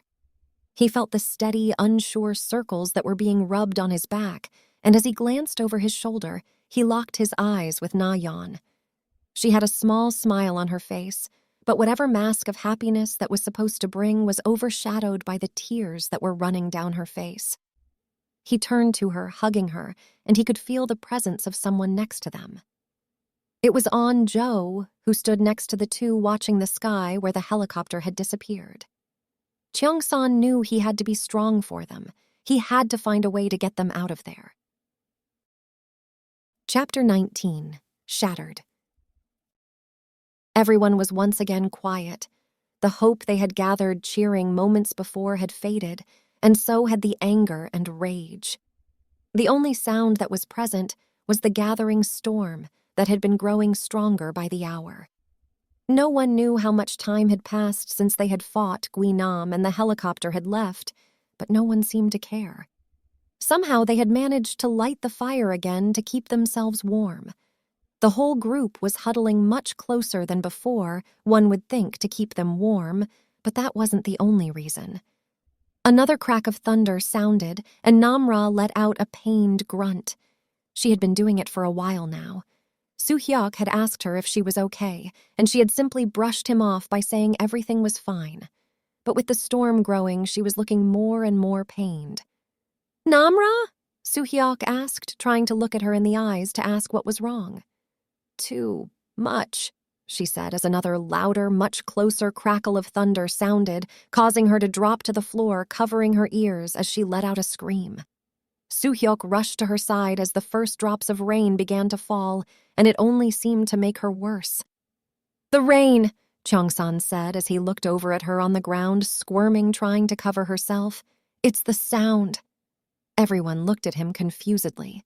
Remember, she had powers, right? So if she had super strength, then she has super hearing. They all seemed to connect the dots rather quickly, especially Soo-hyuk, who ripped a piece of his clothing, proceeding to wrap it around Namra's ears and placing her hands atop it. "Hold it there." She nodded back at him, but he could tell she was still in pain. Cheong-san was already thinking about something that resembled a plan. They could get down now. He left Na-Yeon and rushed to the edge of the roof, looking down, and his theory was confirmed. The zombies were writhing on the ground as if their senses were blinded, and the rain was growing stronger. "We have to go now," he said, turning back to the group, and they were just shocked. "What do you mean, go now?" Jimin asked, and he could tell from the looks he was getting from the group that they were all confused by his plan. "The zombies. Right now, they can't move around properly," he said, pointing behind him as the group rushed to the edge, looking down. "We can't move past them when they're fine because there are too many of them, so we have to go while we have this chance. Otherwise, we are going to be stuck here till we die." "Fuck!" Junyoung shouted as he began pacing on the roof. Na-Yeon just walked up to Cheong-san silently and looked into his eyes. Both of them said nothing as they just stared at each other till she nodded her head, as if she had got the answers she needed. "Let's go." "We don't know how long the rain will last, so let's get moving now," Cheong-san said as he started grabbing some weapons before waiting for everyone else. Everyone was buzzing again, the energy they had lost suddenly regained as they gathered what they could. This was looking more like a suicide mission, but what other choice did they have? Let's go. They scaled quickly down the building, always nervously glancing back at the sky with each step, but the rain was holding for now. As they landed, they saw some zombies writhing in the distance, not even paying them any mind. Cheong-san let out a sigh of relief. It had been just a theory, and now he was grateful it was working out. He had Na-Yeon's hand in his grasp as Onjo followed behind them closely. The other boys in the group were running defense with Soo-hyuk staying close to Namra to make sure that she was okay. The inner group connected each other with their arms, just as an extra way to make sure that they didn't lose each other in the darkness and the loud rain. Well, it had been long, they could tell, with the amount of time that it had taken for them to climb down the building safely. The rain was now not as strong as it had been before, and they had to move fast. They started moving towards the other side of the building quickly, sticking to the walls and doing their best to be quiet. Junyoung and Dae-soo noticed some zombies that seemed to see them and were heading their way.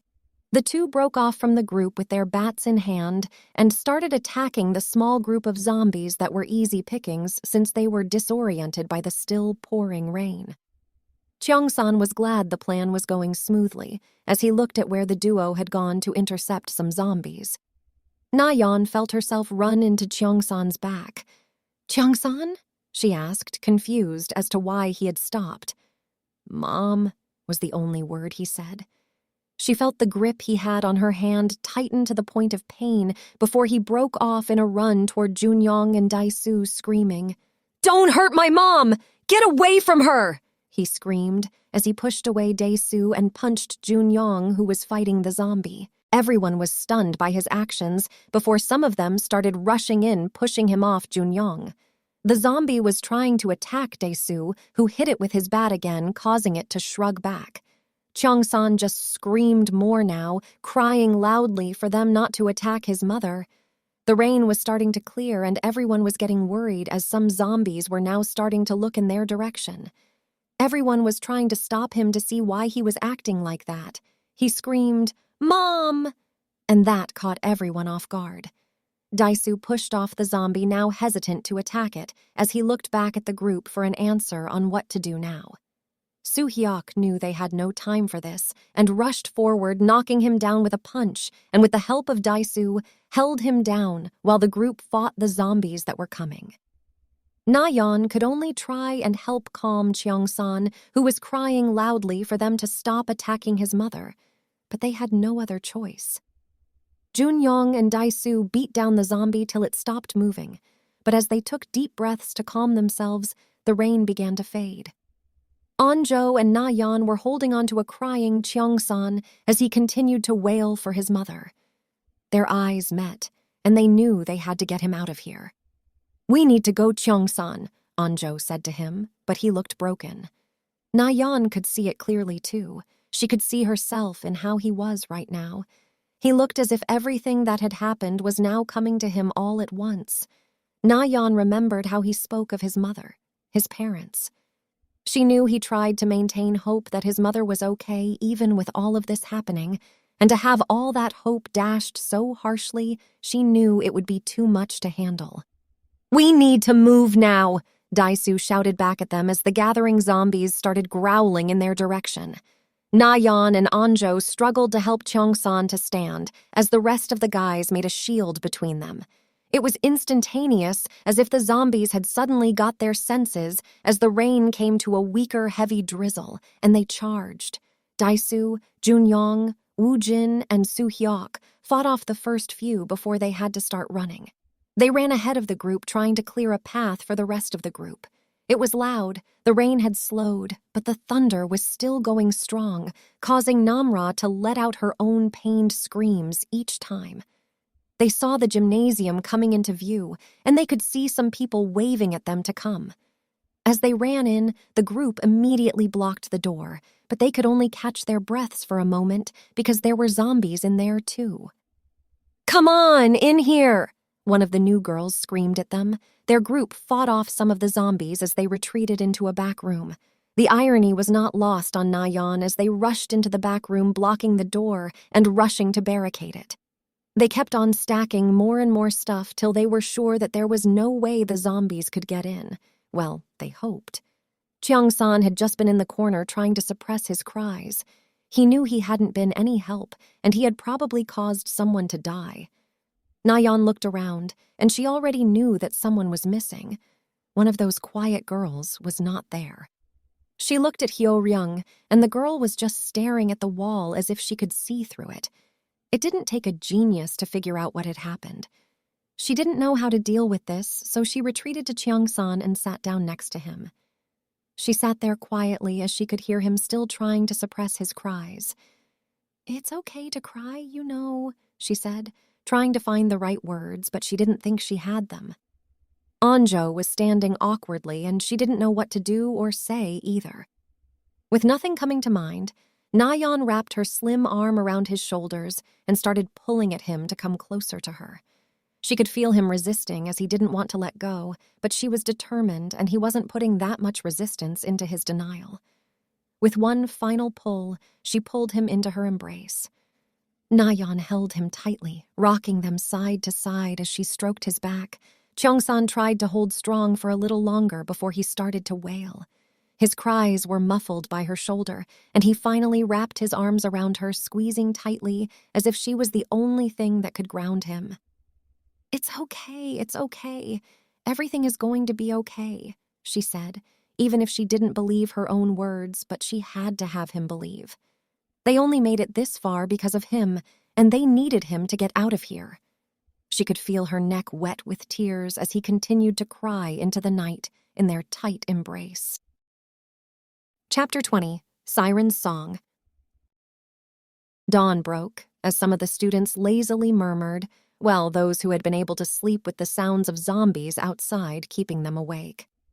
Na-Yeon was laying against a wall on the floor with Cheong-san sleeping, resting his head on her lap. Anjo was sitting right next to her, and those that had been able to sleep started to wake up. Na-Yeon opened her eyes, and she looked around before looking down at her lap. Cheong-san still looked tired, as if the life was drained out of him. She could remember his muffled cries throughout the night as he kept on uttering, "Mom, Mom, Mom." She saw him open his eyes, and he gave her a small smile that didn't seem to reach his eyes. "Morning," he said as he got up quickly, looking around at the rest of the room. Everyone was once again sitting dejectedly in the room, now only joined by a few new faces. Woojin was happy as they had found his big sister, and the small group was chatting about something, but Cheong-san chose to focus his attention elsewhere. Namra was sitting with Soo-hyuk, their hands laced together as she was thinking of what to do next. Namra could smell Guinam nearby. Most likely he was roaming around trying to find the path of least resistance into here. But she chose not to tell the group. What was the use of worrying about something like that right now? She could feel that her hunger had grown, and now she didn't know how long she would be able to hold out. Only the calming touch of Soo-hyuk's fingers stroking her knuckles was helping her keep those thoughts at bay. The power seemed to be calling to her, telling her that she could easily eat anyone in this room if she— "Namra?" Soo-hyuk asked, breaking her out from that dangerous train of thought. "Yes, what is it?" she asked back with some semblance of calm restored on her face, but she could tell by the look on his face that he didn't fully buy it. "What do you think we should do next?" he asked, and she was grateful that he didn't question her strange behavior, although a part of her wished he had so she wouldn't be a danger to them all. But what was the plan now that everything they had set out to do always blew up in their faces? She didn't need to answer, though, as the sound of Jun-young and the girl, was it Park Mi-jin, were arguing about how they could get out of this room. Her staring at the two arguing drew Soo-hyuk's attention to them as well as everyone in the room. "We can just stack them high and move out." "No, that wouldn't work. It would be unstable and could topple over easily if some of them try to push it. But it's better than them being able to just climb over it." The two kept on shouting at each other till "Enough!" Hari shouts immediately shutting the two up. Hari walked over and looked at their two plans before she turned to face the rest of the group. "Okay, you have both seen their plans, so which one are you willing to bet your life on?" she asked, looking over at everyone. "So, those that want us to do Mi-jin's plan, raise your hands." She waited as she took count. "Okay, and those that support Jun-young's plan?" A lot more people raised their hands, including Soo-hyuk. His plan was better as it meant they wouldn't have to split up as much and could all stay in one barricade.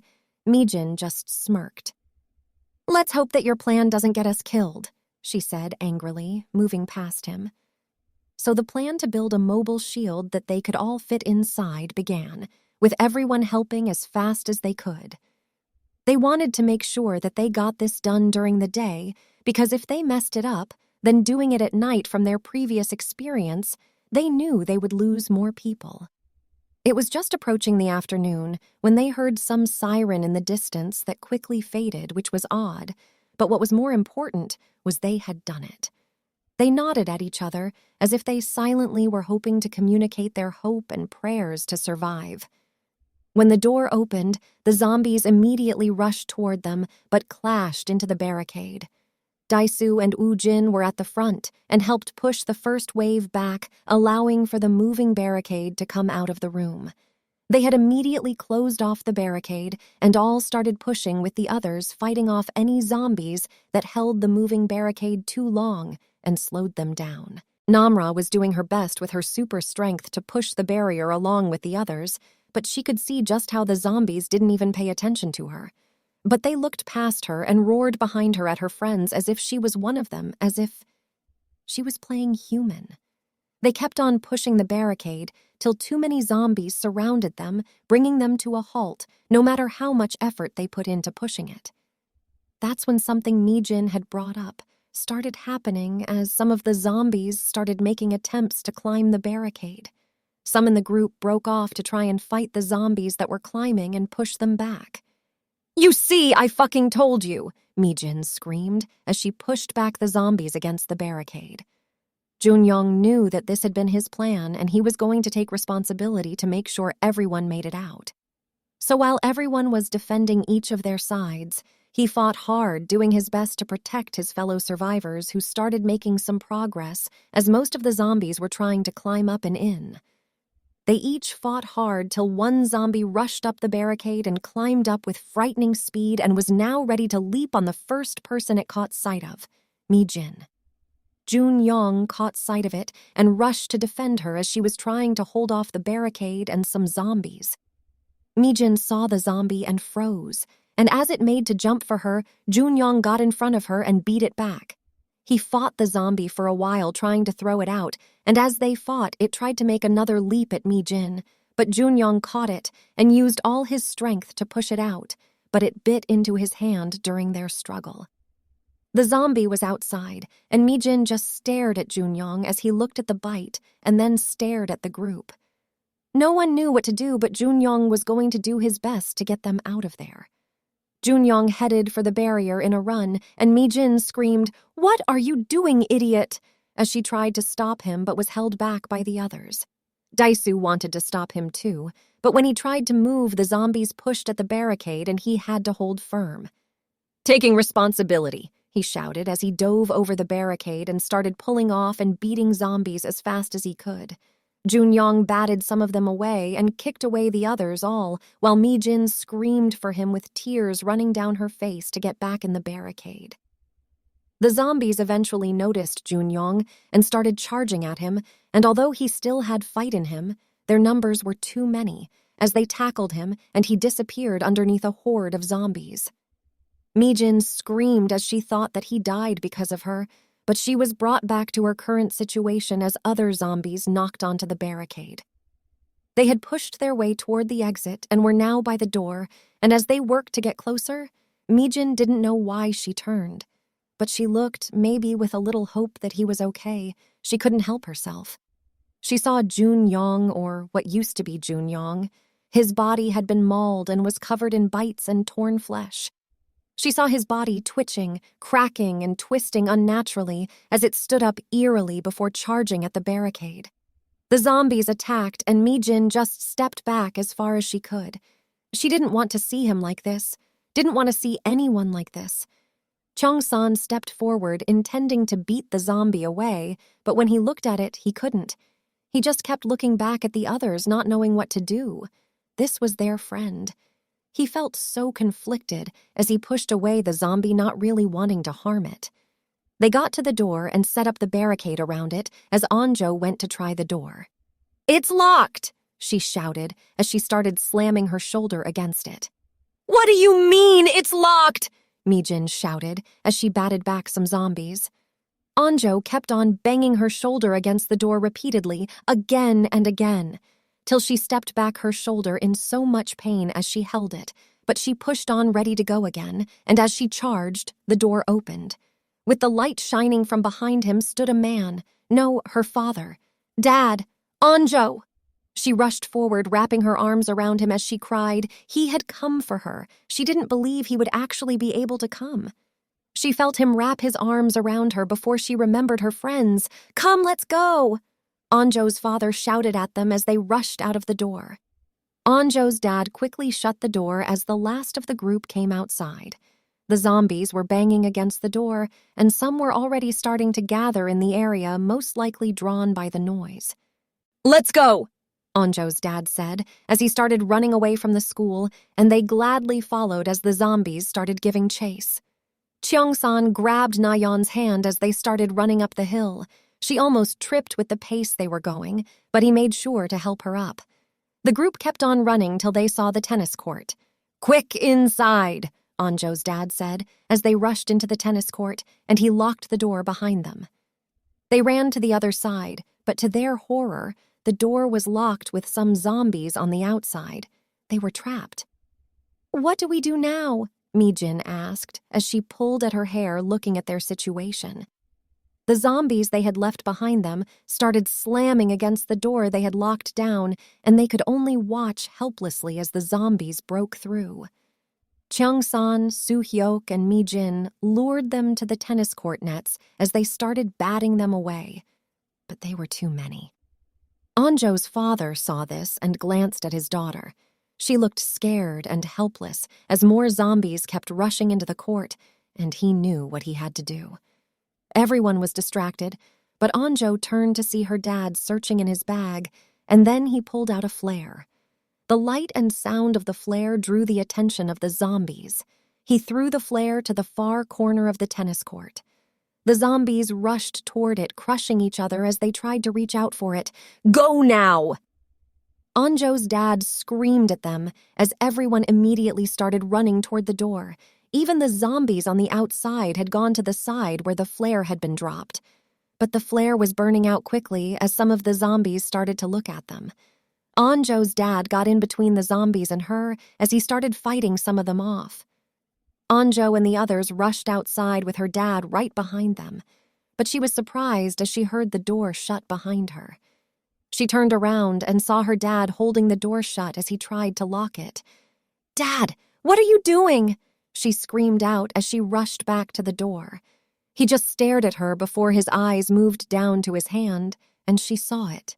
The bite. "Listen to me, Onjo. I need you to run now." "No!" she shouted as she tried pulling on the door. "I need you to make it okay," he said, looking at her in the eyes and then back at Cheong-san. "I need her to make it," he said, as if a plea because it was won. Cheong-san nodded at him as the rest of the group started to pull her back. The flare had run out, and the zombies were now catching on, including the ones outside the tennis court with them. Onjo's dad started blowing a loud whistle to draw them to him, and many did, but more chased after Onjo in the group, as Onjo cried out for her dad. The zombies behind them continued to give chase as they kept on running as fast as they could, trying not to look behind them. They saw more zombies in the distance that were going to corner them and were forced to run into an unfinished building. Everyone was struggling for breath but didn't slow down as they ran as fast as they could up the unfinished stairs. There was no way down.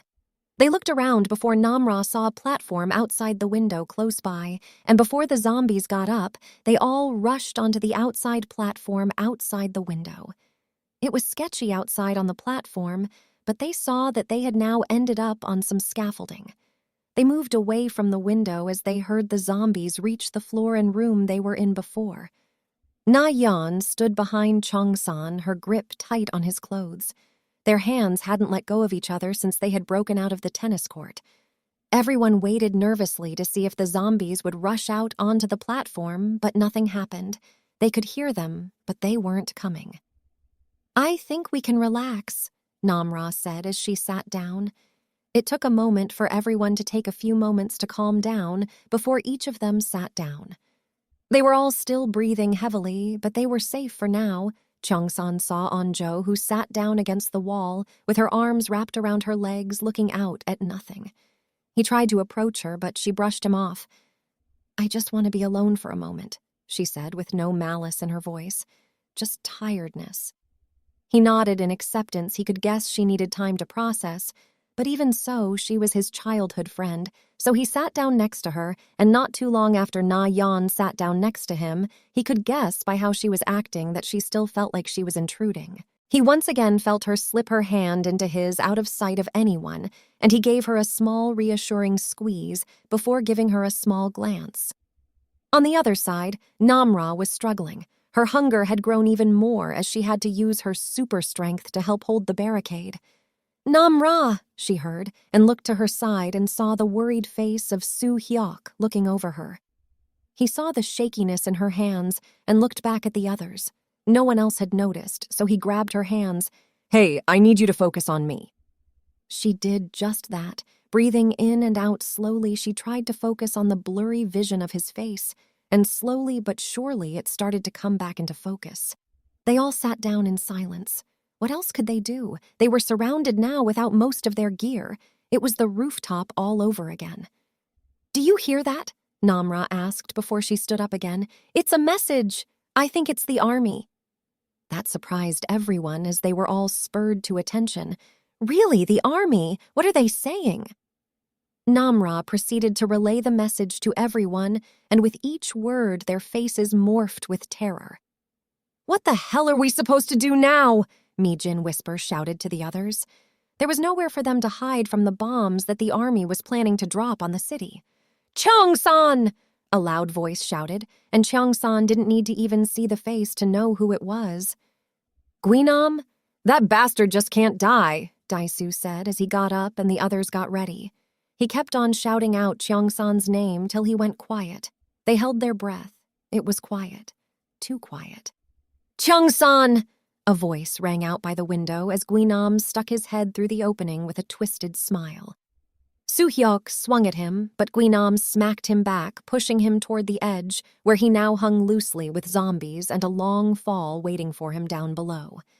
Namra tried to attack but was kicked away into the group. Cheong-san stepped up and swung a bat at Guinam, but he easily held it and then chucked it away before starting to beat Cheong-san. Guinam slammed Cheong-san on the scaffolding and then stepped on him laughing. Na-Yeon held her weapon and wanted to charge in, but Onjo held her back. "Let me go, we have to help Cheong-san." Onjo wanted to help too, but what was the point of getting themselves killed, especially with the look and smile Guinam gave them, as if he was daring them to do something? "He wants us to attack, and he has got Cheong-san," she said, trying to calm Na-Yeon down. Guinam got down and started squeezing Cheong-san's neck, almost as if he wanted to enjoy torturing him before he took his eye.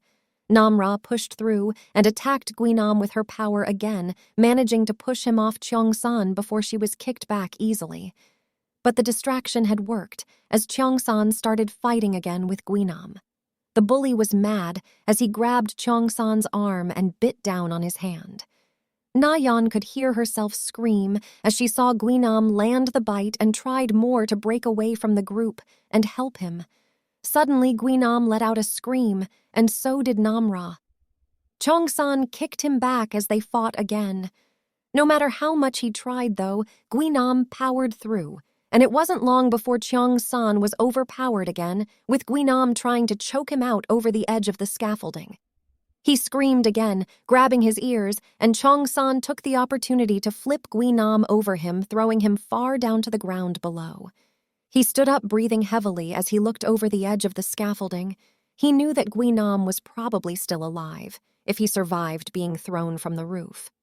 "Cheong-san," he heard a voice weakly whisper from his side, and he turned to see Na-Yeon held back by Onjo looking at him with tears running down her face. "Cheong-san." Chapter 21, Calling. Cheong-san! Na-Yeon screamed again as she finally broke away from Onjo and rushed towards him.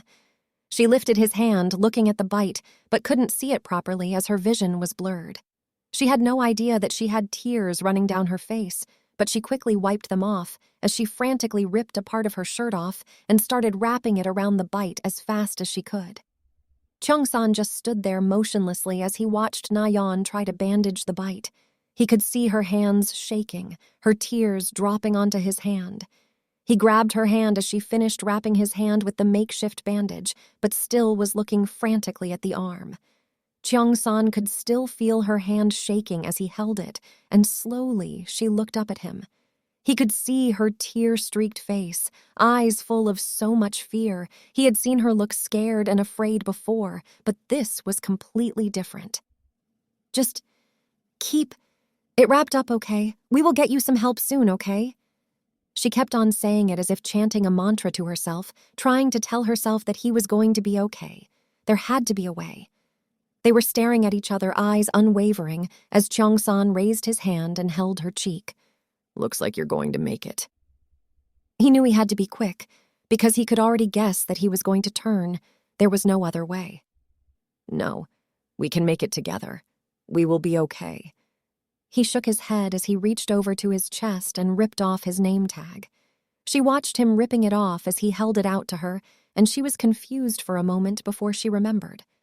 Na-Yeon had seen people do this for their crushes and girls they wanted to go out with, one of the many things that she had only ever gotten to observe from a distance, something she never thought she would get to experience for herself. But here Cheong-san was, giving her his name tag with a goofy grin on his face that he had when he spoke about his family restaurant. Out of everything, she could think of this as something she didn't expect to ever happen, but she quickly ripped off her one and held it out to him, which seemed to surprise him as his smile stumbled momentarily before it returned even greater. The two exchanged name tags before she felt him move past her in a rush. Giving a hug to Anjo and some of the others, Na-Yeon couldn't hear what he was saying to the others, partly because he was rushing his words because he knew he had no time, and another reason was she wanted to believe that there was still a way all of them could still make it out of here. Cheong-san hugged as many of the group as he could, and when he got to Namra and Soo-hyuk, during the hug he simply had requested one thing. Please look after Na-Yeon and Anjo. The two had given him a nod in agreement because this was his last request and they were going to do their best to honor it. Cheong-san finally gave a hug to Anjo, whispering in her ear, I'll miss you. You've been my best friend all my life. Please take care of her for me. He asked the final words with an air of hope in his tone, and she gave him a tight nod with tears running down her face. Na-Yeon felt herself wrapped up in a tight embrace, and she embraced Cheong-san fiercely as if she could hold him back and make him stay. Please make it, for me, Cheong-san whispered in her ear.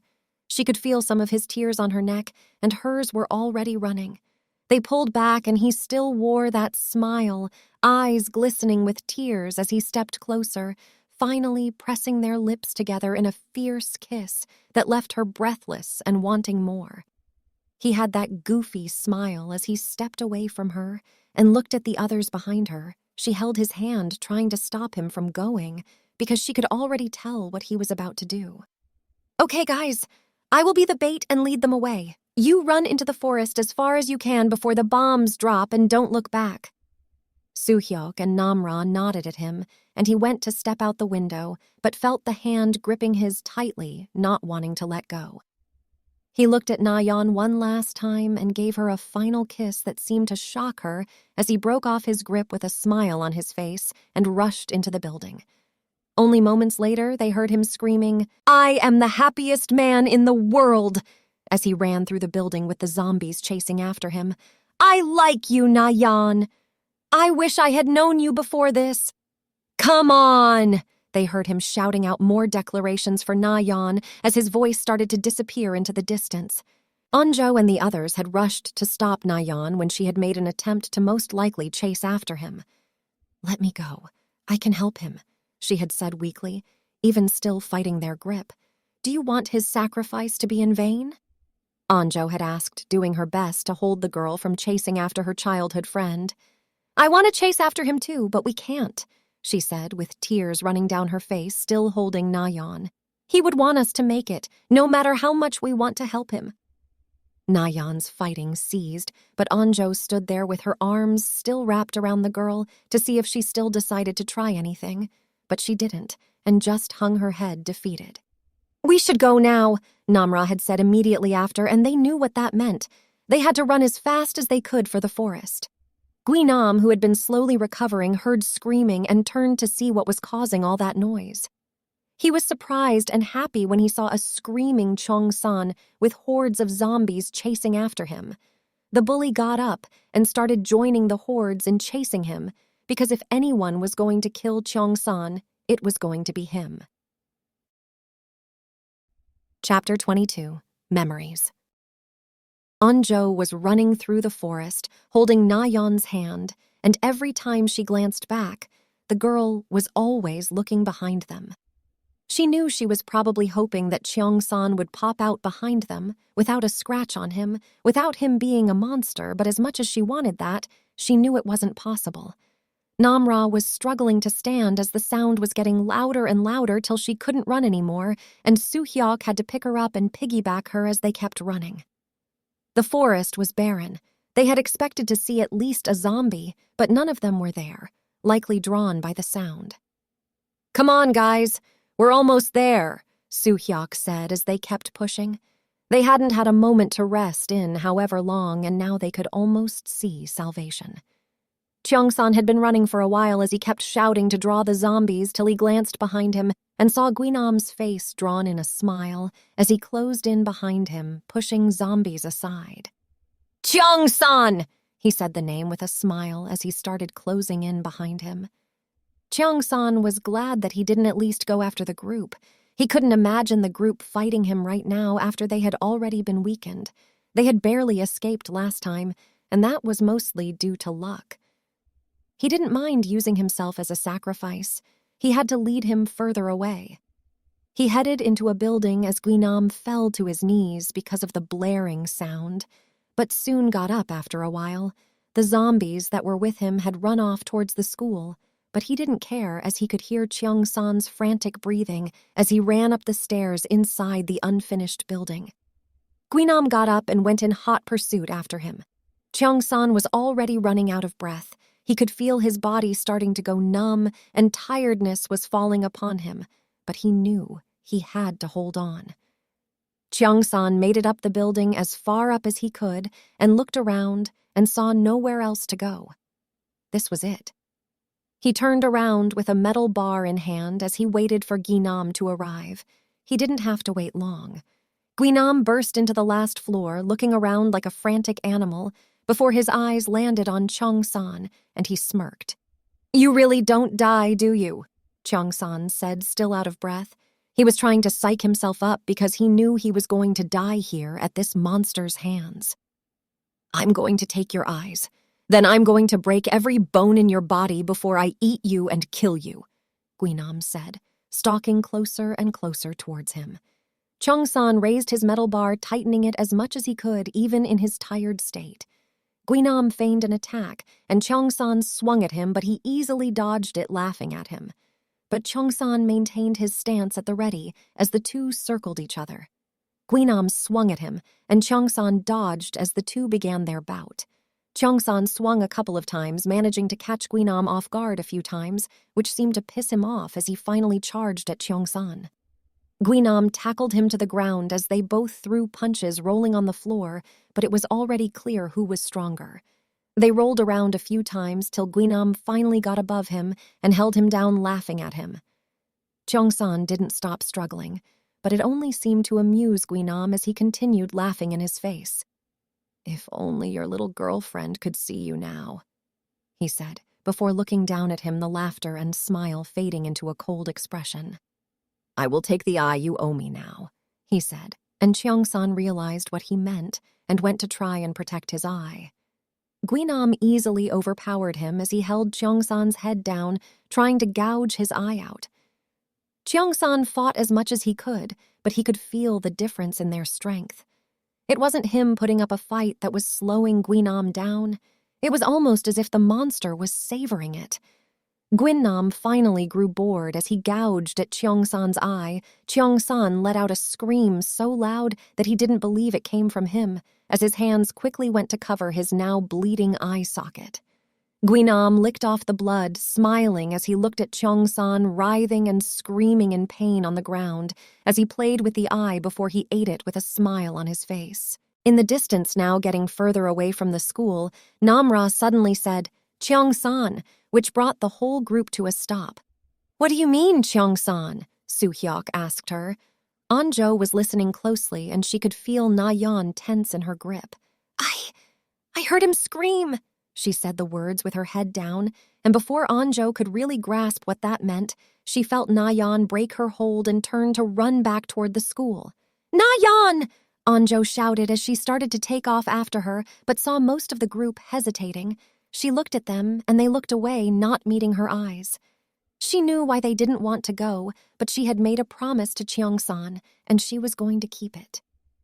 Anjo took off without giving them another glance, trying her best to catch up with Na-Yeon, but it wasn't long before she started hearing the pattering of feet behind her.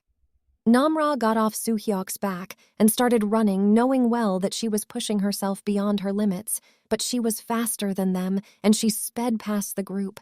Using her powers, she easily caught up with Na-Yeon, immediately tackling her to the ground because of some primal instinct that was building in her. She looked down at the now scared Na-Yeon, who was staring up at her with a fearful look, before she felt Onjo's hand on her shoulder and shook off the blinding hunger and quickly scrambled away from the two. Onjo looked at her warily before looking over Na-Yeon to make sure she was okay. "Everyone get down!" Namra shouted at the group, and they knew that the bombs were going to drop, so they all ducked. Cheong-san was laying on the ground, watching Guinam laughing his ass off. He knew that the bombs were going to drop any minute now. He heard the first of them drop in the distance and rushed toward him. He had been forming a plan in his head to make sure Guinam died for good this time as he charged at him from behind. Cheong-san locked his arms around Guinam's shoulders in a full Nelson and stumbled backwards as Guinam tried to pry him off. But at the same time, the bombs went off all around them, and Cheong-san could only tuck in behind his back to shield himself from the blast as they were blown back. Cheong-san heard Guinam let out a scream as he was charred by the blast, but he held firmly to him even as they were blown off their floor down the elevator shaft, engulfed in flames.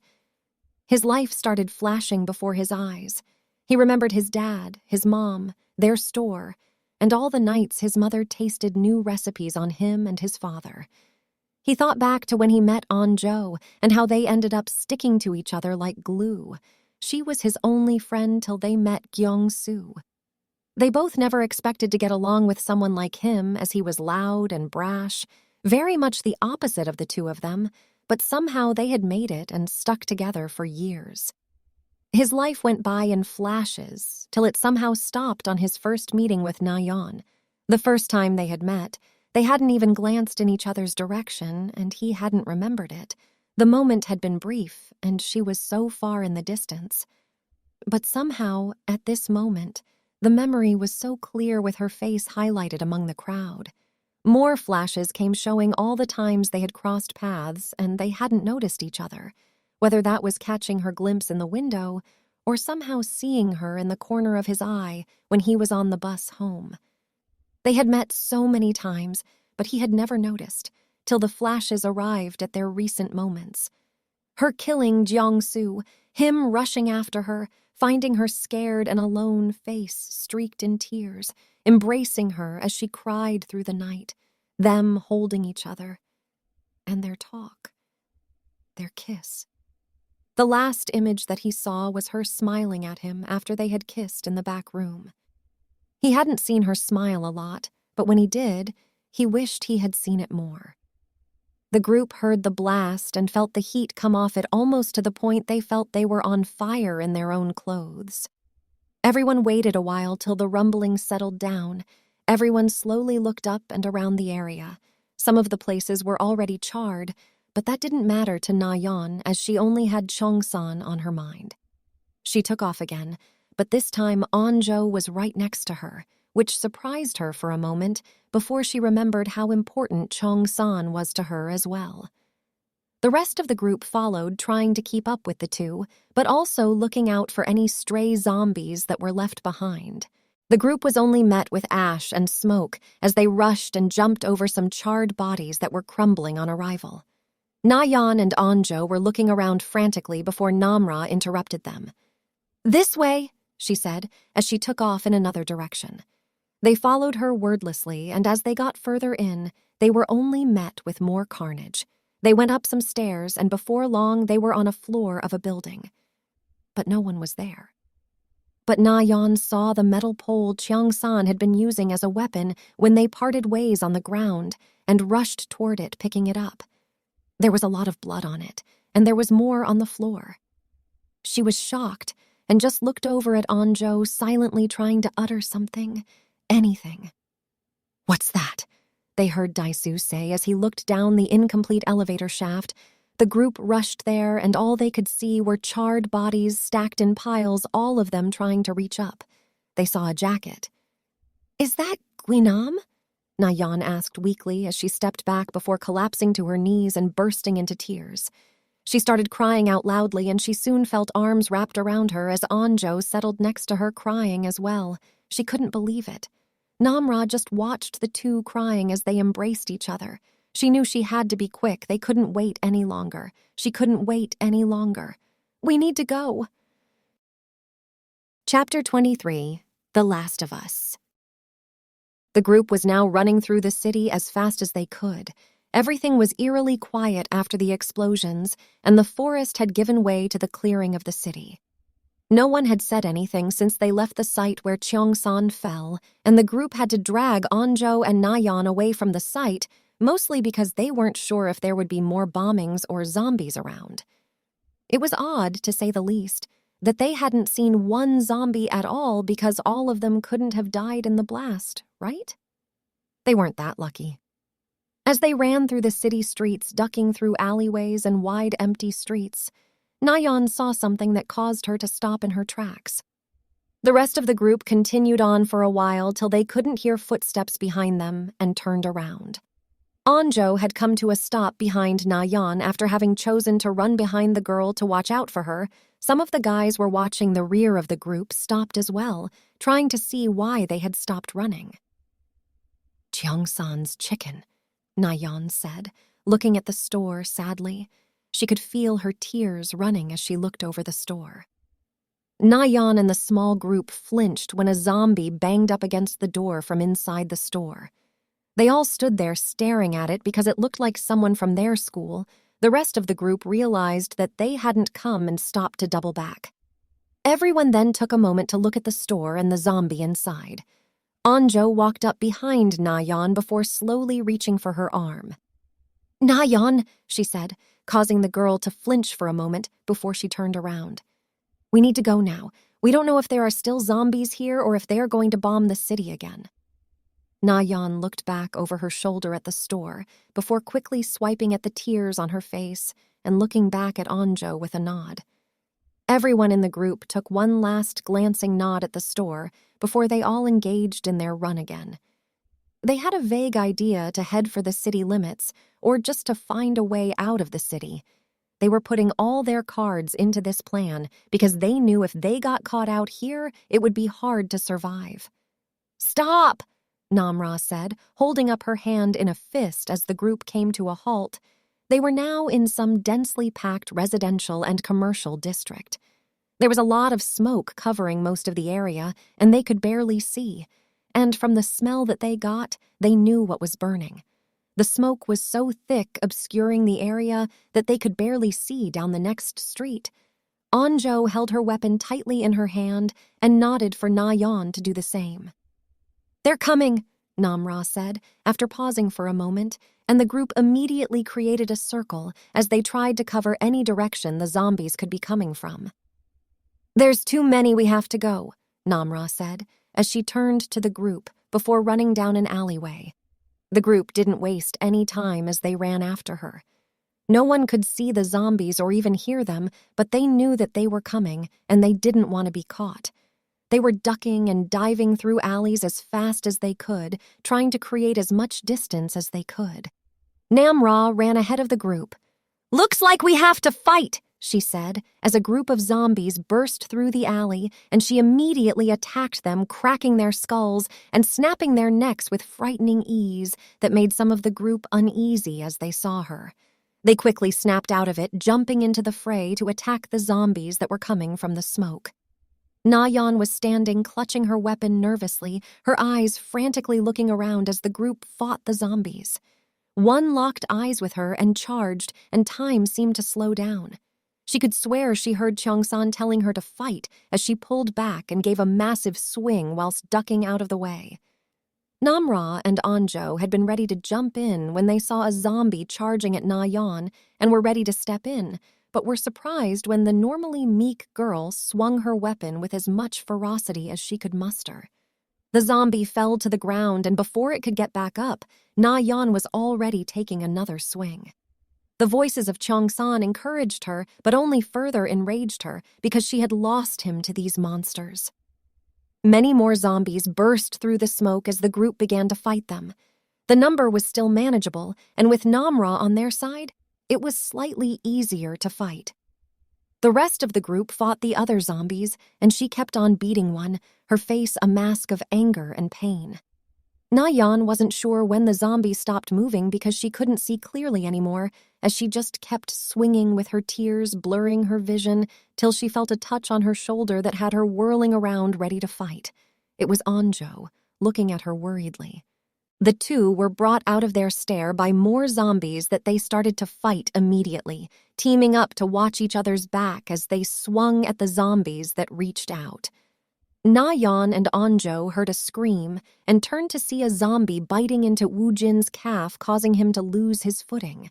They wanted to help, but they were pinned down, and they could hear his sister scream. The zombie quickly tackled Woo-jin, biting into his neck as he continued to scream. Hari finally managed to get a shot into the zombie's head, dropping it, but her brother had already stopped moving as blood still gushed out of his neck. Hari wanted to approach, but Mi-jin held her back. "Get off! I need to help my brother!" She struggled against the girl, whilst in the background, Namra was finishing off a zombie. Namra got up, her breathing ragged as she continued to huff and puff. The hunger was growing, and she knew sooner rather than later that she was going to lose control. She saw the group now waiting for a moment, all of them looking at Woo-jin's body and not knowing what to do. But she knew what they had to do before someone got hurt. Namra walked up quickly as Woo-jin's body started to twitch and looked up before rising quickly and charging at the group. She got there fast, grabbing the zombie's shirt and pulling its attention toward her before she grabbed the sides of its head and twisted its neck. The zombie crumbled to the ground, and she went to quickly crush the head to make sure it was really dead. Namra turned around, and she was surprised when she just saw the group staring back at her, shocked. "You monster! How dare you!" Hari shouted as she walked up and slapped Namra across the face. "You're just like them! You don't feel anything when you kill your own people, killing my brother!" Mi-jin and Soo-hyuk rushed to break the two apart before Hari could take another swing and maybe even use her weapon. Soo-hyuk went to try and calm Namra, but she pushed him away with her enhanced strength, sending him flying some distance. She stared at him hungry, barely holding on to the last bit of herself, as she wanted nothing more than to eat him. Everyone in the group looked at her scared as she was growling a bit, and they took a step back. Namra seemed to come to her senses as she saw the accusatory glares from her group, all the fearful glances, their increasing heartbeats, and the way they tightened their grip on their weapons. She took a small step back before she turned and ran. "Namra!" Anjo shouted as Soo-hyuk ran after her into the barely visible smoke. She took off after him, and soon the rest of their group were following him, except Daisoo and what remained of the group they found at the auditorium. They ran for a while. They couldn't even see the sight of her, but they kept running and searching for her for a while, till Soo-hyuk, at the head of the group, suddenly stopped, causing the others to crash into him. Everyone in the group moved to see the holdup and were shocked when they saw Namra holding down a person who weakly struggled as she ate him. "Namra," Anjo said weakly, and the girl looked up at the group, her mouth covered in blood and guts. She only looked at them before she perked up. "You should go. There's still some around here, and they're coming." Namra got up and saw the group take a subtle step back. She knew she had to go now. She couldn't be around them. She was too dangerous. Soo-hyuk tried to move toward her, but saw a zombie burst out of the smoke and charge at him. The group immediately began fighting the zombies, but there were too many, and with a lot of hesitation they started to back off. Namra got up, throwing some of them that were close to capturing them. "Go now!" she screamed, and they could hear the footfalls of more zombies and knew they had to go, but they weren't going to give up on her. She ran into the smoke and they followed, fighting off some zombies, but as they looked across each street they couldn't see her anymore, and the footfalls of more zombies were growing. "We have to go," Anjo said, holding on to Soo-hyuk's arm. He wanted to break her grip and go searching, but he looked back at the rest of the group. All of them were still following him into danger. He didn't want to be the reason that they all died. So reluctantly he said, "Let's go." He gave one last look over his shoulder into the smoke before he turned with the group and they began running. It didn't take too long to join up with the rest of the group wordlessly, a tension now between them as they continued on the way outside the city. They ran for a while till they could see a blockade up ahead, military trucks and soldiers standing. A bullet whizzed past, and all of them immediately ducked. "Don't shoot! Don't shoot! We are human! We are human!" Everyone threw their hands up, stopping their sprint towards the barricade. The soldiers moved around, coming towards them, looking around frantically for other zombies they could guess. They could see the soldiers at the wall, all aiming guns at them. "Get down now! I said, get down!" The soldiers shouted with guns pointed at them as they went to their knees. As the group were searched while restrained, Na-Yeon just hoped that they had made it this time. Chapter 24. Silver Lining. Na-Yeon slowly woke up as her alarm kept on ringing. She just stared at the ceiling of her tent for a few moments as it rang, not really wanting to move. Eventually, she reached for it and shut it off as she sat up in her bed. She looked to her side and saw some food already placed by her makeshift bedside. Na-Yeon smiled because she knew who had done it, and she appreciated the girl more and more every day. She got out of her blankets and proceeded to start eating as she thought over what had happened since they had escaped the city. It had been 4 months since then, 4 months since they had barely escaped the city with their lives. She could remember how happy she felt when she had seen the soldiers even after they had shot at them. They had thought that this was happening all over the world and had just been aiming to get somewhere safer than a city. But they later found out from the soldiers that they had managed to contain it in their city before it could spread further. She also knew that it meant they had left them to die. At first, it had made the group mad for a few months till they saw the selfishness they had to save themselves. They had thought the soldiers might kill them, since that was what the soldiers on the roof had said back to them. But as the hours passed, and more survivors had come out of the shadows and ruins of the crumbling, bombed-out city, the government had reluctantly decided not to kill them, especially as some people had managed to capture footage of what was happening with the survivors and leaked it out to the rest of the world. The backlash must have been severe, because she remembered a story about one of the generals killing himself because of this, and the army immediately moved from waiting on the edge of whether to kill them or spare them. But they had been something about some zombies hiding as people that went crazy and attacked people in the camp, and they immediately knew it was someone like Namra and Guinam. So because of that, none of them could immediately be sent into the city and as far away from this hell as possible. The army and people had decided that they would be kept inside the infected zone and a refuge built for them inside. Obviously, the survivors had been angry about being forced to stay inside the camps, and as the months passed, some of the survivors had been angered by the situation that it pushed them to violence. They were quickly put down, while others accepted it. Because for the others, being under guns and guard was better than hiding like rats in the city to avoid being eaten. They were mothers and fathers without families and children without parents. The army had made sure to test all of them thoroughly to the point that it seemed like torture, and all of them held out while others were taken by the army and never seen again. The first time they had been allowed to talk with people on the outside, she had been so excited that she woke up early to be at the front of the line to use the computer to video call. They were still kept in an information blackout to avoid anything more about the area or their situation leaking out to the public. After waiting a while for an hour or two super early in the morning, she was welcomed into the room where 2 guards stood at the ready with rifles staring at her as she sat down on a single chair and desk centered in the room. The guards stood at each corner on the opposite side of the room with a large mirror that she now knew was a one-way window. They were watching her. They were watching everyone. She sat down at the computer, and moments later she saw the call start. She knew they were monitoring whatever she said, but she wasn't planning on leaking anything. She just wanted to talk to her family. Her dad's face filled the screen with her mom sitting by his side, and she immediately began to cry.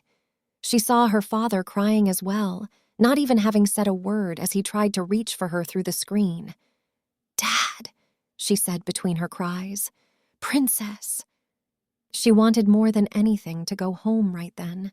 She was so glad that her family had been traveling when this disaster had started and not been caught up in its craziness. Most people had not been that lucky. Na-Yeon could see her mother trying to hold on to her regal ways, but could also see the tears streaking down her face as she tried to face away. Even now she was trying to be regal, which caused a laugh to burst out of her through her cries. Because even if she hated it, she was happy for something so familiar. "How are you doing? Are they treating you okay? Are you safe? How did you get out? Do you need me to get you out?" As her father rushed through questions, she had no doubt that he could get her out if she just said the word, but she wasn't going to leave the others just yet. "No, Dad, they are treating me okay. I'm okay," she said the last part, trying to reassure herself and him at the same time. She started talking with her father for a while, telling him everything that had happened, but leaving out Gyeongsu and Cheong-san because she wasn't quite ready to tell him that. She didn't want him to hate her. Not him. Especially not him. "You have 10 minutes left," one of the guards shouted at her, breaking her out of her reverie. Na-Yeon nodded at the guard before facing her parents again. The whole time she had only talked to her father, and her mother had been sitting quietly gripping her father's hand, making sure not to meet her eyes. "Dad, can you let me speak to Mom?" she asked. As she looked at her father, he understood immediately the reason why she asked and moved to stand. Her mom gripped her father's hand and stared at him as if trying to stop him from leaving, but he left nonetheless. Now it was just the two of them looking at each other. Well, one of them was, and the other was looking around nervously. "Mom, I've just been to hell and back. The least you could do for me is look at me." She could see her mom nervously rubbing her arm, still not making eye contact, but glancing up once in a while. But her mother finally looked up and looked at her as if for the first time in a long time. "How are you?" her mother had asked, almost scared. "I'm fine," she replied nervously, and then they sat for a few minutes in uncomfortable silence. She knew that after all the problems that they had over the years, even a situation like this wouldn't bring them together immediately. But she saw how her mother was acting, and it warmed her heart a little because now she knew that she at least cared. "Listen, Mom, I have to go now. There are a lot of people waiting," Na-Yeon said as she went to sit up. "Na-Yeon, wait!" Her mother whispered a shout, and she heard it. She turned back to the screen and looked at her mother, who looked torn, and for the first time, the regal mask cracked. "I'm glad that you're okay. I'm happy. So happy," she said, and Na-Yeon could only smile a bit at the statement, even as her mother didn't meet her eyes.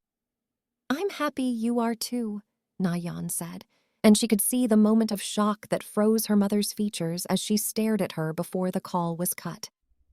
"Time to go. There are others in the line," a guard said as he ushered her outside. That soon became her weekly trek with the others. Each time her mother always kept quiet when she showed up for the calls, always seemingly uncomfortable. Na-Yeon and her father tried sometimes to make her not feel left out of their talks, but she barely replied, or only supplied a few words. She could also see the uncomfortable air that was around her parents now when they sat together. She hoped that it didn't lead to what she thought might happen. Her relationship with her fellow group of survivors over the past few months had also not started off at the best. Even An-jo had distanced herself from her when she knew they were now both in relative safety, but she always hovered around some distance away watching her. An-jo watched out for her in some capacity, rushing out to her tent when she screamed from her nightmares to wake her up. She preferred that rather than when the guards did, because it wasn't uncommon among the survivors in the camp. She remembered how being alone felt after only a few days of finally having people around her who wanted to help her, even if that was reluctantly. Na-Yeon missed Cheong-san more with each passing day whenever she thought of him. She was so happy that he had taken the chance on her.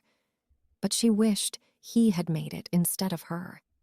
She remembered the feeling of freedom and happiness when they made it that only lasted a few moments before it was replaced with that crushing loneliness, the void that had been filled the past few days. She didn't want to eat on some of those days, as she remembered all that she had seen and all that had happened, but they were all forced to by the soldiers for observation. Na-Yeon, looking back, was glad for that because it kept her body healthy, and for that, she was glad because of what she found out just a month after being saved by the soldiers. The day had started out well. She didn't really know if it was all well, but it was more of the same. She didn't even notice when she missed her period only after the doctors doing the constant checkups had asked her about it. They had brushed it off as just her missing it because of the stressful situation and sent her back to her tent, and she very much did the same. Everything had been fine till just over a month after being saved from the city and just over a week since her last checkup. She was standing in line in the morning to get food with the other survivors. She had seen Anjo waiting in line a few places back. They had only made eye contact and gave each other a nod before going into the line. It was small, but Na-Yeon was grateful for it because it was more than anyone else did. It was so sudden. One moment she was standing in line waiting to see what was the holdup, and the next she felt so sick that she momentarily felt herself lose her footing before she regained it. She felt herself wanting to vomit and immediately rushed out of the line looking for somewhere she could get some relief. This didn't go unnoticed by the guards, and more importantly by Anjo, who rushed after her. Na-Yeon couldn't get far and went behind a wall to relieve herself. Anjo arrived to see Na-Yeon retching herself behind the wall, and after a moment of hesitation, rushed to help her. "Na-Yeon, are you okay? What's wrong?" she asked quickly, trying to find out what was going on. She had been watching over Na-Yeon, but she seemed okay even this morning. The guards arrived at the same time, rifles at the ready, and Anjo went in front of Na-Yeon, who was still retching behind her. "What's going on here?" they asked, and Anjo could already see the two guards tightly gripping their weapons, ready to gun them down. She didn't want a misunderstanding. More than a few of those had already happened when the guards accidentally shot some people they thought were sick with the zombie virus. "She's just feeling sick. I was going to take her to the doctor right now." The guards were looking at her suspiciously and glancing behind her to see Na-Yeon, who had stopped vomiting behind her. "Seok-woo, make sure they make it there. Shoot them if they try anything," one of the soldiers said, who seemed to be the superior before he turned and left. So cautiously, Na-Yeon and Anjo walked to the doctor's office. Na-Yeon could feel Anjo's eyes roaming over her, trying to look for the cause that she didn't know herself. Anjo helped Na-Yeon along with the ever-looming presence of the soldier behind them. Normally, they had to wait to see the doctor, but the soldiers quickly waved them through, and moments later they found themselves in the room, and another soldier had joined the group. The doctor rushed out and quickly conducted many tests looking for the virus and other things. The two of them had waited anxiously in the waiting room with the soldiers and their weapons at the ready as they all awaited the results. The doctor returned with a small smile on her face. "It's okay, boys. She's not sick." The soldiers nodded at the doctor and left. "Then why was I vomiting my insides out there?" Na-Yeon asked, because she definitely was sick. "Oh, that's simple, dear. You're pregnant." The room went quiet as the words left the doctor's mouth. "That can't be possible. I only did it a few times. Na-Yeon was trying to find the words because she had only ever done it with one person. "Cheong-san," she said with a whimper, and Anjo turned to face her confused. "What do you mean, Cheong-san?" she asked, confused, because she knew they got close somehow during their whole escapade, but they didn't get that close, right? "I only slept with one person," Na-Yeon said nervously, because she still didn't honestly know how Anjo felt about Cheong-san even after all this time, not that they had any time to talk about it. She saw Anjo's face shift confusedly as she let go of the grip on Na-Yeon's hand. But how? That was easy for Na-Yeon to answer. "I thought I wasn't going to make it. We both thought we might not, and I wanted to share something special with him because he would risk his life to save me even after all I had done to him. I didn't get it. I fell for him then. I just didn't know our time together would be so short." Anjo was just trying to process all of this, but it explained Cheong-san's behavior and how he always seemed so attached to her. She started pacing around as Na-Yeon tried to sift through all of her thoughts, guilt, fear, anger, and happiness, But more so was the feeling of sadness because Cheong-san wasn't going to know about this. That's what finally brought her to tears. As soon as Onjo heard her crying, she turned around.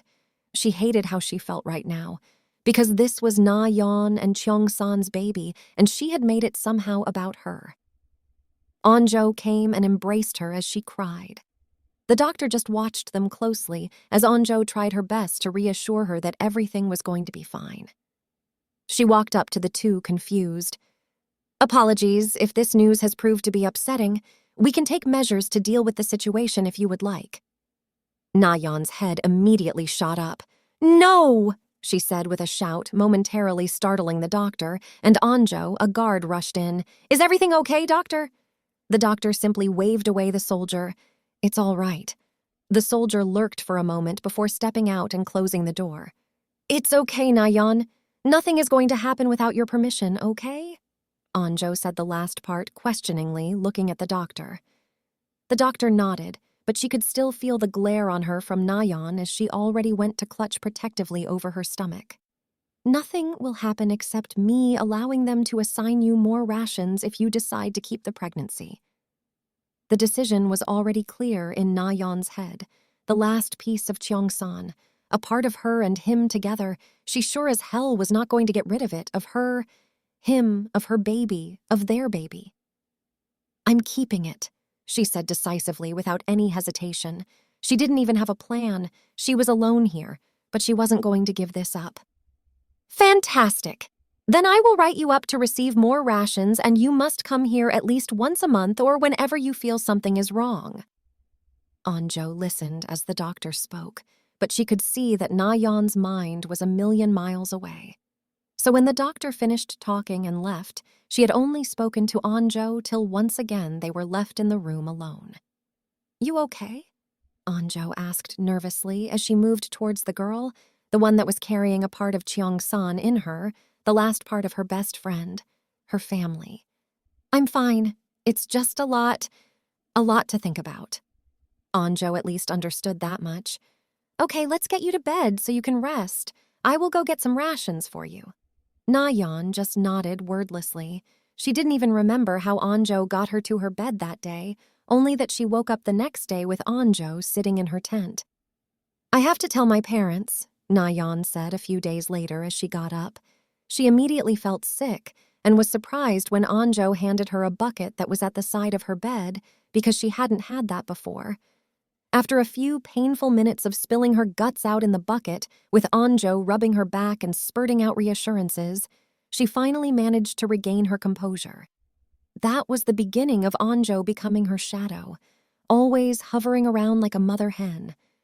Na-Yeon understood at first it was probably because of the baby and her being Cheong-san's, but she was just happy for any company. With her always in close proximity, it allowed for them to talk, not without resistance at first, as Na-Yeon's first attempt to get to know the other girl had been shut down. But after distancing themselves and Na-Yeon saying she would leave her alone, the other girl eventually relented, because if she couldn't see Na-Yeon, then she couldn't see the baby. With them now forced together, Onjo knew that she had to now talk with her more, and Cheong-san would never forgive her if she abandoned her and his baby. Then a few days later came a day Na-Yeon had been dreading, the day she told her parents. She tried to make all sorts of excuses for herself, but after a firm push from Onjo and Cheong-san's voice in her head, she had gone inside. Their call started off as normal as they all did, with her dad going off on a tangent about what he had been up to. She was glad he had taken some time off because he looked more like his old self from her memories. Her mom just looked on nervously. "Dad, Mom, I have something to tell you," she said quickly, stopping her dad's story about what he had done on the weekend. "What is it, Princess? Is everything okay?" her father asked in a low tone, his eyes already narrow as if ready to cut down anyone who messed with her. That power was a blessing and a curse, and she hated how she remembered abusing it so much in the past. "It's nothing bad, Dad. At least I think. Depends on what you say." Na-Yeon took a deep breath. "I'm pregnant." Her dad just looked at her while her mom looked between his face and her face on the screen. "And I'm going to keep it." That seemed to reawaken her father. "Who is he? What is his family's name? I swear when I find that boy, I'm going to— He's dead, she said a bit choked, and her father's anger immediately deflated. He died getting me out, she said, and she had to shake away her tears because she had to get this out now.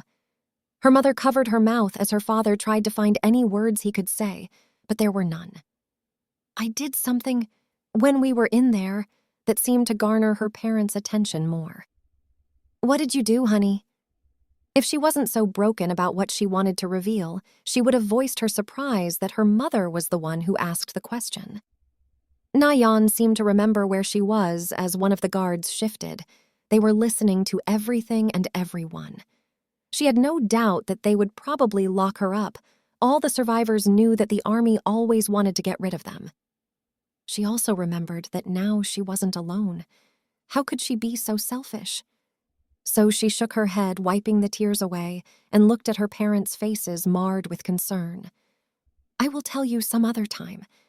But the important thing is, he forgave me, even protected me after everything I had done. Her parents just listened to her closely. We were together for a while, and one thing led to another, and now I'm here, without him. Oh, honey, her mother said. Na-Yeon furiously wiped away her tears and then awaited her parents' answer. Are you sure that you are ready? This is different from having a puppy, her father said with a small, strained smile and laugh. I'm ready, Dad. After everything that happened, I learned just how short life can be, she said the statement, knowing she had seen people die and taken a life far too quickly herself. And it still aided her. The rest of their conversation proceeded as the many others had, but this time her mother was interjecting more, trying to subtly ask questions about her and the baby. Na-Yeon could see out of the corner of her eye every time her mother glanced down momentarily to her stomach. She was glad that they hadn't asked too much about Cheong-san, because when her father did, he had seen how she had froze with a pained expression, and her mother had quickly changed the topic. They could see how he still affected her. The timer rang. I guess it's time to go, she said as she moved to get up. Na-Yeon, her mother quickly said, surprising both her and her father. We will be coming to see you soon, so please take care of yourself, she said before getting up and moving out of shot, leaving her confused father and herself. After a few quiet moments and the interruption of a guard, she simply replied, I will, before she turned and left. Things had progressed at a somewhat rapid pace since that day. Anjo had started sticking to her like glue at her beck and call. Na-Yeon wasn't going to take advantage of it. She already had seen what she had done when someone had her best interest at heart, and she twisted it, and she wouldn't repeat the same mistake. Na-Yeon had been worried about how she was going to connect with Anjo, but she had found the answer much simpler. Cheong-san. That was someone she wanted to know everything about, and she had known him her whole life. Anjo had been cagey at first, as if only trying to keep the memories of him to herself, but when she recognized that this was now the mother of Cheong-san's baby, she knew that the other girl should have a picture of who he was, and so began their talks. And with the more information she got about Cheong-san, the more she opened up to her parents about him. She could never really gauge what they all thought of him, especially her mother, since he wasn't from a prestigious family, even when they had come to see her and were separated by a giant glass and armed soldiers. Their fellow survivors had been confused about her new relationship with Anjo because they saw her go from cold and distant to always attentive and there. Especially Soo-hyuk had noticed, since Anjo had stopped hovering around him as if waiting for him to rebound from Namra. They had all got together to watch the two as they went about the day. So what do you think is going on? Dae-soo asked the rest of the party. I don't know. It looked like Anjo had ditched her, but now we barely ever see her alone, Soo-hyuk said as he saw the two talking with some small smiles on their faces. Mi-jin was just eating her rations at the back of the group. I mean, we can just ask them, she said, to which everyone in the group just stared at her. What? The group went back to staring and watching them as everyone else ate their food. The group had mostly gotten closer in the intervening time, with them not really knowing anyone else in the camp. Seeing other survivors being taken only reinforced the bond between the group. The group watched the two for a few days till they managed to find Anjo alone. They thought Na-Yeon was resting, which was weird since she did it so often during the day. Anjo, Soo-hyuk said, catching up to her as she was about to go. Anjo turned expecting to see just Soo-hyuk, but was surprised when she was met with the entire group. "Oh, hi guys. It's been a while. How is everything going?" Anjo said, already suddenly nervous, and she could already see that they noticed. They all navigated through what was an awkward conversation on everything but what they really wanted to know, till finally Mi-jin just went up and asked what they had all been thinking. "What are you doing hanging around Na-Yeon?" Mi-jin asked, and they could see the momentary panic on her face before she shook it off. Anjo had already asked Na-Yeon about it, if she wanted to tell the rest of the group. "I think it's better if she tells you because it's her news to tell. I'm just making a bigger effort now." She knew that some of the group, especially Dae-soo, still held resentment towards her for her murder. Mi-jin let out a sigh and turned to Na-Yeon's tent and headed straight for it. She was annoyed with everyone being so scared to talk with one another. She had already been told what Na-Yeon had done, and for a while, she was mad that they had made her help someone like that. But since she didn't really have any attachment to the girl, she had just avoided her. Anjo rushed to stop her. "Don't disturb her, she's resting."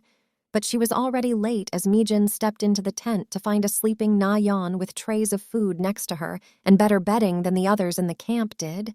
She had no doubt that the girl who she learned came from a prestigious family was somehow pulling strings to get better stuff. "Hey, you, wake up!" Mi-jin shouted and went to shake the girl but was smacked away by Anjo. Hey, what's the big deal? Mi-jin said angrily at the girl smacking her arm away. Dae-soo rushed to get between the two as Anjo was glaring at her angrily, standing at the ready fist, curled and ready to fight the other girl if she had to. "What's all the noise?" Na-Yeon asked sleepily. As she sat up, rubbing the sleep from her eyes, Anjo immediately rushed to her side. Hey, it's nothing. Just go back to sleep." But as Na-Yeon opened her eyes to respond, she was surprised to find the whole group of survivors in her tent. "Oh, hello," she said, her sleepy state finally leaving her. "What's everyone doing in my tent?" she asked, looking at Anjo at her side. Anjo just let out a sigh. "They want to know why we have been so close lately," she said, and Na-Yeon already understood what she was asking about. "Oh," Na-Yeon said as she looked at the group, but after a few weeks of having Anjo now looking after her and months of them ignoring her, why was there such a sudden interest in her? "Why are you so interested in me now?" she said, with a small part of her trying to show the hurt she felt at being abandoned as soon as they got here. She knew she didn't deserve them, but it still hurt nonetheless. The group all looked around shyly except Dae-soo. "I know what I did was wrong and it wasn't long ago, but I wanted your forgiveness. I tried so hard to speak to any of you, but you always seem to ignore me, but now you are suddenly interested in me."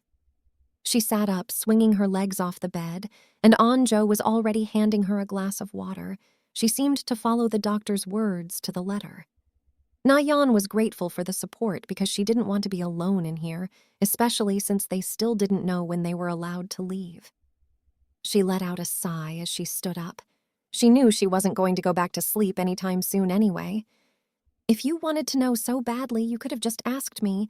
Do you think I didn't notice you guys watching us all the time?" No one responded, and she wanted to grill them more, but she also knew that she had to go easy on herself and the baby. She had already told Anjo it wasn't going to be a secret. "In case you wanted to know so much, I'm pregnant," she said as she went to sit on her bed again. She was still tired. What? The group exclaimed. "Who would ever?" Dae-soo was about to ask sarcastically before he felt glares on him. "It's Cheong-san's," that seemed to shock the group even more as Soo-hyuk even had to sit down.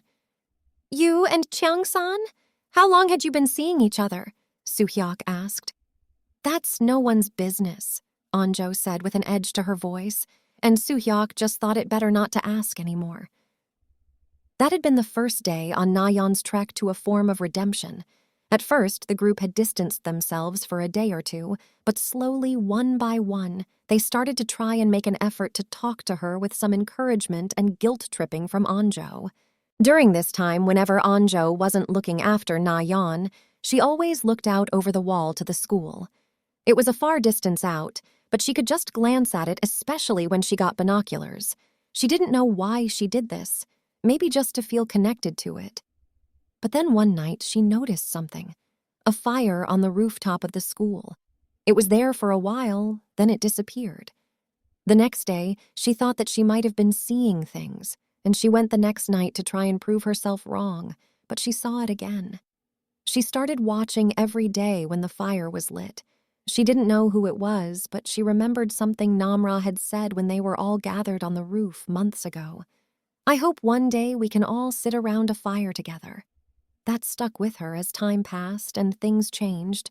The guards got fewer and fewer, even the way the guards acted started to change with time. Anjo watched as the soldiers loosened their restrictions, and sooner rather than later she found a way that she could sneak out of the camp into the infected zone. Nobody really knew anything that happened in here, as the military had sent teams upon teams into the zone. Word around the camp was they were doing clearance missions, and gathering that their losses had reduced each time they went, she knew they had succeeded in killing strays. But that also brought a thought to her mind, because Namra could have been killed, but she held out hope as she saw the fire every night. Before they knew it, 4 months had passed. Na-Yeon ate her food before Anjo walked into the tent. "Hey, Na-Yeon, are you doing okay?" "Yeah, I'm doing fine. The little one is not causing any problems today," she said as she got up. Na-Yeon was now showing, and her parents had warmed to the idea of already becoming grandparents, even if they wanted it to come at a later date originally. Her mother had especially stepped into a new light, trying to make up for all the years she hadn't really been there for Na-Yeon. "So what's the plan for today?" Na-Yeon asked as she dressed up before walking out of her tent with Anjo next to her. Martial law had been ended, and most of the military had moved out with only some soldiers remaining to guard the camp. "Hey, ladies," Soo-hyuk said as he walked up with a muffin in hand. He looked like he wanted to hand it to Anjo, but changed at the last second to give it to Na-Yeon. "Sorry, but she's eating for 2, he said with a small laugh, and Anjo punched him in the arm.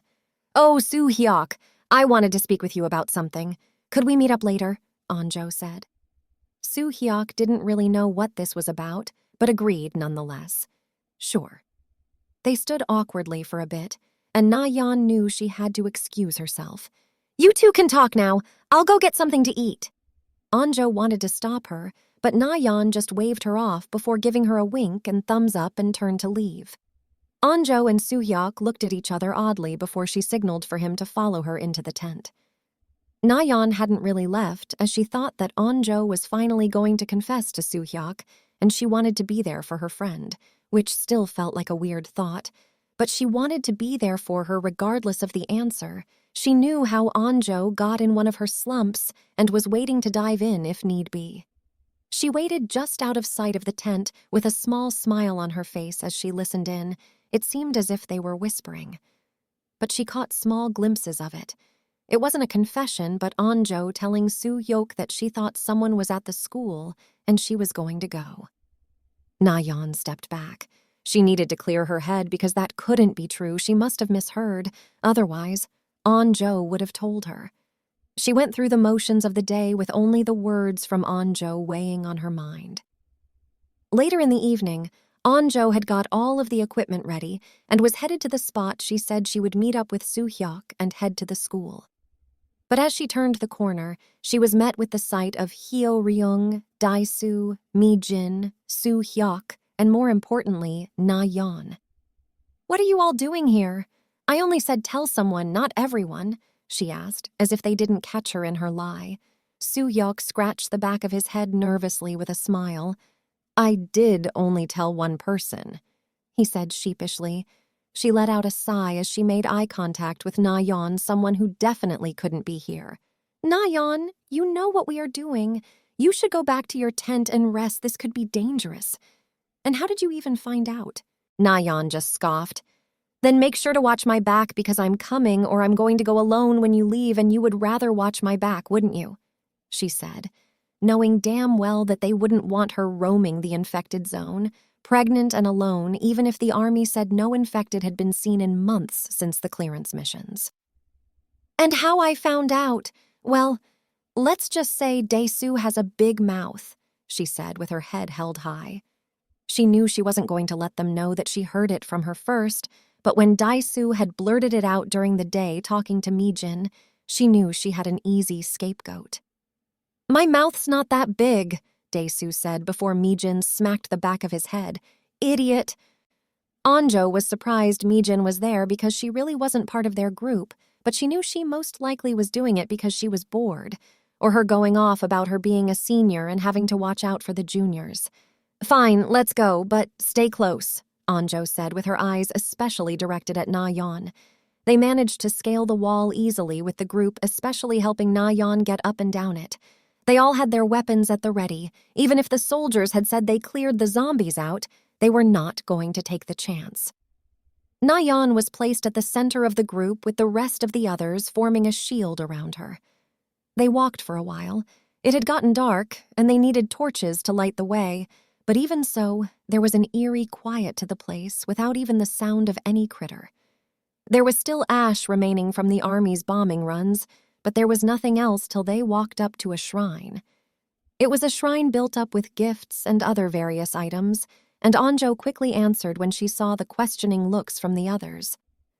I don't think I was the only one sneaking out here. I guess others wanted to remember their families. I started it, and not long after I saw people also started to leave things here, she said, as she flashed her light over it and then moved past it. The group quickly followed.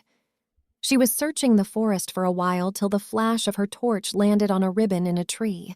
Everyone stopped the surprise clear on their faces when they saw the items which looked like new. I found them after the first few times I came out here, like someone was trying to guide us to them, she said, as she flashed over the ribbon to another one in the distance attached to a tree. What if it's a trap? Soo-hyuk asked. Onjo had thought about that, but she had lost everything, and she was willing to grasp at whatever strings she could. It could be. That's why I only wanted to go alone before I told you. The glares she got from the others didn't help settle her guilt, but she was right in her thinking. She knew that. So they followed the ribbons through the forest, the city, and the destroyed sections of the school littered with ash and rubble till they saw another heading inside the school. This was it. Whether it was a trap or not, they would find out now. Onjo signaled to Soo-hyuk towards Na-Yeon, and he nodded back at her. She hoped if anything went wrong, he would get her out of there fast. They followed the ribbons passing by halls and classrooms all in an eerie silence. They half expected something to jump out at them with the way they had a white-knuckled grip on their weapons. The ribbons led them up and up till they found themselves at the door, and Onjo nodded at the others before opening it ready to swing. There was no one there that she could see, but there was a fire burning brightly. The rest of the group exited the staircase with Soo-hyuk standing in front of Na-Yeon just in case. I didn't know if you would come, a familiar voice said, walking out of the darkness behind one of the vents on the roof. Everyone focused as she walked out into the light and were surprised to see Namra looking fine and well standing in front of them. Soo-hyuk, Dae-soo, Onjo, and Hyo-ryung rushed towards her, enveloping her in a hug. The group's hugs continued as Na-Yeon cautiously approached. Namra glanced at her and brought out her hand. Na-Yeon somehow joined the group hug as Mi-jin watched on. They broke apart everyone with ecstatic glances, so happy to see that she had made it. I hope you saved some for me, a much deeper voice spoke, leaving the shadows, and Na-Yeon knew that voice from anywhere. She had it encouraging her since the day she lost him. Whenever she doubted herself, it was always there. Cheong-san, she said weakly as he walked out. Na-Yeon didn't know that she could move so fast in her life as she rushed at him, nearly tackling him to the ground in her hug. Onjo was right there with her, and after the others were sure they weren't dreaming, had rushed to embrace him. How are you alive? Na-Yeon gripped him so tight that she could swear she would break his bones. After I left, I had some time. Namra started. I had time to learn to balance my hunger. It took me some time, and with nothing else to do, I went searching and found him buried under all those bodies. Na-Yeon couldn't believe it. He was there and they had just left him, but it was Anjo who interrupted. But we checked, there wasn't anyone alive down there. Namra just shook her head. We were looking at it wrongly and were short on time. I had time to be thorough. Namra looked back at the fire, Soo-hyuk's hand never having left hers since they embraced. When I found him, I didn't even recognize him. I didn't even think he was alive because he was so burnt beyond repair. But with time and my powers and the ones I found he had too, he began to heal. It took a long time and I waited with him. Everyone had just stood aside as Na-Yeon kept her tight hold on Cheong-san, because in her mind, if she let him go now, he would disappear again. Yeah, sorry it took so long. So how has it been going with you guys? Cheong-san asked, facing Na-Yeon, who had her face still buried against his chest and arms wrapped tightly around him. Nothing much, really, Anjo said, her voice a little lighter with one more family member regained. Her spirits were higher than she thought. Well, if you mean nothing, then, Dae-soo started before he was punched in the side by Mi-jin, who nodded at Na-Yeon. That seemed to shut him up, but also spurred Cheong-san's curiosity as his arms wrapped around Na-Yeon. You really missed me, didn't you? He said, even already knowing so. We both did, she replied, which confused him for a moment. Then he thought she meant her and Anjo, as she glanced up at him with a smile and teary eyes.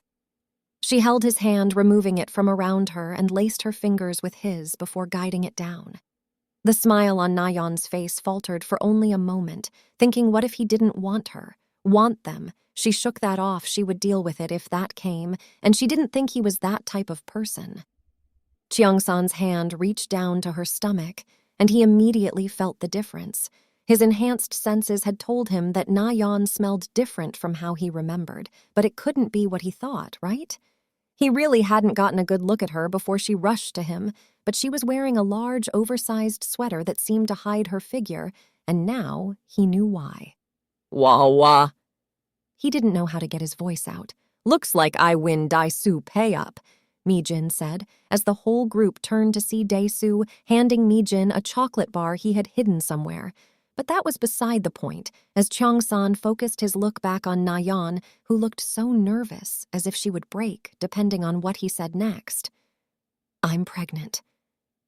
It felt like a shell shock to Cheong-san, and he froze as he thought back to their night together, a day admittedly that he had thought about a lot.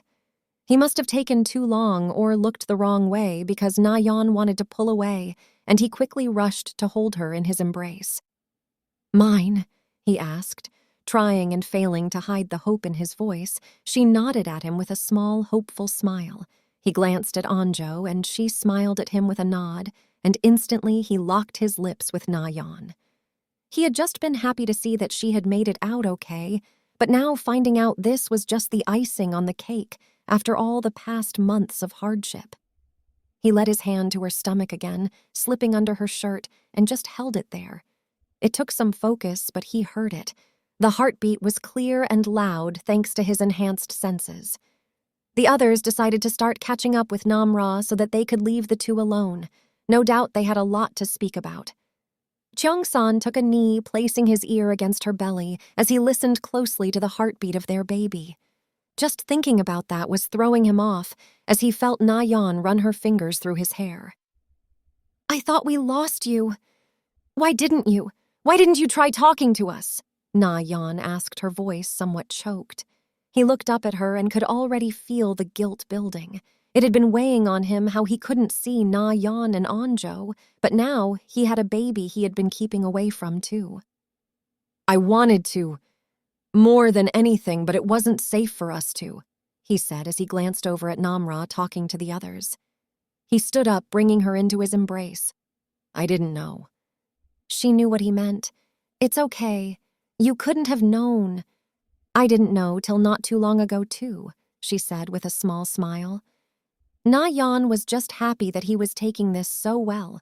She had thought it might have gone another way if she had ever saw him, and even as that hope faded with each passing day, she thought he was dead. The two hugged each other tightly, swaying softly with Cheong-san's hand never leaving Na-Yeon's stomach. He felt the heaviness in his heart as he remembered his mom and dad teasing him about girls and him having his own family when he was older. It hurt that he knew they would never get to see her or the baby. He held her a bit tighter, burying his face in her hair. "I wish Mom could see this," he said, causing Na-Yeon to look up at him. She knew how important his parents were to him, especially with everything she had learned from Anjo about him and his family. "I wish they were too, but they would probably kill us," she said, causing him to burst out laughing. "Yeah, I can already see her chasing me around with her rolling pin while Dad just laughs." Na-Yeon was happy she could get him smiling because she could only guess what he and Namra had been through in here alone and hunted by the army. Wasn't anything great. "Cheong-san," Namra said, breaking their reverie. "It's time to go. The others are waiting for us." Na-Yeon quickly held him tighter. "What do you mean, go?" she asked, looking at the two. Namra gave a small shrug and looked at Soo-hyuk and then Cheong-san. "We'll wait for you to catch up," she said as she burst into a run and jumped off the side of the roof. "Namra!" the group shouted as they rushed to the edge, but Cheong-san wasn't really worried, letting out a sigh. She's gotten so dramatic these days. Cheong-san walked towards the edge with the others as they stared in awe at the people walking out of the shadows. "Namra found others like us when we were stuck here. We were able to save some before the army got to them. Others weren't so lucky." Na-Yeon tightly held onto his hand, and he noticed how her hand was slightly trembling. "Namra, I think I will take the scenic route," Cheong-san said down to her.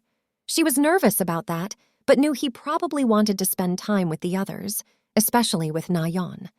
Namra gave a thumbs up. "Remember to take a shower, Na-Yeon," she said sheepishly, causing Na-Yeon's face to turn red. Cheong-san turned to the rest of the group. "Let's get you guys back," he said, leading the way with Na-Yeon holding his hand.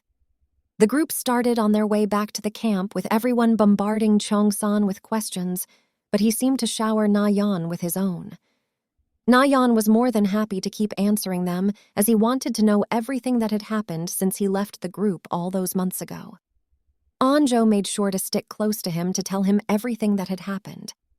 Time seemed to fly by as everyone was just talking about everything, and before they knew it, they were by the camp wall.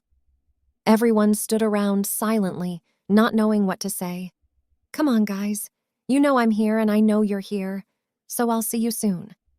That seemed to put everyone at ease as they each went to give him a hug before climbing the wall and jumping over. Anjo was the last to give him a hug before she climbed the wall and waited on the other side with some of the others.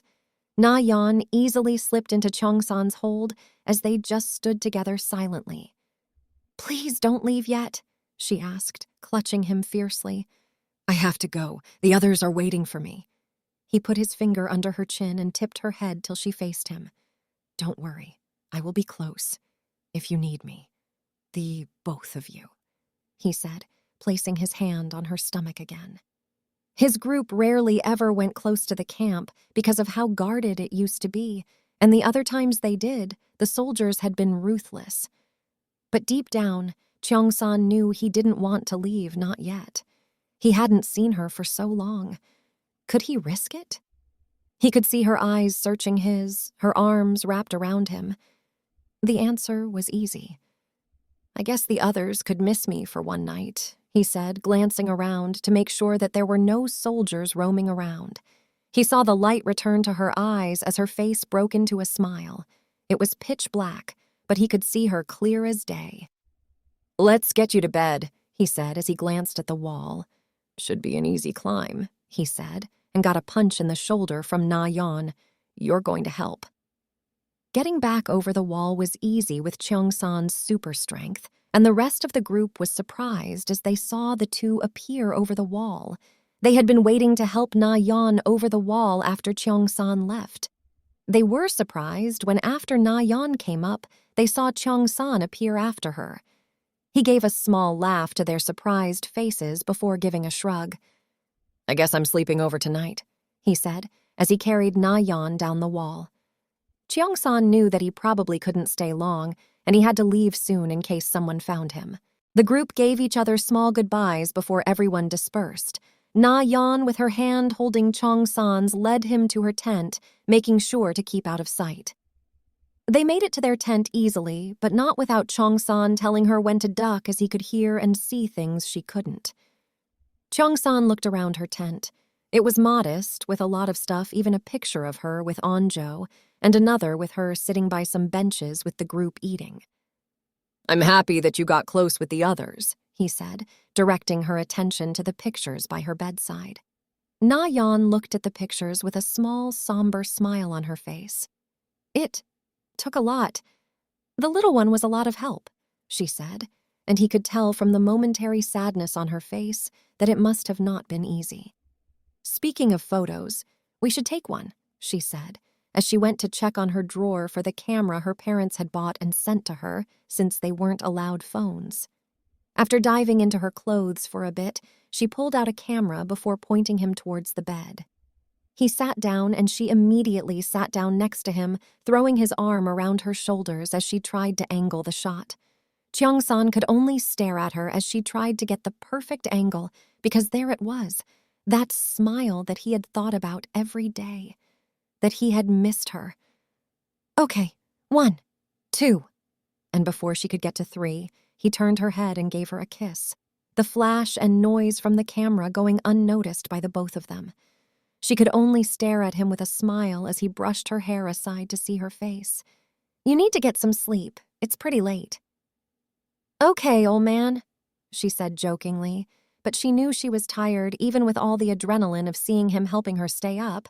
The doctor had told her to get a lot of rest, and she was surprised that Onjo hadn't burst in and told her to sleep like she usually did, but she could guess why. Okay, she said, as they both laid down on her small cot, wrapping the blankets around her.